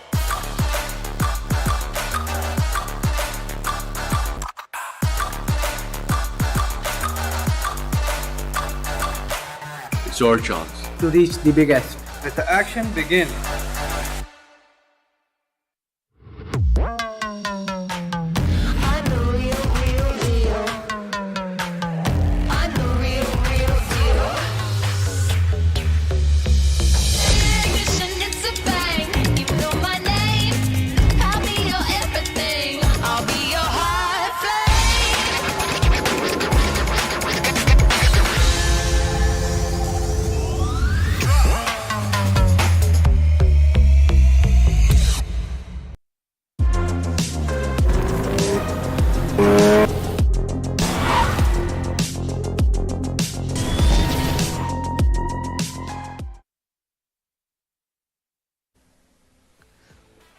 Wow, again that magnificent Oppo F21 Pro on display. And for all you guys, do not forget the date, 11th of April, right, is where you will find this phone right out in the stores up for grabs, and might want to take it before it gets stocked out, right? But yeah, I think we are here to talk about what really happened in the last game of Erangel, a bizarre series of events we did get to witness, as Malik finally stepping up, this handsome lad managing to get 7 elimination points for himself, and quite a deserved performance. Oh, 100%. Malik, I think most definitely, like you said, deserving of that MVP, and really a player that has time and time again proven himself in PMPL. You know, if you look back to Super Weekend 1, he was the player continuously clawing out points for his team from impossible situation. You come back to Super Weekend 2 here, where Freestyle looked like they're just done and dusted. It's Malik with the MVP performance to get them that chicken dinner. So clearly that star player so far for Freestyle in this PMPL Pakistan season. Oh yeah, I mean, clearly, right? When we used to talk about this new prospect, Wasi, Malik was sort of getting overshadowed, right? Yeah. And now finally gaining his rightful place, as eventually the league kind of kept on going, and at a certain point, you know, we kind of making these assumptions that Wasi might have started to fizzle out a little bit. So of course a lot to gain for that. You know, the player coming out, you know, his biggest strength was his you do not know how Wasi is going to play. So once teams sort of figured that one out, it was a lot more easier to deal with him. But for now, freestyle statistics clearly outclassing SALTxi8 in every single aspect. Yeah, and really for SALTxi8, it was just surviving till the very end, right? In that water, hoping that 4VTFD's player gets eliminated before him, and his prayers were answered, along with quite a few other many, as our ridiculous final match circle curse really continues. This time it is Freestyle who take advantage of it, and I would say in that regard, well, it's been really important for Malik to step up, because Wasi, he did a lot of that work in that early part of the table, really. But the fact that we can see the more experienced players come back, where the fact that we're seeing Malik really step up to the table, it allows Wasi also to play with a lot more freedom, knowing that he's got the backup necessary in terms of firepower in his team.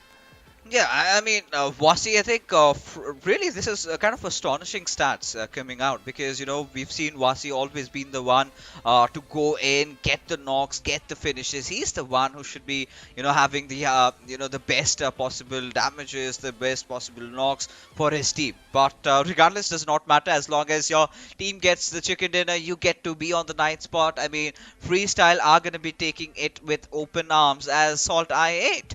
The curse of staying at the 2nd spot sort of continues this time, however, with 9 eliminations to their name, and they end up with 21 points. I think steering again far from the crowd, again bolstering up their position at the top spot.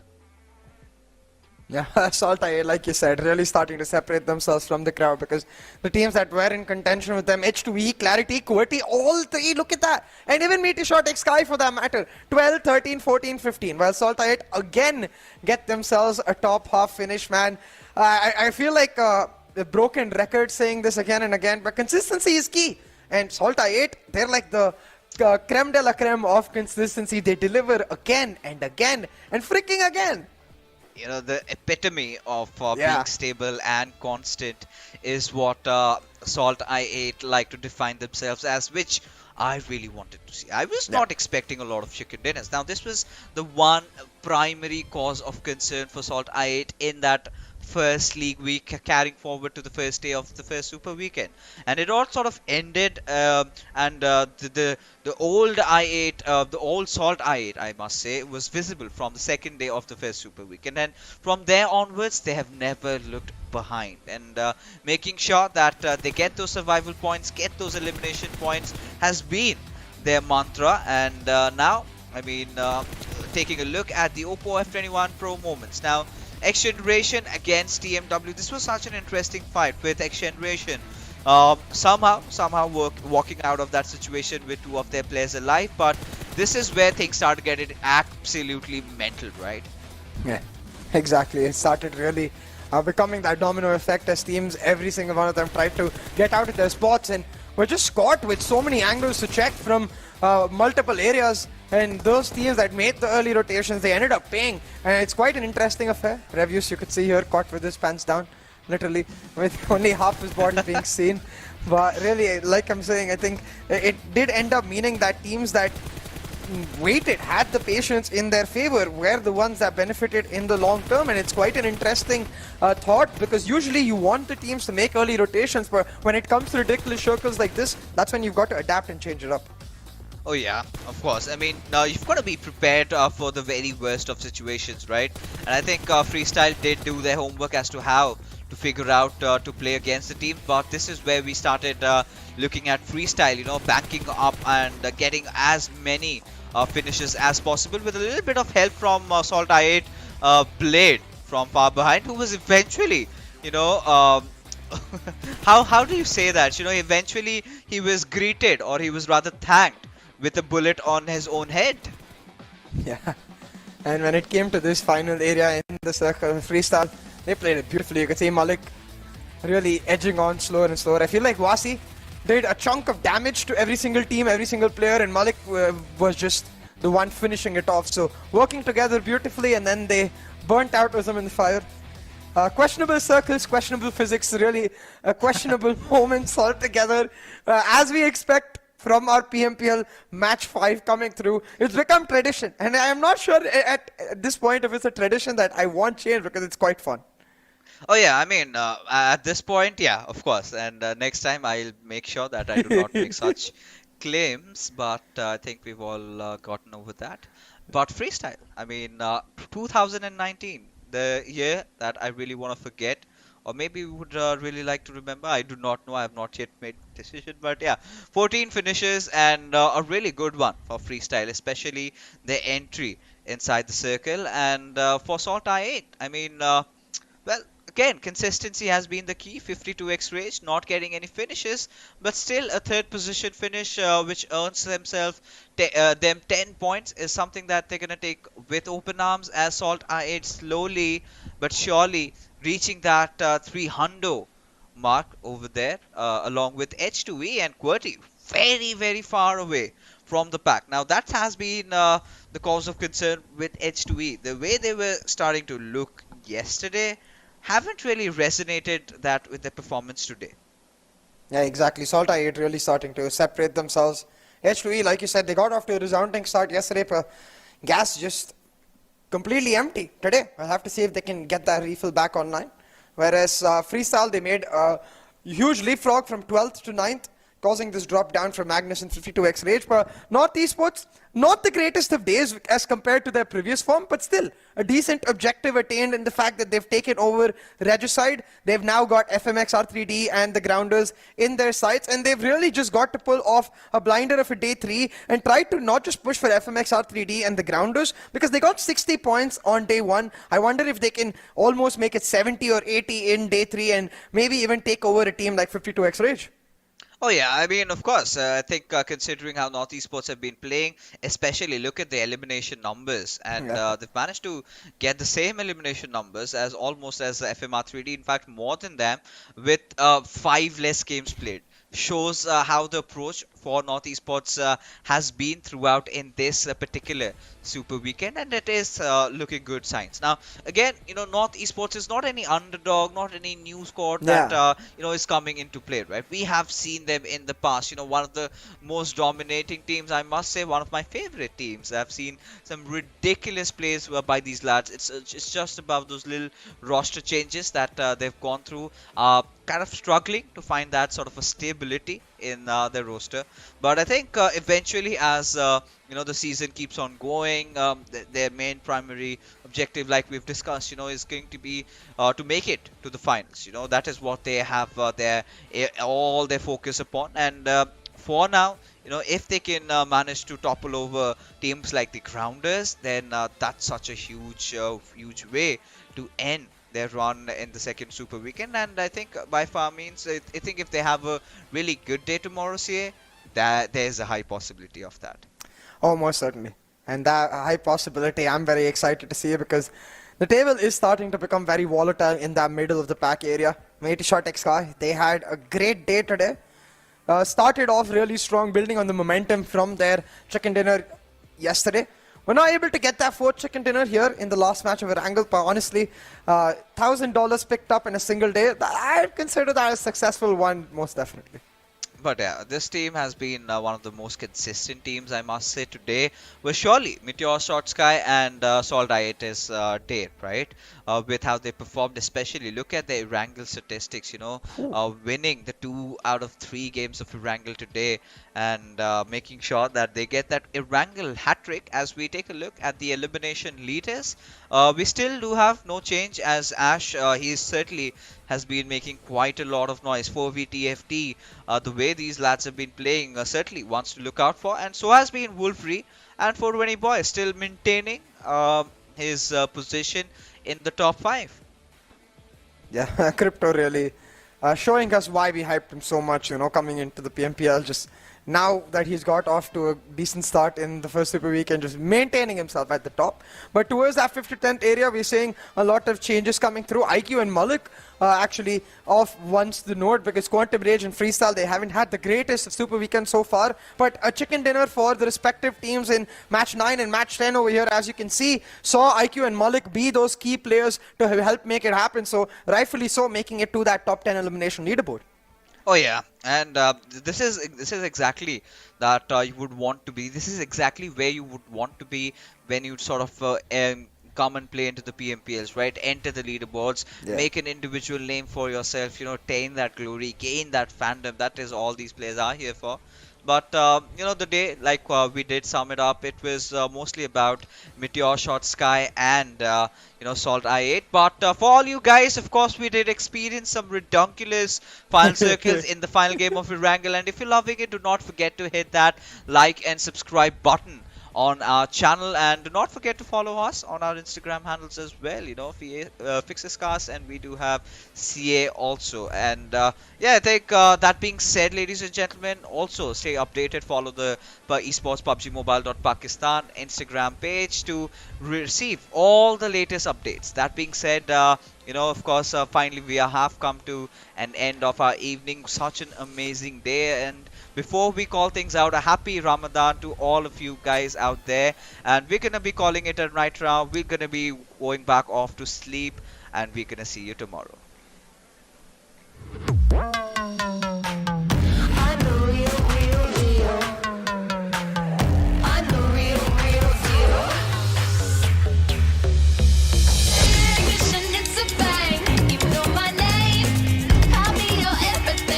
I'll be your heart.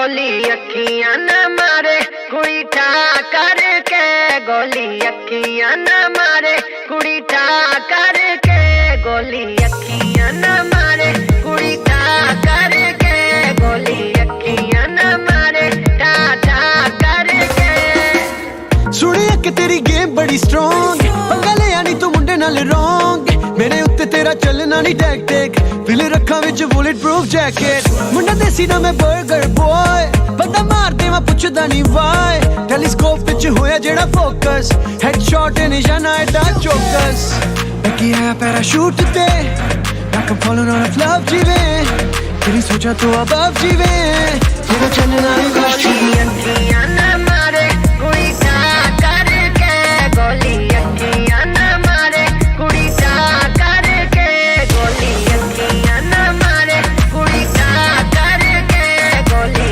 अखियां न मारे ठा ठा करके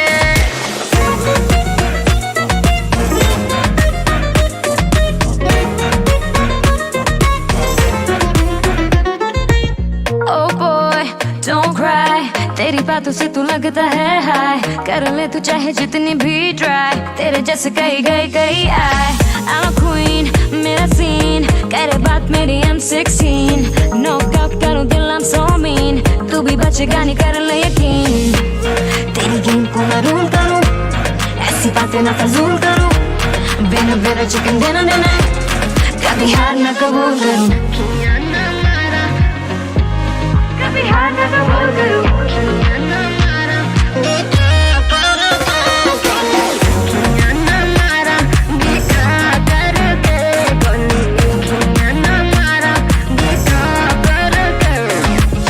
तेरी अखियां दी गोलियां भी सह गया तेनू लगेया कि तेरे ते मैं रह गया and you thought you knocked me out मैं तो समझ बंद करन लई बह गया एडा सौखा नहीं कुड़ीए हराना मैनू 10 साल तो मैं जानदा ज़माना मैनू मेरे लिखण दा एहो जिहा स्टाइल जिवें हत्थ विच पड़िया मैं PUBG मोबाइल चाचा लिखां गाने राउंड जिवें खाली करा गल सीधी करा ना ख्याली करा मेरा स्वैग देसी मुंडा मैं ओरिजिनल कदी फ्लैक्स कुछ बन के ना जाली करा बैकी है पैराशूट ते like I'm falling on a flat TV तेरी सोचा तो अब जीवे तेरा चलना नहीं वाली